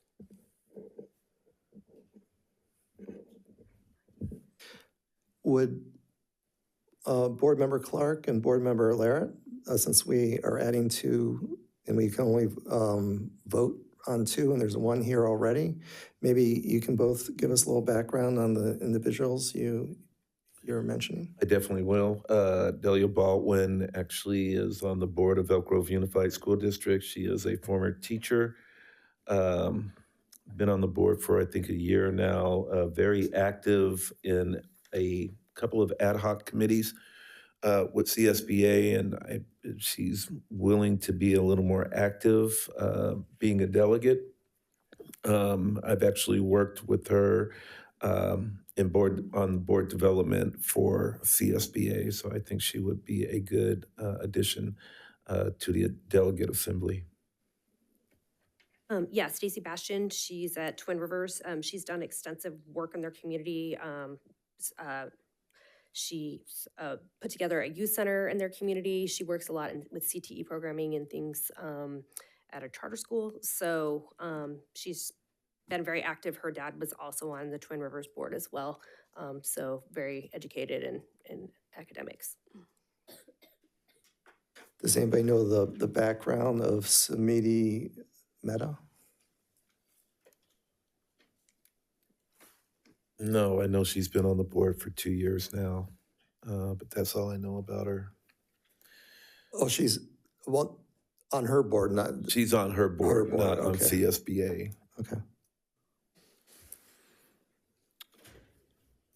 Okay, any other candidates we're interested in adding to our ballot? And I know this is hard. This is like, you don't know them all, but I think it's important to recognize too that while Sumiti Mehta is on here already, there's 3 candidates. You get to vote for 2. Yep. And it doesn't have to be the one that's already written in. It could be the 2 that were nominated today, And so I'll collect the votes, I'll tally the votes, and then we'll move forward, just like we do in our December reorganization meeting. Does that make sense? I believe according to CSBA, those votes are not to be public. Not like our organizational meetings. I believe they are private votes. Per board. Haven't we voted in prior meetings, like just a voice? But I was actually surprised. I don't ever remember getting a hard ballot. I remember just we're voting from the dais. Because just nominated. It's been my experience, year 2, I'm a veteran, is that the 2 names were already there and we accepted them. Accepted them. This year with this not enough nominations brings to light this opportunity, I think, for all school districts. And so I consulted with legal, and the idea was just do it how we normally do it. If it needs to be confidential, then I will name the write-in ballot and we'll hold the records for approval from board president later just to confirm. Right? Does that work? Okay. So don't put your name on your paper, okay? And then vote for whomever. 2, you get to vote for 2, and then send them back down. Student reps, we don't have ballots for you, so we will soon be voting for you for some other office.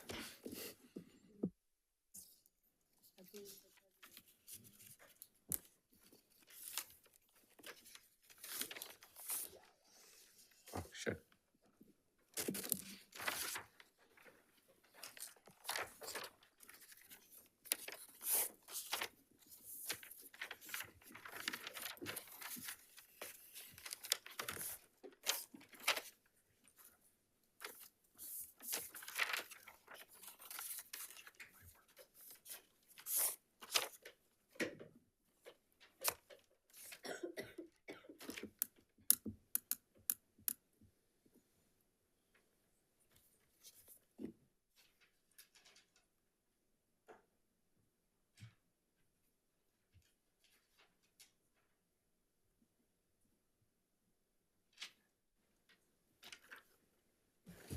Okay, so the Folsom Cordova Unified School District has nominated Delia Baldwin and Stacy Bastian as the 2 candidates.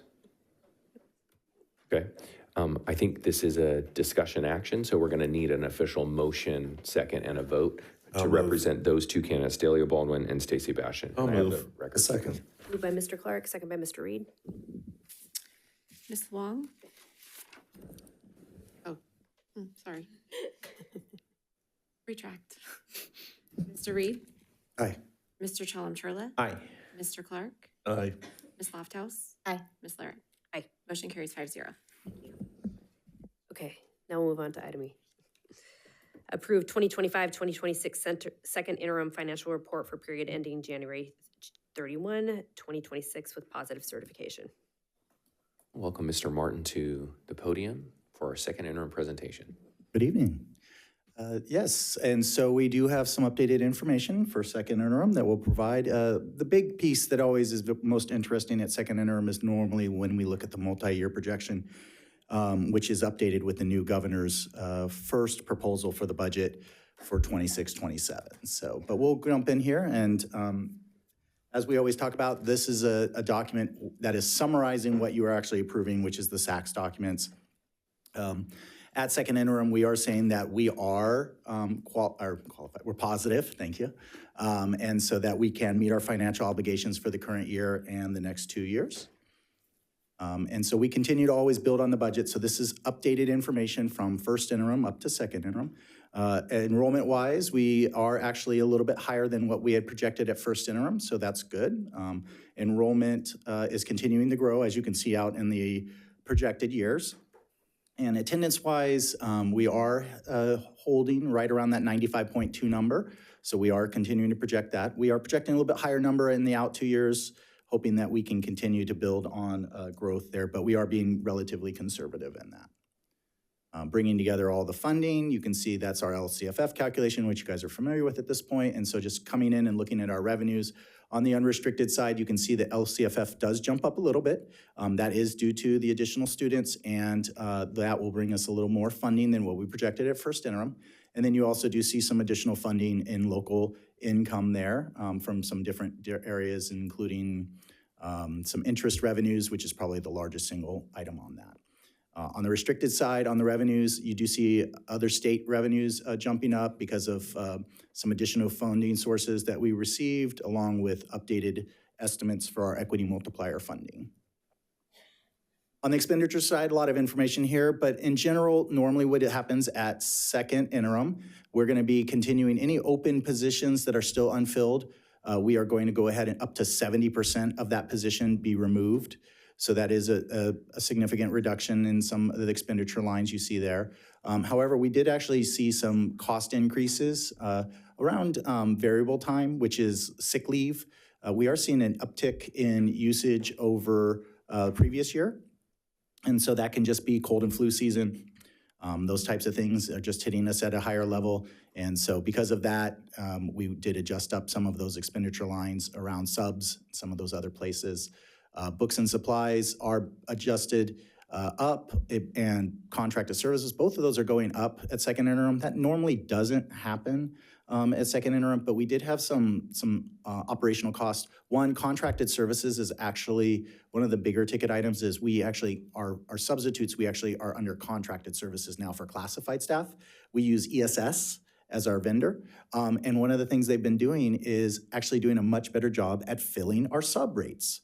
So historically, we've been around 30% on filling some of our subs positions, talking about here like normally aides, mostly special ed aides, things of that nature, but we also use it for custodial food services, quite a few other programs. And we're actually seeing a fill rate of about 70% now, which is a very positive thing in that we're getting more subs, but obviously that costs us more money. So we needed to adjust up some expenditure lines associated with that as well. And so you see some other items in there, other maintenance agreements, some repairs, things of that. I will also share our insurance numbers. We ended up having to do an additional contribution to our excess liability pool that we were a member of for quite a few years. If you guys remember the sexual assault molestation, AB 218 claims. And so we're having to continue to do contribution increases to pay all of those claims, even though we don't have a claim associated with that pool. It's just part of being in a pool for many years. And so that's an impact for us on expenditures as well. On the restricted side, you do see for the most part decreases there. That's because majority of that is open positions that continue to remain unfilled. And so you see some adjustments there.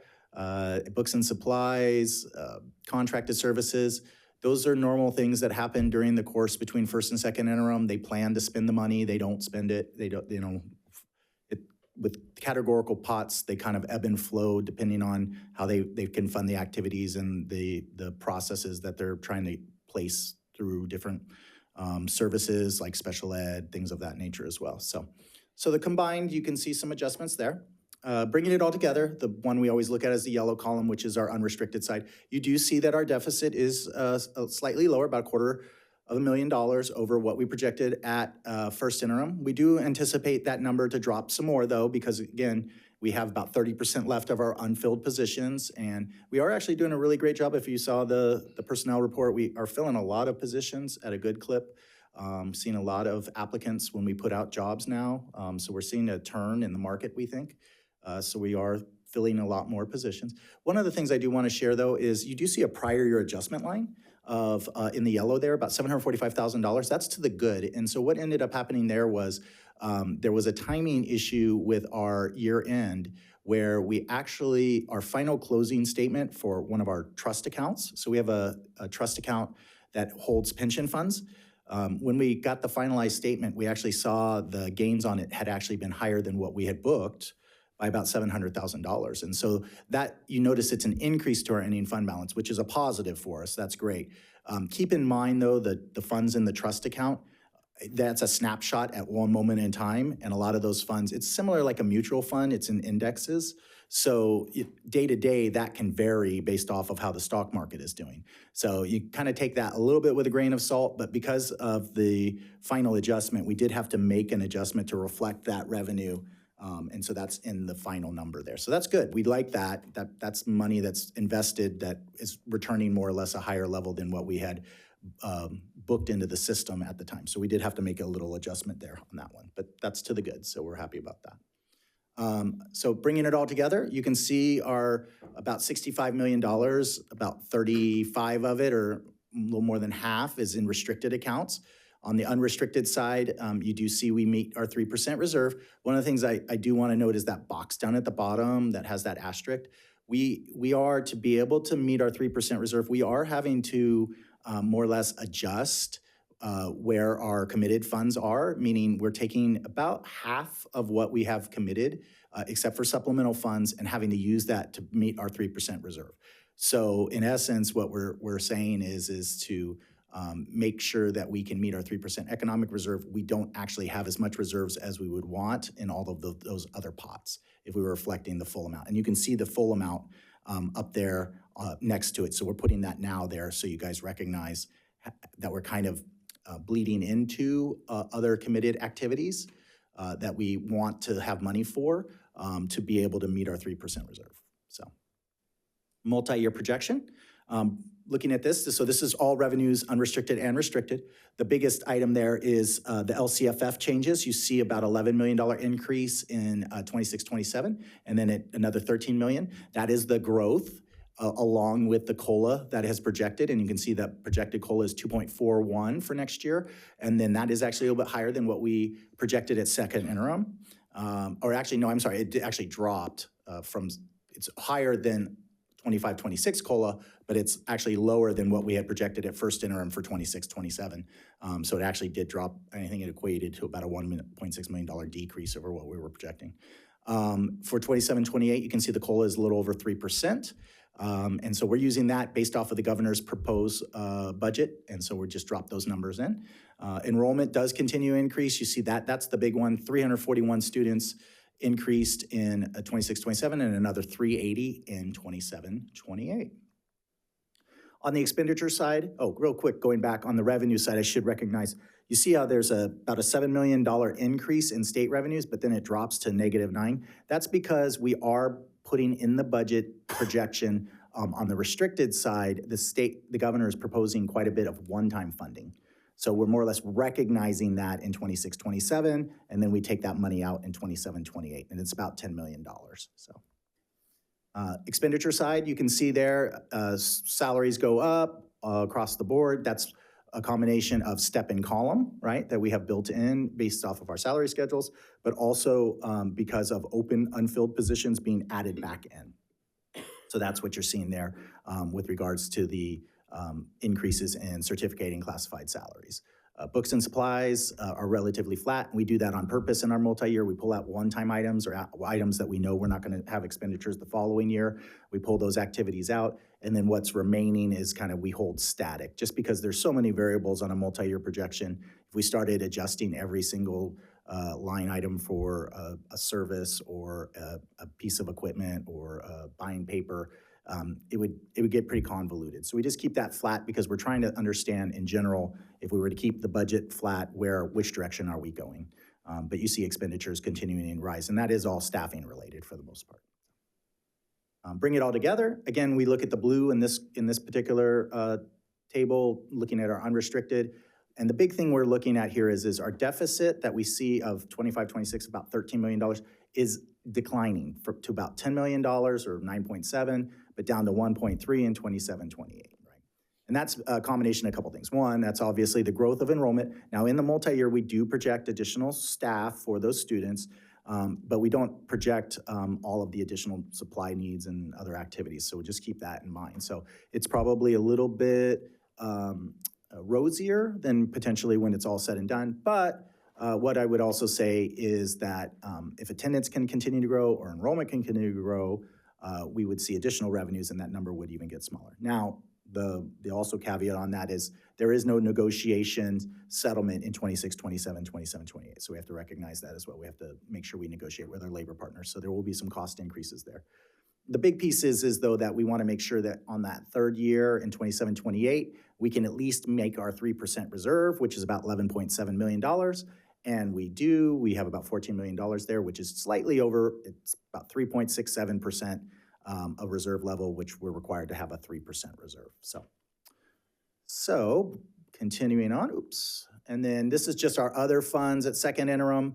Again, this is for 25-26, going across there. You see our charter school still meets their ending fund balance. They're actually up more students, so they're actually looking pretty good. Our adult ed programs, child development, cafeteria, and then our facility funds, and then the last one is our student care funds. So, but all of those are looking fine. Those negatives there are either intentional deficit spending, like in the building funds, we receive the funds and now we have to spend them down. That's the only way we can access them. So those are normal activities for the most part. So again, we have a positive certification. We're going to continue to, right now we're actually meeting already. We've already met with all of our school sites on building our budget for next year. We're now meeting with all of our departments. And so we will be doing that. Obviously, staffing's the biggest part, so we're watching enrollment. March 1st came, and so we have enrollment started, and so we're looking pretty good there. I know Pam Owen had shared that a majority of our sites are ahead of schedule when it comes to registrations, which is always good. so we know where the students are.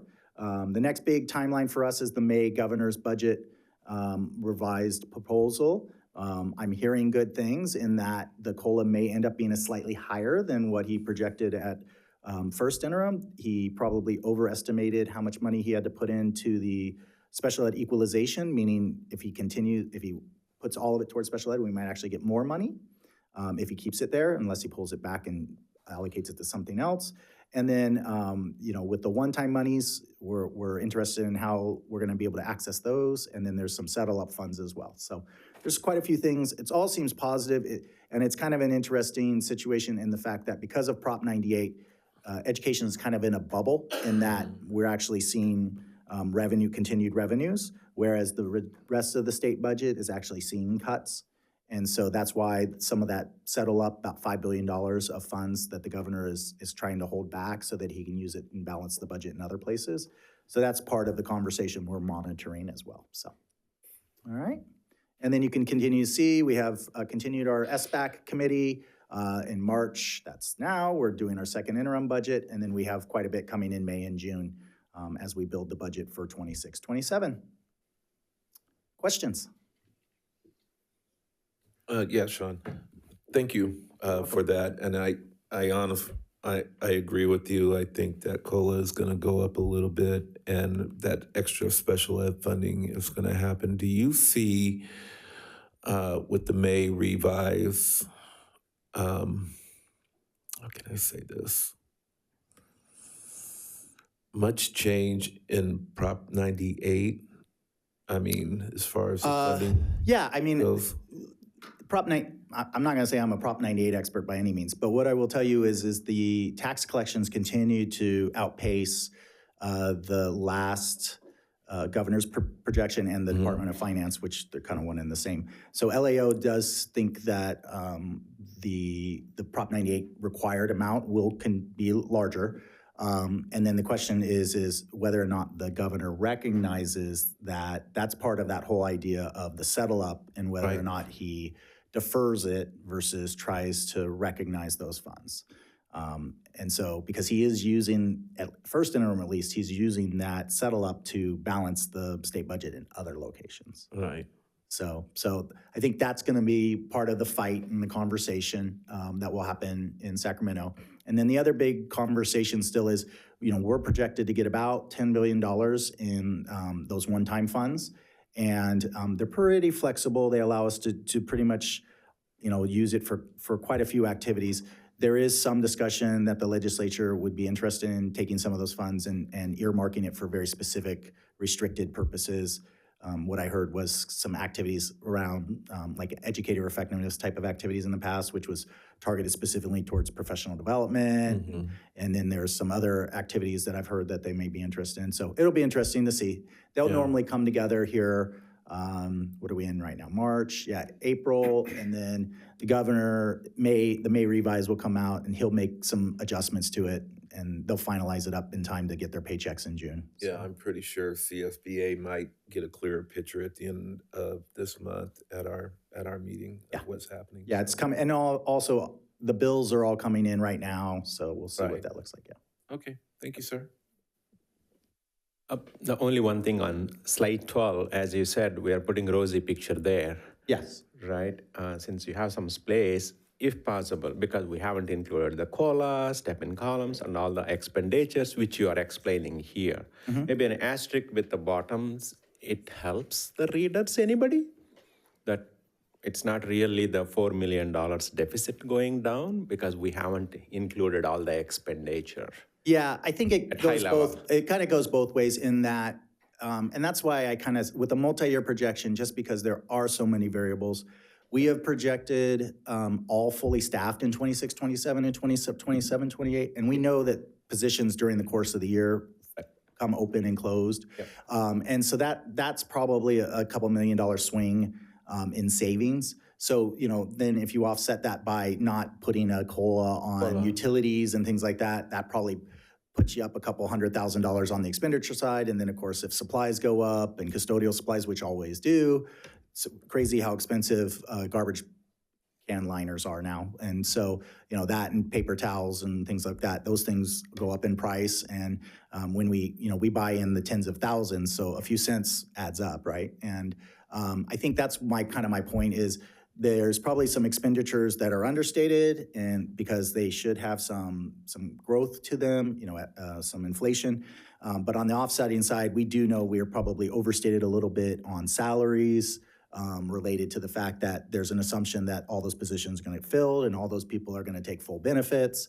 So it kind of goes both ways a little bit. And so I would say that overall, I think what we're seeing here is general direction that we're going in a good positive direction. Deficit's getting smaller. We have to be conservative on what we've been trying to talk about is trying to be efficient, try to find ways to keep costs flat. Because if you see flat costs, the revenues will outpace us, and then at some point we'll catch back up, and that's what we need to do, right? Get out of the red. And so if we can do that across the board, and we just kind of hold tight for the next couple of years, we can get there without having to do significant cuts at least. And that's the end game that we're trying to do there is find ways to be efficient in the systems and create savings. But we also know we're gaining, 600 kids. And we have to have capacity to support all of them. So how do we do all of that? And that's part of what we're working on. That's part of the SBAC committee's conversations. One of the future meetings we're going to have here coming up is we're going to look at every service contract, everything in that 5,000 series, and talk through all of those and see, is there a way to either create savings by actually spending money, meaning create a position, figure out a way to do it in-house, spend some money, but we can do it at a cheaper rate than having it outsourced out, right? So that's something we're going to be looking at. I know legal is one that we always talk about, but there will be other services and activities through that. So that's going to be something we're going to continue to look at through that method, like you were talking about earlier, efficiencies. Right. So. Okay, good. Thank you. You're welcome. David, I think next 3 years SBAC meetings, my friend. That's a lot of hours. Are they going to remain 3 hours? Well, I mean, you're getting faster. We're getting faster at it. We're doing. Maybe in year 2, we can take it down to 2 hours. Yeah. Try. Any other questions? Thank you. Thank you. Appreciate it. Thank you. Any public comment? None received. Okay, then I will entertain a motion. I'll move. Moved by Mr. Clark, Second. second by Mr. Chalem-Taylor. Ms. Wong? Aye. Ms. Lopez Petracca? Aye. Mr. Reed? Aye. Mr. Chalem-Churla? Aye. Mr. Clark? Aye. Ms. Lofthouse? Aye. Ms. Larrett? Aye. Motion carries 5-0. Okay, we will move on to item F, adopt resolution number 03-05-26-37, specifications of the board election order in consolidation with the November 3rd, 2026 general election. Yeah, thank you very much, Madam President. This is a resolution for consideration for the board to adopt that essentially acknowledges that we have 3 trustee seats that the terms will be expiring December 1st, 2026. You'll see down on the financial impact for us to get those trustee seats on the ballot. There is a cost, and that is determined per voter in that area. And then you see within the the rationale that in the resolution, it talks about the date and purpose of the election, candidate statement, responsibility of candidates, method of breaking ties, reimbursement by the district, and certification of no district boundary change since the last election, which we haven't had. So that is what is up for adoption tonight. Any questions from the board? Any public comment? None received. Fantastic. Okay, I'll entertain a motion. I'll move. Moved by Mr. Chalem-Taylor, I'll second. second by Ms. Lofthouse. Ms. Wong? Aye. Ms. Lopez Petracca? Aye. Mr. Reed? Aye. Mr. Chalem-Churla? Aye. Mr. Clark? Aye. Ms. Lofthouse? Aye. Ms. Larrett? Aye. Motion carries 5-0. Okay, we will move on to item G, adopt resolution number 03-05-26-39, change in classified staff due to lack of work or lack of funds, Ed Code 45117A. Thank you so much, Madam President. We're going to invite David Byrd up to the podium to address this item because we can't have him sitting in a seat all night. So, do you want to say a few words about this? Yeah, thank you. It's good to get up. Just a little background on this. We're required to do this by March 15th. We've got some relatively new legislation for classified employees that requires us to give a notification if we're going to have to do any layoffs. Our situation is that we're going to be eliminating about 24 hours of daily work in the classified area.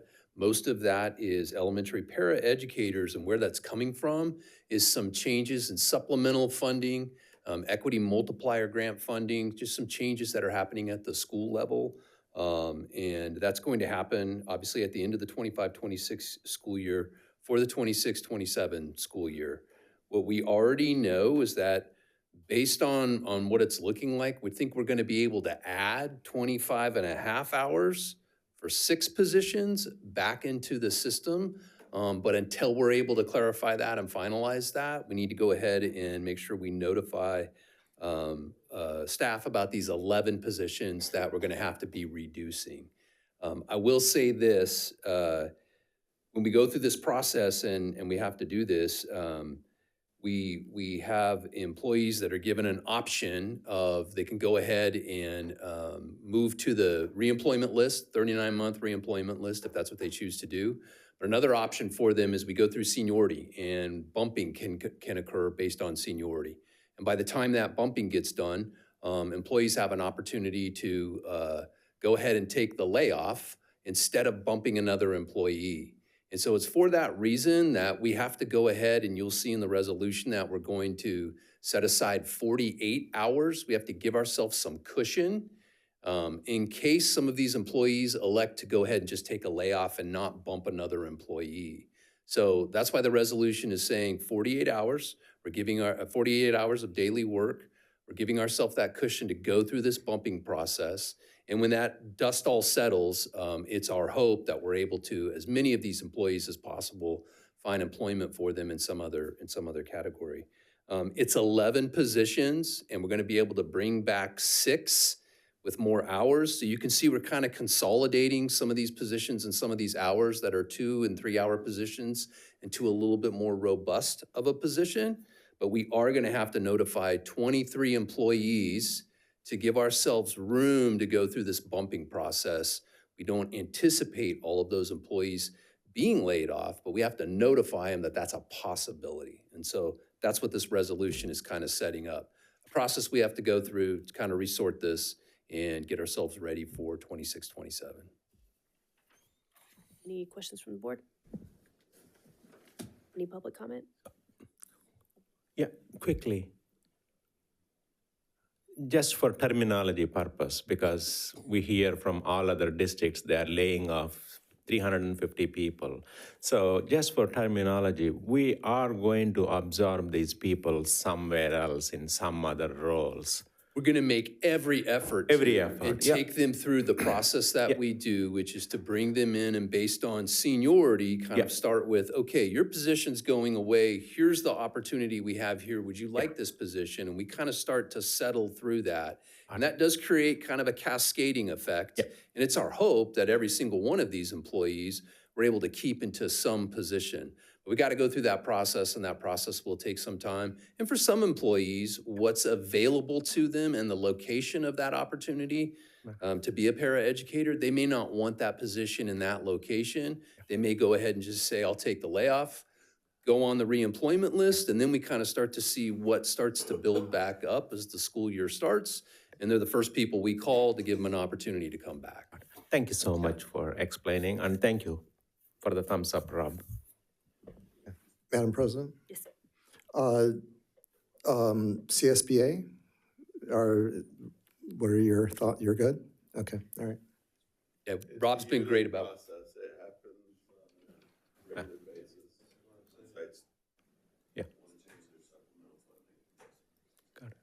And CSCA is involved in our meetings that are going to be happening, I think, next week, where we start to bring the employees in and start to talk about what their options are. So we partner with them on that work. Any other questions? No public comment? Yes, Jeanette, if you can come to the podium, please.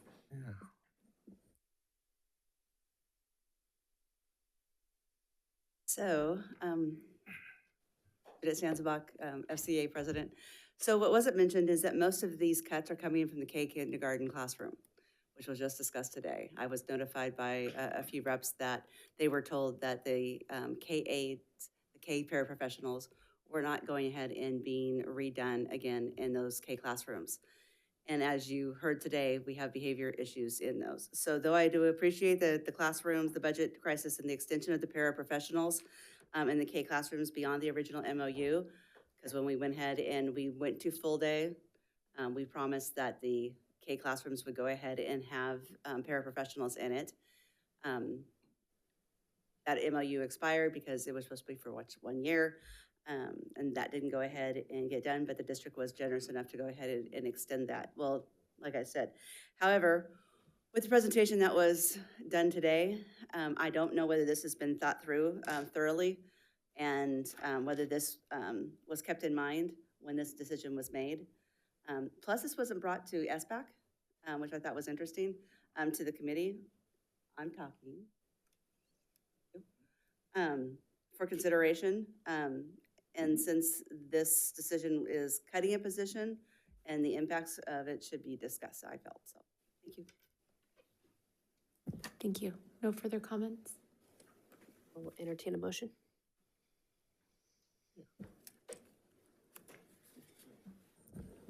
No, I'll make item G move. This is a routine item, the way I'm understanding from our HR and our partner.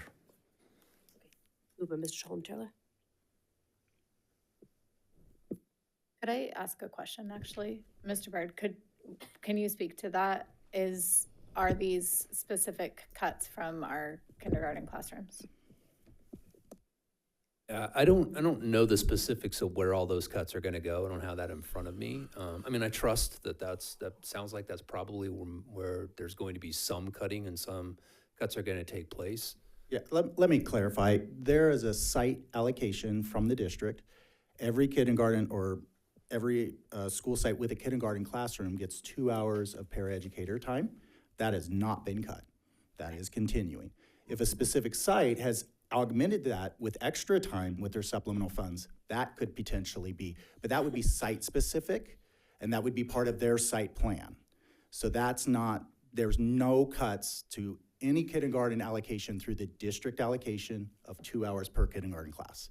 So sites may make adjustments, they always do, that's part of their site supplemental funding, but the district has not made any changes, and that form and document went to the board and to the SBAC committee. So if someone has a concern about a reduction, we can definitely have a conversation, but every site is getting their full allocation. Okay, thank you.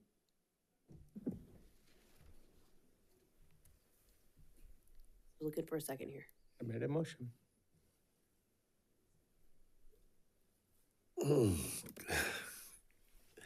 I don't know. Thanks, Jennifer, for Jeanette. I mean, God, I'm terrible with it. I've been away too long. Thanks, Jeanette, for that observation. I'm a little concerned, especially with the presentation that we heard today. But Sean, are you saying that we still have 2 hours of paras, right? Yeah, the allocation has not changed at all. The form, I can pull it up if you'd like. It's the site allocation. We right. give 2 hours for every kindergarten classroom, and that's an allocation that has been in place since we went to full day kindergarten. Nothing has changed. You don't have to give me the eye. I'm telling you. Well, nothing my eye. It's I like, see your are you eye. sure? And it's not. No, nothing is. Okay, and so I think right, maybe a okay. site-specific site maybe was buying extra time maybe, and they've reduced their allocation. Okay. But they at least have the 2 hours. I don't know above and beyond that or whatever else that sites, because every site does something different. That's why we meet with all 20-something elementaries, because every single one of them, with the supplemental funds, they can definitely do and move funds and activities. But definitely the district allocation is there. I'm 100% sure. 100% not feeling good about this, but I'm gonna trust staff on Yes, this please. one. And I'll go ahead and second. Second by Mr. Clark. Ms. Long? Aye. Ms. Lopez Petracca? Aye. Mr. Reed? Aye. Mr. Chalem-Chella? Aye. Mr. Clark? Aye. Lofthouse? Aye. Ms. Larrett? No. Motion carries 4-1. Okay, we'll move on to item 13, discussion. Item A is 2026 Local Control and Accountability Plan, mid-year monitoring report for the 2025-2026 LCAP for the Folsom Cordova Community Charter School. I would just first like to thank Mercedes for being here since 6 o'clock. Well, we It is saved- now, Save the best for last. yeah, there we go. Oh, superintendent remarks. Okay, good. Okay. And I do have. Good evening. I'm Mercedes Kirk. I'm the principal of the Folsom Cordova Community Charter Homeschool. And I'm here just to review our mid-year LCAP. So I believe you have copies, so I'll keep this brief. There we go. This is just part of the LCAP, the mid-year LCAP presentation, and it's a little snapshot, which just gives us some demographics and numbers. And then again, I would like to point out that our numbers have changed. We're about to hit 190 students on Friday, tomorrow, actually 191. Woohoo! So, all right.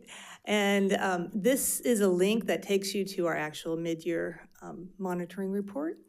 And then, of course, our LCAP is aligned to our school goals. And so these are our 3 goals: academic achievement and student success. Goal 2, student and family engagement and school climate. Goal 3, high quality instruction. And I just want to point out a few highlights. We've made, our CAS scores have gone up every year for the last 3 years. And our math in particular went up by 26.8 points, which we're really proud of. And we've increased our attendance to 98.8, but we are a homeschool, so the kids are being instructed at home. But still, there's a lot of effort put into that. We've increased our CAS testing participation to 96%, which is a record, really, for us. And then just to highlight some areas of focus for improvement is to continue to elevate our math and achievement and continue to close achievement gaps, in particular for students with disabilities and socioeconomically disadvantaged students, and accelerate our chronic absenteeism decline by continuing to expand our tiered re-engagement strategies, and then increase parent and guardian engagement. And that's it. Any questions? Yes, just a quick question, and I apologize because it's probably a really stupid question. But how do you have chronic absenteeism on a homeschool program? Are they just not living at the, how does that happen? I guess I don't understand. Well, it happens a few different, mostly because there's no evidence of instruction or lack of work completion. And in that case, we mark absences and it triggers our tiered re-engagement. So yes, and that, when we have so many absences and we've provided so much support and intervention and it's still not working, then we determine that homeschool is not an appropriate placement for that student. So, and sometimes we get parents that just go missing, just like in the classrooms.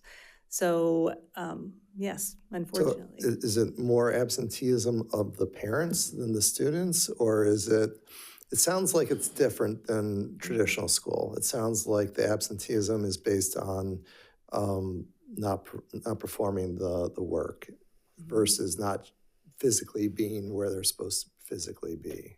Exactly. It's that we meet with families every 2 weeks and we review their work completion, and the educational consultants determine academic progress. And if they're not seeing evidence of work completion, and that can be due to many factors, a reluctant student or a parent who's not providing the instruction or the accountability, but whatever it is determined, then we intervene, and if it's not an appropriate placement, eventually that student is either decides to disenroll or we involuntarily withdraw them. And pull them back into the classroom. Okay. Yeah. Thank you. Yeah. Any other questions? Yeah, Mercedes, thank you. Great presentation. Congratulations on the growth. Thank you. I was We're very proud of I it. was a little worried that we were losing students, especially with another charter school that's in the area, I believe, right? Not too far. Are you referring to New Pacific? Yeah. They aren't really, they don't draw from the same Okay. population as we do. Okay, cool. So we actually will refer to each other as well. Yeah, it's yeah, Okay, so depending on student needs. are they yeah. returning students? Or are they new students that are just coming in? I'm wondering Oh, where well, they're we've coming enrolled, from. I wish I had my numbers, but most of the students that we've enrolled, and there's been close to 70 students this year. Most of them, the majority, are from outside of our district. Really? Which is, and then they're not any returning students in particular. We've had a couple of those, but they're all new students, and it's a lot younger population. In the past, we would get mid-year enrollments of mostly middle school, and this year we've had a lot of primary school kids, a lot of TK and kinder and kinder to third grade. Yeah. Okay, great, thank you. Yeah. I have a couple questions that kind of piggyback on that. Congratulations on Thank your you. increase in numbers. Do you put out like an intent to return form for your students currently? Because I know other homeschool charters are currently enrolling. So do you have an idea of how many of these students are going to return in the next school year? Yes, we did. We did do an intent to return form, and we have those numbers. And it's constantly changing because we've been enrolling so many students recently, but it's a pretty solid, we're looking at 147 the last time I counted, but I think that's going to be either, I'm not sure how many more have been added to that of the recent enrollees. And then do you happen to know, and if you don't know offhand, that's fine, but what your retention is year to year, like in terms of percentage of students that return the following year? I mean, right, that sounds like a good number. You know, I don't have a specific number, but I do know that our retention has gotten better over the last 3 years, that we've had more students returning. This year, I think it's going to be a little higher. We've had a lot less students disenrolled this year, and there seem to, and a lot of them have said that they're returning. So it's that's a number. That's a good. I'd like to get that number, those numbers. Thank you. Any other questions? Thanks, All right. Mercedes. Well, thank Appreciate you. it. Yep. Okay, we'll move on to item 14, superintendent's report. Yeah, thank you very much, Madam President. I will start off before Mercedes leaves. I just want to, you don't have to come back. Congratulations. Thank you for all your hard work and your staff's hard work, because I know that we connected with Mercedes last spring because the enrollment, and you've worked really, really hard, and it's showing. Proof is in the pudding. So thank you. Yeah, absolutely. Second, item E on the consent agenda was around RNS oversight earlier. And an amazing community member, Matthew Haven, sat in that chair right over there most of the night, but my guess he had to go home to do some dad duties. So I just want to put it on record. We approved him to be part of the oversight, RNS Oversight Committee. He's an amazing dad, an amazing community member in Rancho Cordova. He's a Peter J. Shields parent, and I just want to acknowledge him for sticking it out. We didn't mention him after the consent, so I wanted to mention him here. Next up, I wanted to talk briefly about, I wanted to come back to that supplemental funds conversation briefly. I know that we already voted on it and all that, but we do a really good job in this district. I know this board knows because this board was the catalyst for making sure that we make sure supplemental funds follow our kids into the most needy communities. And so we give those funds to our schools through the leadership of this board, Sean Martin, his team, and then the sites then determine through school site council and other means how to spend those funds. Then they go through this process each year of looking at their data, working with the education services team to then make determinations for the next year where they want to invest those extra supplemental funds at their site. We call it site-based budgeting. They have a pot of money to do that, supplemental. And from year to year, based on data, they make decisions that change. That is, the whole conversation wasn't about any district change. It was about sites, principals, school site councils, leadership teams, guiding coalitions saying, actually, we want to spend money over here because our data is saying that we need to.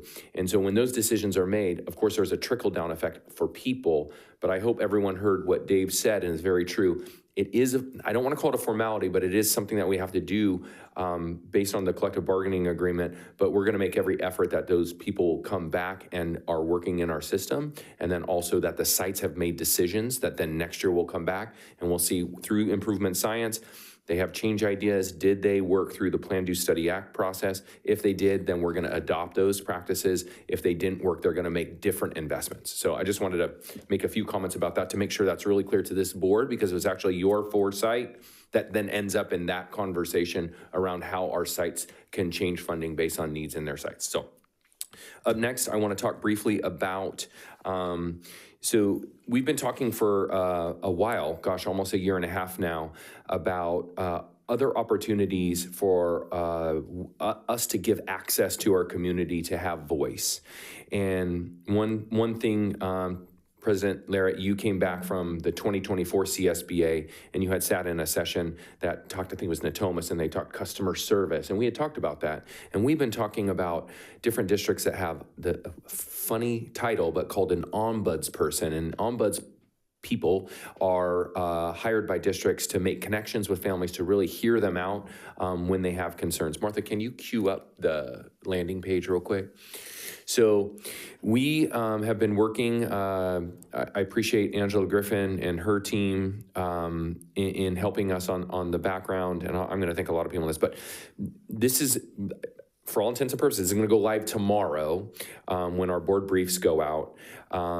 From all the information that I just shared that has been coming to us about our needs, we have this opportunity for our community to provide feedback. So I'm going to talk to the board briefly about your role in this, is that I know as elected officials, you are constantly in the community and constantly making connections with community members, as well as your emails are getting filled up from time to time about community members. I would say probably most often, honestly, with concerns, but hopefully at times too with celebrations. And so we as a district and me as a superintendent wanted to provide you an opportunity that you can do your job as a representing your constituents and making connections with them, but at the same time, allowing you to divorce yourself from being the person that solves the problem in your governance role. So while someone, we'll start with celebrations, comes to you and says, hey, you know, Trustee Clark, I want to tell you that my daughter's 5th grade teacher is the best math teacher she's ever had. She's never liked math until this year. We want an opportunity for not only you as trustees to appreciate that celebration, but also be able to formally like log and recognize that celebration from that family member. So we have this little node here called Celebrate Our Staff in Schools, where any community member can go in there, and there's a Google form on the back end where they can celebrate our staff in schools. We're working on the back end too through Dave Bird, our Executive Director of Human Resources in charge of people, labor, and culture, as well as Angela, our Chief of Communications and Community Engagement, and some other members of our team on how we make sure to celebrate our staff for big and small ways. And so that's where that Celebrate Our Staff in Schools will happen for the board. I'm going to tell you how that's going to happen here in a second. Next up, share a concern. Whether it's through your email or in the community, someone has a concern. They've already done all the things they feel they know in their power, because we all know that we turn everyone back towards whoever's closest to the problem. Have you talked to your teacher? Have you talked to your student's teacher? Have you talked to your student's principal? And if they've done those things, then we want an opportunity for them to share their concern. While you're making a connection with them as one of your constituents, we want also you to not have to carry that problem to me or to, we want them to be able to share their concern here with the guarantee that someone from our district is going to be in touch with them via a phone call, if that's their preferred communication method, within 48 hours. On that note, how does that happen on the back end? Well, this year, I've been working really closely with my executive assistant, Martha Campos, and Martha has been working with a team of admin assistants in our offices here, and she's, in her leadership, building a team that's learning improvement science strategies like we are. They're following in the learning that we do in our cabinet sessions, and they're taking on larger leadership roles, and it's amazing because they're all brilliant and really hardworking and can really help our system as we're talking about efficiencies. So Martha has and her team have a plan devised that in every 24 hours there are going to be 9 people in our Share a Concern Google Doc, and they know how they're going to triage it. And the point about this, I really want to make sure I emphasize this, is that this is about the connection. You've already connected with them as a board member, or someone has just gone onto this landing page and clicked on it, because tomorrow in the board briefs it's going to be shared out. It will be shared out periodically so our families know they have a voice and they can go somewhere, and within 48 hours, they're going to get a phone call from Martha or someone on her team saying, tell me more about that, and then connecting them with the person that is the best able to solve their problem. It's really important to me. It's really important to our executive cabinet team, our team, and I know it's really important for all of you that our families feel seen and they feel heard, especially in times of distress. And while we might not always be able to give them the exact answer that they want, we want to make sure that they're not alone in our district and that we're here to support them in helping them to support their most precious asset, their own students. And then on the far right, we have the WeTip anonymous reporting. That's for any sort of dangerous activity in the community or any activity that someone is worried and wants to be anonymous and reporting. This is already up and running. I've gotten a lot of feedback from trustees about how does this show up on our website? How does a community member more easily find this? And also, how do they know it's anonymous? So we've worked on this icon to make sure it's there for everyone. And then if you scroll down, I guess, Martha, so we can see, you can kind of see a little bit more of the language there. Now, how are community members going to find this? Well, they're going to find this in a handful of ways. I'll just talk about, well, 2. I've already mentioned one. It's going to be on our website, so they can go to our website and find this and click, share their celebration, share their concern, or submit a WeTip anonymous reporting. But also, we want all trustees in your roles as representing your constituents and being great community members and advocates for your constituents to have opportunities when you're meeting them in public and hearing from them a celebration or a concern, to be able to just hand them your business card, and on the back of your business card is a QR code and a URL that they can scan and submit their celebration or submit their concern right then. As well as the comms team has worked on your email signatures that'll have the URL code there as well. So if someone emails you, you can respond and say, please click this to submit your concern. I think we're going to expedite us in solving some problems. We're actually going to create a lot more efficiencies. And I think one of the most important things here is that we're going to increase our opportunities as a district to connect in a real authentic way with our community that when they're having problems. So your business cards are here. I'll hand them out after the meeting. So always have them with you. I don't know, it's superintendent's remarks. I don't know if you have, I've talked to all of you individually about this, so this shouldn't be a surprise, but are there any questions from what I just shared about this? No questions, just a thank you. Welcome. Yeah, of course. And thanks for all that you do. I know that you work really hard out there tirelessly with all day jobs as well to make sure that you're representing your constituents, and we want to do our best to support you in that and support our families and our kids. So thank you. That's all. Oh, that's not all. Actually, probably most importantly, although that was really important, I'm asking for this board and through you, Madam President, if you'd be willing to close tonight's board meeting in honor of Becky Muir. Becky was an administrative assistant at Cordova Villa.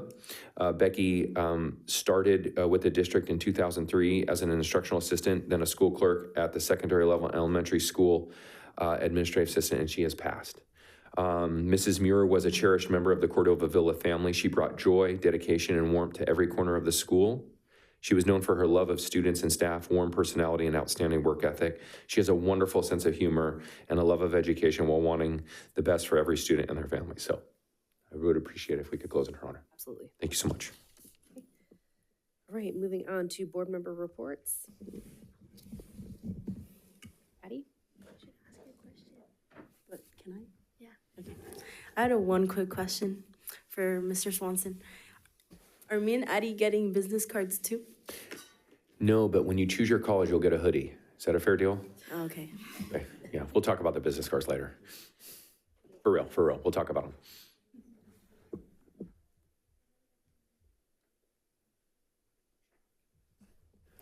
Okay, so some very exciting things have been happening at Vista this past month in February. First things first, our Asian Student Association and our Korean Culture Club, they collaborated to organize a Lunar New Year celebration, which was really, really cool. It was on February 13th, and they had club booths, games, and also line dancing and a bunch of other performances. And then also our Vista, Cordova, and Folsom High's BSUs organized a Black History Month celebration at Vista, which was very vibrant, and it was just very cool. This is the second year I think they've done it, and it was I thought it was especially exciting how they were able to collaborate amongst all three high schools. And unfortunately, I was at the Friendship Festival, so I couldn't attend, but I'm very proud of our student organizers and how engaging of an event they were able to run. They even had like guest speakers and another art mural, which was very cool. And also, Vista is hosting a Mista Vista fundraiser for Mista Vista event, which is a fundraiser for our student government. And it's basically where our few select of our senior guys compete for the title in a talent show for the title of Mista Vista. And the theme is Top Gun, so they're in like their aviator outfits and they're competing to see who's going to be the next Top Gun. And moving away from Vista, as we previously mentioned, earlier this week, we opened the application for the 2026-27 Student Advisory Board representatives, as well as FCUSD's next student board members. And so this past week when Evelyn and I were designing the application, it was a very full circle moment, kind of looking at the application questions and also just posting about it on Instagram because I was like, wow, I'm finding my replacement already. But with these applications, I firstly just wanted to urge students to apply. We need more representatives, especially from the Rancho side. We have a lot of students interested from Folsom schools, but definitely not enough from schools like Walnut Wood and Innovations. So I definitely urge students to apply. And secondly, just to be genuine and thoughtful with your responses. We want to see your personality come through, and personally, I will measure your qualification based on the why for doing your work, rather than just what you've done. Having a polished resume won't help you become an SAB rep or even a student board member. I hope students show their willingness to show up for students with their fullest attention and find thrill in like the late nights that they'll spend making SAB meeting slideshows or frantically keeping track of student emails and spending hours on Canva making board meeting summaries. But yeah, this is truly the most rewarding position a student can hold, so I hope that there are students out there that are genuinely eager to serve the FCUSD community, because FCUSD students deserve the representatives that are creative, engaging, and passionate. So best of luck to students that are applying, and please email me or Evelyn if you guys have questions. Okay, Ms. Evelyn? Okay, so going along with the BSU event that Vista hosted, our Cordova's Culinary catered. So shout out to them because they just cook so good. And then at Cordova, we have our ASB officer elections. So I'm also not only giving my student board member spot, but my ASB vice president spot. It's like all my power is going away. And we're planning our upcoming rally, which is going to be in 2 weeks. And Cordova hosted a track meet on Saturday where the boys' distance medley relay beat the school record with a time of 10:57:09. And my favorite event that ASB hosts is the Spring Fling, so it's the special ed prom. And we're starting to plan it, and this year I'm in charge of invites again, so I'm so excited. And then Addie already went through our whole goal, and with the applications that came out for student board members. So I guess I'm excited to pass the torch and can't wait to see their campaigns, which is always my favorite part, and it's always a fun part. And yeah, we woke up, or no, one day, when was it? I think it was on Wednesday, or the next day that we released applications. I woke up so sad because I was like, wait, like it's really over. So Not yet. Well, not yet, but so yeah, wish luck to everyone who applies, and I can't wait to read all the applications. Thank you. you. Ms. Lofthouse? I don't have a report this evening. Mr. Clark? Yes. First of all, I'm glad to be back, and to borrow a line from Thomas Jefferson in Hamilton, what did I miss? Well, while I was away, I was heartened to see the meaningful ways our district honored Black History Month. I wanted to extend a sincere thank you to Dr. Peace and her team for a wonderful presentation, recognizing our African American district leaders. I also wanted to specifically thank Board Member Lofthouse for recognizing the month, and from the dais, your leadership is ensuring that representation was voiced here in this dais, and you are deeply appreciated.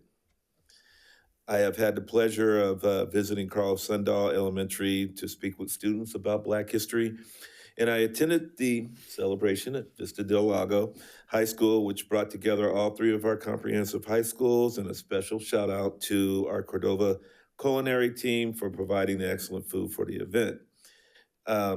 Seeing our students and staff collaborate across the district to celebrate this history was truly inspiring.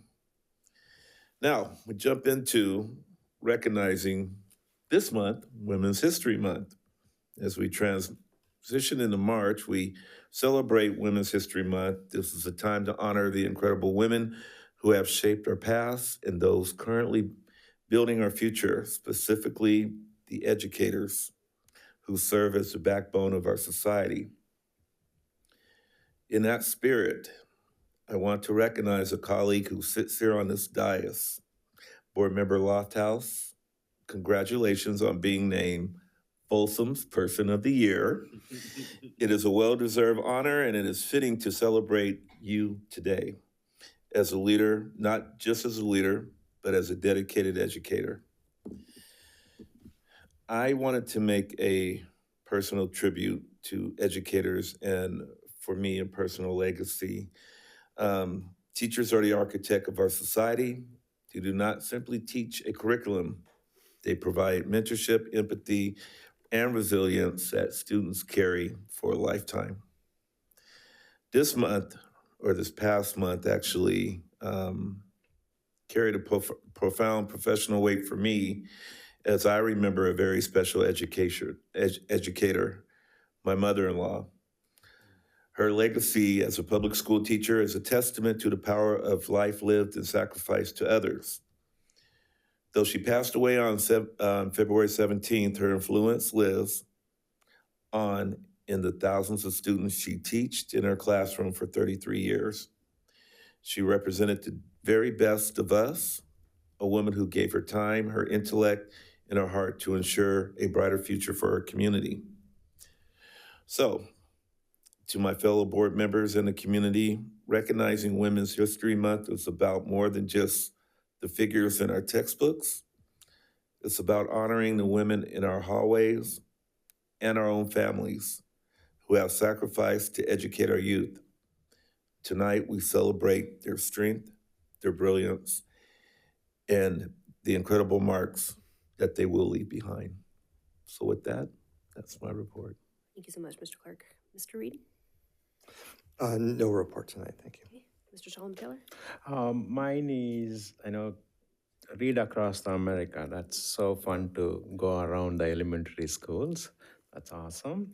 And only one thing, Mr. Swanson, math test, March 16th, it touched me when people were talking. I don't know how much lead time we gave it to them, whether it is a few weeks or, I highly request to pushing that a little bit off so that people can get more prep time. Yeah, so I already reached out to Angie Calamagno, who's over there, and we're gonna debrief tomorrow in Executive Cabinet. We're gonna see what's possible. Also, just know that the California Assessment of Student Performance and Progress comes in April, and there's some conflicting assessments, but we are gonna figure out if there is a way, because it does make sense. It's a request that way they can get the more notice and the prep time to that one. And also, I get quite a few of the calls about the transportation, where I am very nearby because I was not here in last board meeting. That residents are concerned about it. I think one email I forwarded to you, the business cards you are going to give me is going to be very useful. Because because that's not the, I think someone was saying, this is not our board decision. It is administrative regulator. You guys have thought through everything before making that decision. And even I was talking to you, Mr. Swanson, and also Mr. Sean Martin, that new role. I think we welcomed Jennifer this evening, is going to be championing for a future improving the health and wellness and the environment of the transportation department as a senior leader. And, I personally don't want to cut any roads. I know that's not the law we have to provide, but that is the most convenient for the residents in terms of the safety, their own work, socio-economical thing. I can go on and on. But Jennifer is coming in, so hopefully things will improve, and anything we can do better than today in terms of public transportation, that probably is one of the check boxes being the #1 district in the state. Thank you. Catching on. I do not have a report, but we did get a text message from Coach Baker that Folsom basketball will be in the D1 NorCal semifinals on Saturday at 7 p.m. at Folsom. So congratulations to the Bulldogs for winning this evening. So with that, we will move on to item 16, advanced planning, which is down there. And our next board meeting will be on the 19th. We do not need to recess to close session. So with that, is there any future agenda items requested? I would like to bring back the kindergarten schedule at some point before the end of this school year. I know we're too late for next school year, but to sort of look at some data, look at numbers, and really kind of dive into that schedule. I agree. Consensus? Okay, sounds good. Madam President? Yes. Couple items. First, I would like to remove the board member stipend from this future agenda items. If the board would agree with that, I don't think there's any desire currently to increase the board member stipend, even though state law says we can. Yeah, we have consensus with that? It's 2, is there 3? Yeah, 3, okay. Okay. Secondly, I'd love to get a discussion action item to allow students to get PE credit for varsity and junior varsity participation.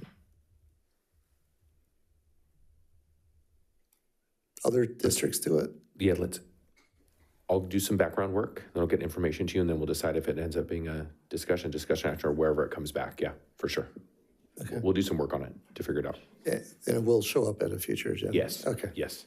Oh, well, is there a consensus? Yes. Oh, yeah. Yeah. Yeah. Yes. Yeah, I think I had asked for this like 4 years ago when we had a little bit of a report on it, but I'd like to go back to that. Yep. And then finally, maybe it's more appropriate to go to the facilities committee, but it's something that we've had discussions privately on, Superintendent. I'd like for us to develop a plan to get the Gate Academy its own facility and off of the Theater Judah campus. And then, have a thoughtful dialogue on how that might be a possibility. Obviously, it may take several years, but I would like that to be the goal, and whether that comes back for discussion or we just send it to the facilities committee. I really would. I don't think it's healthy to have the Gate Academy and the gen ed population at Judah. It just doesn't. It's just not working. So I think it would be a great item for Craig and his team to add to the facilities committee agenda, because there's probably a ton of work that we need to talk about there before anything comes back here. Are you comfortable with that, sir? I'm fine with that. Okay. Okay. Thanks, Craig. Well, is there a consensus, I guess, right? Well, you didn't actually add it to an agenda item. It's added to a facilities committee. No, that's so true. We're good. Yeah. Well, we should still get a consensus on it. Everyone's smiling. Consensus. especially for the three people that don't go to facilities committee meetings, yeah. Yeah, facilities, yep. Thank you. Thank you. Anything else? Okay, with that, we will adjourn in remembrance of Becky Muir. Thank you.